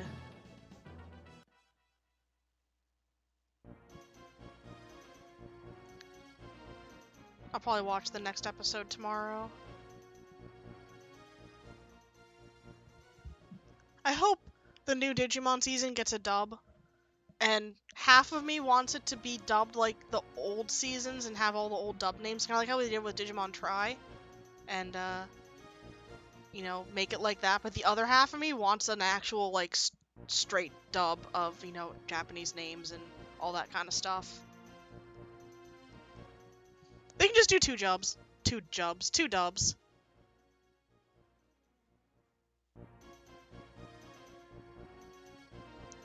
Yeah, if you watch that scene between Zagat and Inova muted, it has a whole different context. It doesn't look like what they're talking about. So you have to heal after that dungeon because you don't get any level ups. So you have to heal after there, and sometimes I've forgotten to do that in the past. And I end up marching on to the next boss without healing, and I'm like, oops. For whatever reason, Precia's still alive. Yeah, Precia is not alive in the anime and manga. She dies right after giving you your weapons. I think Alcyone or someone, I forget who, someone attacks her house. Maybe Ascot. I just read the synopses and I don't remember anymore. But someone attacks her house and she gets crushed underneath the house. It was Fario. It's not fair, yo. I still have the synopses up. Let me look.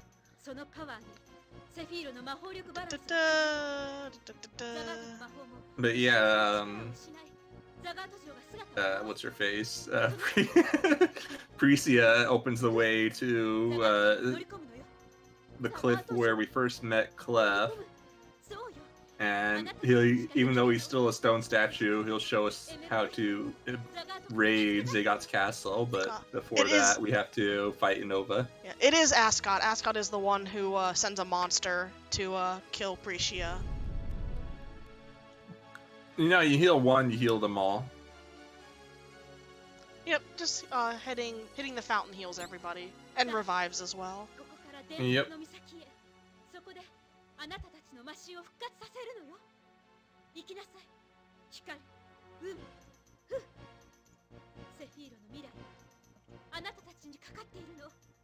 I never did watch Try. I watched the first movie because it was at the movie theater near me, and I watched it there because it was like awesome. And then I never watched any more of them.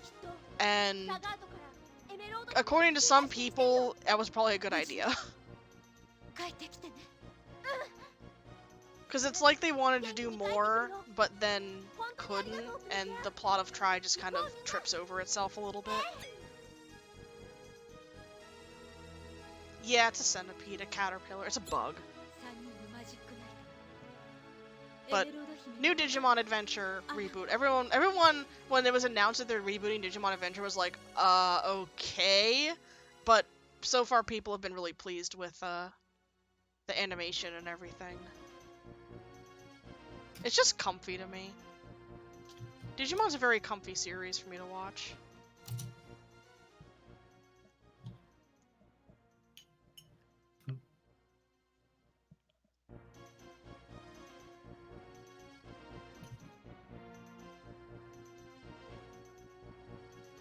So, we're all the way back at the start, or everything started, where Clef is on the thing here. We have gone full circle. Except now it's evening. We did everything in a day despite staying in like 3 or 4 times. Yep. It's just been one day. Isekai time. Yep. お前たちに助言くらいはしてもやれたが、どうやらもう限界のようだ。そんな、何を言うのクレフ。急げ。ザガートも手駒を失い、焦っているだろう。どんな手を打ってくるかわからん。マシンレイヤース、セレス、ウィンダムを復活させ、ザガート城へ乗り込むのだ。そうはいかん。イノーバ。マシン謎に足を踏み入れられては城が汚れるのでな。ご遠慮願おうか。うるさい。お前だけは許さないぞ。降りてきて戦え。威勢のいいことだ。では望み通りにしてやろう。Nova with his fancy cape. How am I losing so much time to Nova? I haven't even gotten through all the cutscenes. Good question. Yeah, it's like I was... Oh, maybe because I split differently. That's probably why. I probably didn't split right after when I killed the boss and split like when I left the dungeon or something. So Inova's a dog, by the way. Woof woof.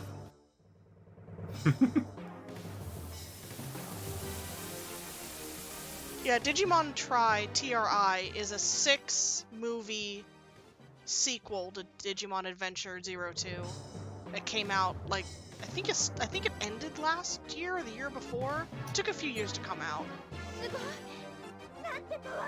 Yes, Monster Rancher anime was so good. I love the Monster Rancher anime. The US didn't get the 3rd season that they made. They only got the first 2 seasons. And even then it kind of got screwed on air because I think it stopped airing on Fox Kids before it got to the end and they moved it to Fox Family. And then I like never saw the ending because I didn't know it was still airing. And I have a boss to fight now, so I'm gonna stop talking. You'll be fine. I mean, the only thing I remember about Monster Rancher is I did watch it, but I mostly played the games. I watched it first and then I played the games. But wasn't there one on the Game Boy Color? Monster Rancher battle cards on Game Boy Color. That, or maybe just the original Game Boy, because I remember playing one on handheld. I know there's Monster Rancher Battle Card, which is like a normal turn-based RPG with cards, kind of. That's on Game Boy Color. I have that game, but like the actual games were on PlayStation. Yeah, I remember the PlayStation one, but I do remember having one on a handheld. But yeah, the Monster Rancher anime was so good. And it was another one of those ones where like Fox Kids didn't realize how dark it got. And there was at least one episode that only ever aired once. Oh yeah, I should have used my mana potion here. I'm just like attacking him. Oops, it's too late Okay, there's now. 2 on the Game Boy Color. And I had Monster Rancher Explorer, maybe? Come on, Anova, you're red. Just die off already, please. Although, I don't know, that doesn't look right. Maybe it was the card battle game. See, I told you I should have been paying attention because I could have used my mana potion there and totally forgot about it. Okay, yeah, okay, I remember Monster Rancher Explorer, it wasn't that. He's not even paying attention to me. Who, me? Yeah. I forgot to use my mana potion on Anova. Oh, you're fine. I know, but it still took me longer than I would have when I realized halfway through stabbing him, oh, I should have used my mana potion, so I could have cast To be fair, Hikari again. I forgot about the mana potion as well. That's okay. I'm still on PB pace. I'm not on world record pace anymore, but I'm on PB pace.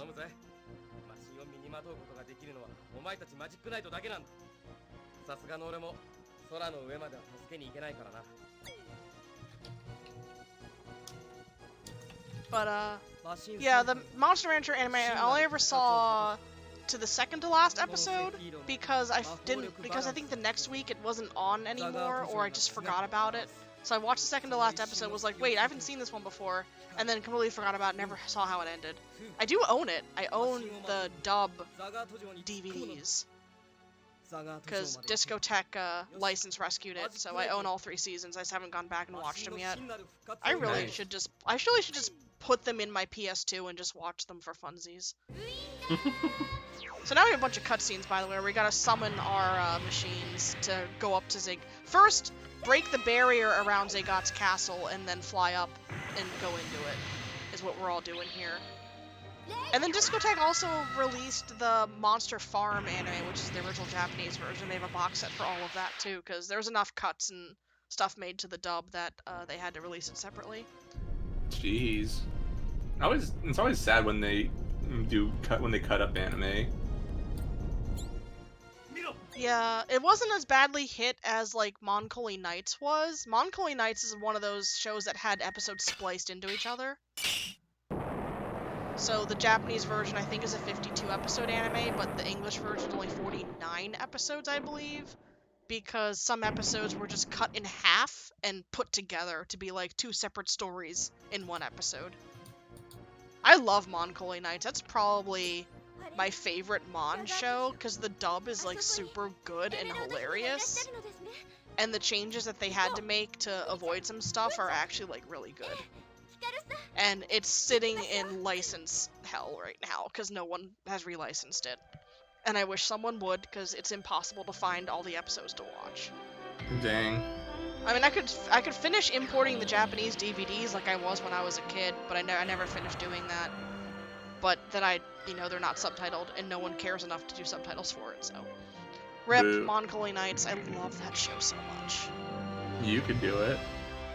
I wanted to at one point, but that required learning Japanese, and that was like 10 years ago when I wanted to do it, and I'm like, I still haven't done it, so I'm never gonna do it.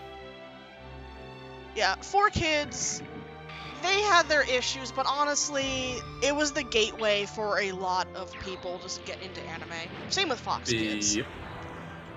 Although for me, my gateway to anime was Vampire D, surprisingly enough. Yeah, mine was Sailor Moon. Sailor Moon and then Pokemon, a little bit of Dragon Ball Z, and then Tenchi Muyo, Digimon.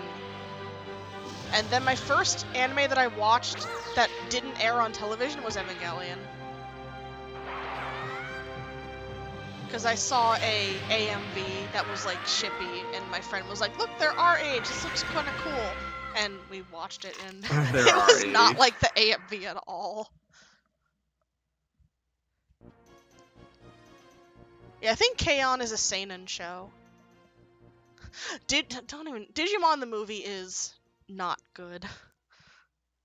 Although the thing is, well, with Digimon the movie, the third Digimon movie, I don't remember what that one's called originally, but the third Digimon movie is not good. It's very slow and very kind of boring.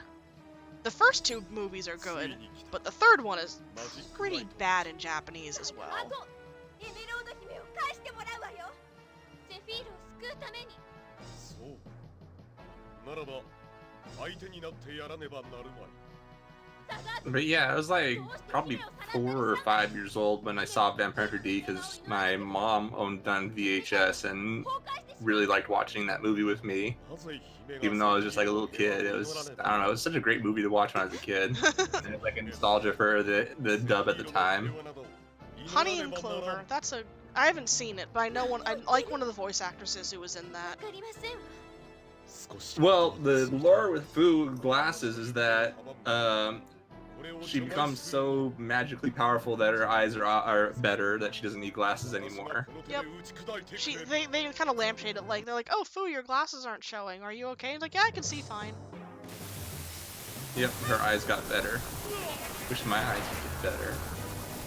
So now we fight Zagot finally after all this death and traveling.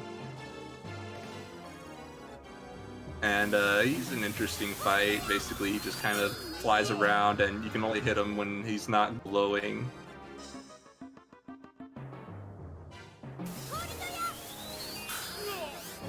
I don't think you have a license for that giant mecha. Oh, that is amazing.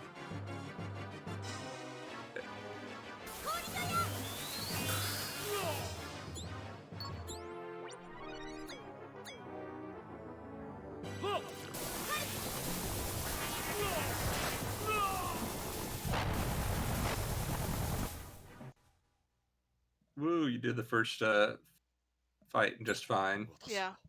I'm not worried about him in the Japanese version. The meteors do, like, it's like a pebble hitting your head. In the English version, they do 8 damage. They instant kill you.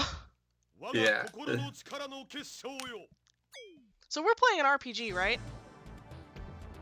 Yeah, I'm pretty sure we are. Okay, yeah, it's not gonna be an RPG anymore, sorry. We're gonna...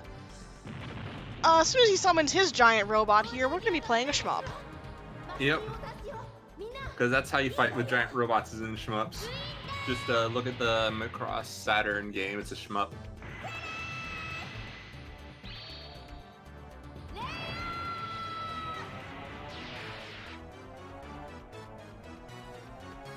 Magic power equals LASIK.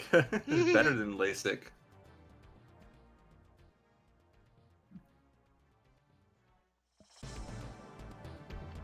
Alright, let's not mess up this battle either. Let's not have Fu die.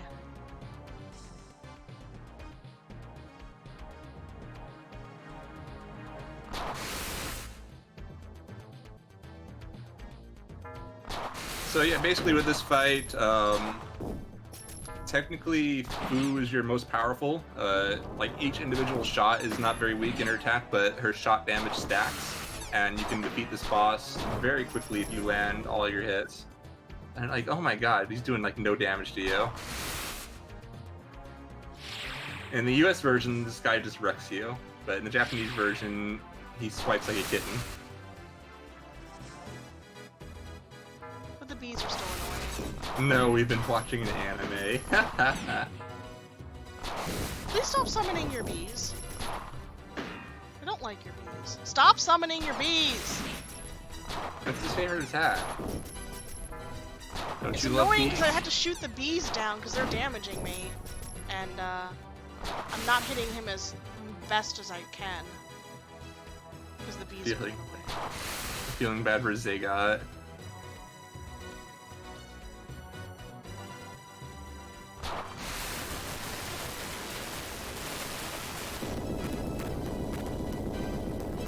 Man, that fight is just such a cakewalk in Japanese. Yeah. Cakewalk in Japanese. There's like no fear of dying or losing Fu.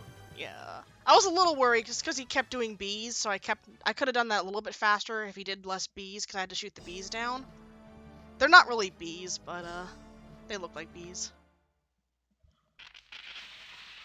Alright, some more cutscenes.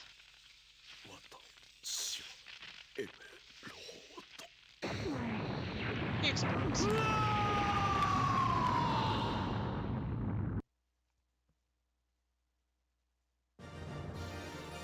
I have a pretty good VHS collection of TV anime.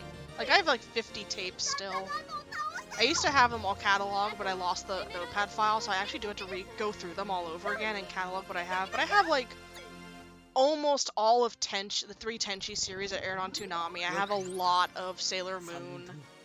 I have a good chunk of like the first 3 Digimon seasons. I have a lot of Moncoli Knight, some of Flint the Time Detective, some Monster Rancher. Oh man, I remember Flint. Flint was so good. It was so dumb. Well, so when are you digitizing all your tapes? I keep meaning to. I need to get another. I think I have another. Actually, I think I do have another cable to hook up my VCR to my capture card, and I could do it that way. I just haven't gotten around to doing it. Because I think I found my spare composite cable that I could use for that. I just need to actually do it. Also, I need the storage space. I would need to get like a whole, you know, another hard drive just to store those on, external drive. Anyway, Yeah, so we rescue the luckily they're not princess, very and we're big. talking to Clef, and we're saying like, "Hey, Clef, you should come with us and go see the princess." And he's all like, "No, you guys go ahead. Go rescue her. She's behind me in this door. I can't go with you." We'll definitely do it.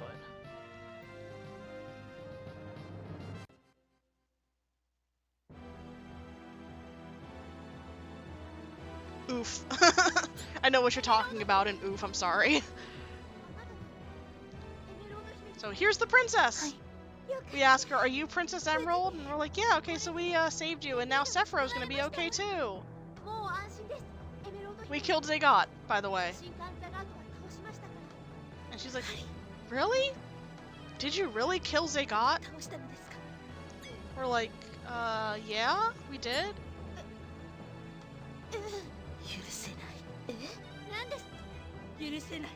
That Urisenai is so big it goes off the screen. She's very mad that we killed Zagot. Oh yeah. Because she was in love with him.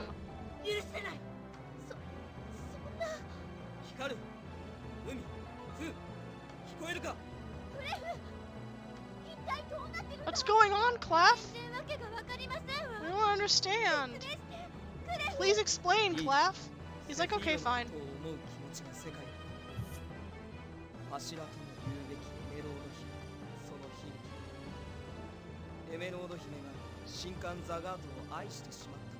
So Princess Emerald fell in love with her priest Zagot, and because she fell in love and had those feelings clouding her mind, she wasn't able to effectively pray for Sephiroth's safety constantly as its pillar. So she summoned the Magic Knights to kill Zagot and herself to free her from the pain of having to choose between being the pillar or being in love with someone. Told you this story was depressing.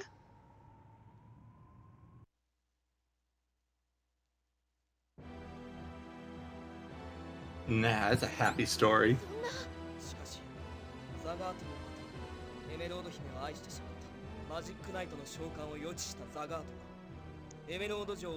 What a Yeah. twist! Just pick 'em better next time. Well, if she fell in love with anyone, it would cloud her judgment. So Yeah, if she fell in love, it would be her one true love. I just want to get to the final boss already. I don't want all these cutscenes.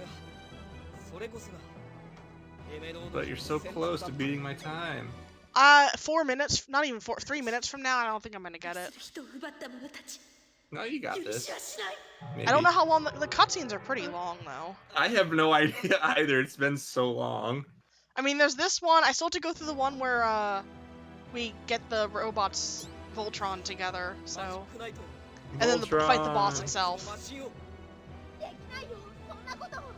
やるのだ。 So I'm definitely not beating. I'm definitely not Listing beating your kills time. when you meet people for the first time. エメロード姫も救われない。やらなきゃいけないのか。本当にエメロード姫を。 Color. 今まで逆上した件によってセフィーロがめちゃくちゃにされてしまう。本来のエメロード姫の意志に反することなの。 Clamp wanted real endings, not happy マジッ endings. クナイト。 Even Cardcaptor Sakura was kind of bittersweet until like the movies, I think.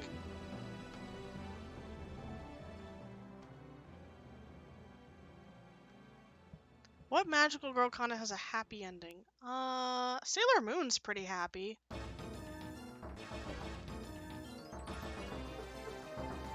Takes a bit to get there, but it's pretty happy. I don't remember most magical girl animes. Um. Yeah, I really haven't seen any actual, like, a lot of straight magical girl series. Like, it's Sailor Moon, Cardcaptor. Straight magical girl series. This one's more Magic Knight. I didn't finish Nanoha, and that's more of an action show anyway.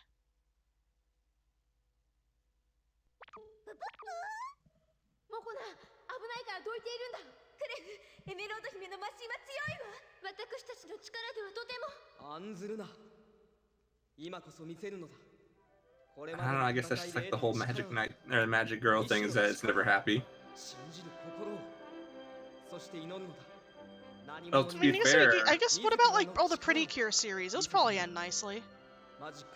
Princess Emerald had been doing it for thousands of years or something like that. 何者にも負けない力を。この世界を救う力を。エメロード姫の意志を守る力を。 I don't know why I'm mashing the button. And Makona uses his power to Voltron our robots together.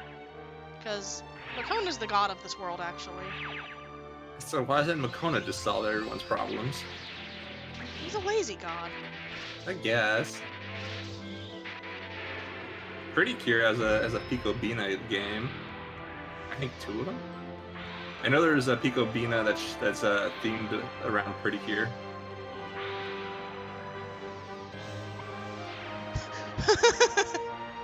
Madoka has an ending. Okay, Magical Girl series. I thought that's what we were talking about. Yeah, totally.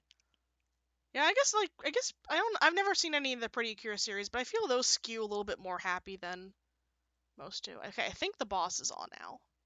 I'm definitely not being the boss in 20 seconds, so.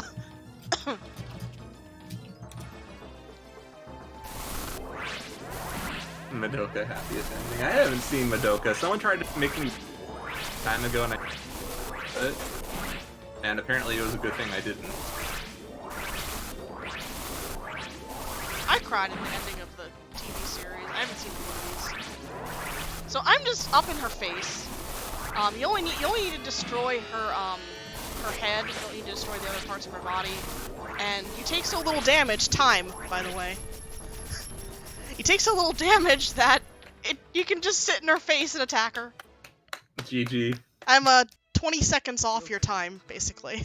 Yeah, 17 seconds off. You were so close. Yeah, that was pretty close.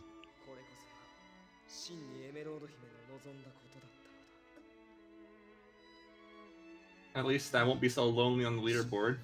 Yeah, I'll be really close by. What did I probably could have done Innova faster, and there was another boss I could have done a little faster that could have saved me time, but now to never run this again. I mean, now it's a competitive leaderboard time. Well, now you have to run it, so you can get even lower and make it less likely for me to beat you. Nah, my Japanese side has been having problems lately. Just randomly deciding not to load stuff, even though it has a fresh laser. So even though you got it fixed, it still isn't working. Yeah, I think I need to recap it, but I'm not sure. Effort. Yeah. So if you wanna waste time, I can let the ending play out here, the ending credits. Just Well, let me it's know. not really lots of lore without the credits now, Okay, is I it? need to play. Okay, we'll play the credits. There's no special thanks to Mountain Dew in the credits though, so. I know. That's what makes the credits so good.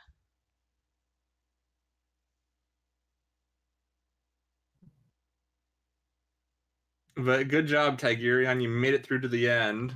Woo! You did it! Yay! Thank you We're everybody so for proud of watching you. until the end. By the way, yeah, this run is one of the longest ones for this game, which I highly recommend playing this game. Please, if you can, play this game. It's We're very proud of this magical girl chat for sticking through to the end as well. Thank you, anime chat. Y'all are great magical girls. You should be proud of yourself. Thank you for being fans of anime.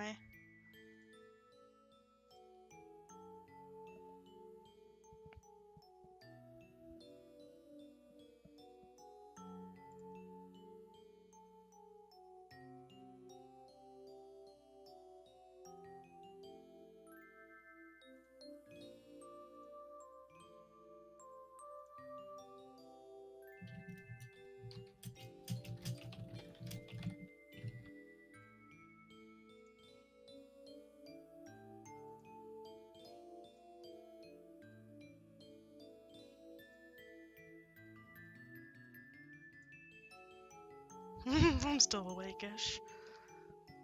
Part of me wants to stay up a little longer, but I think I'm probably just gonna go PTFO. Are you sure you don't want to do another run? No, if I was gonna stay up, I'd be watching the Muse Final Live rewatch that's happening right now. But that's only like an hour in, and that whole live is like 5 hours long, so I'd be up until the morning, so no thanks. That doesn't sound so bad.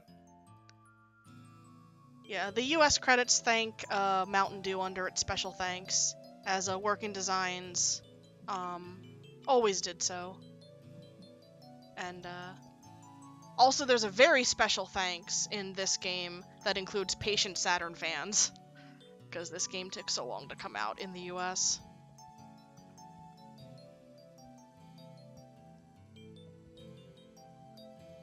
Yeah, chat's pretty cute. Anime's pretty cute. Mm-hmm.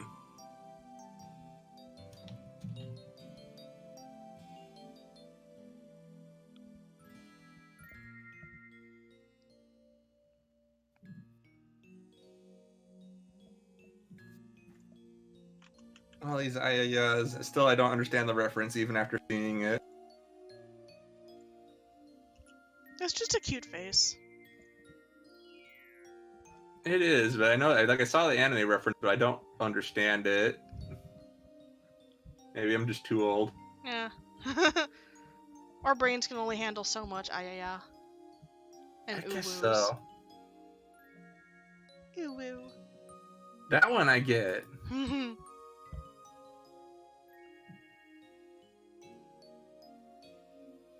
See, I guess this one has special thanks and very special thanks. It's just that, you know, they're different in the US version. They're actually thanking people and the TV station. Yeah. And some Tokyo movie something. I can't read the last two kanji.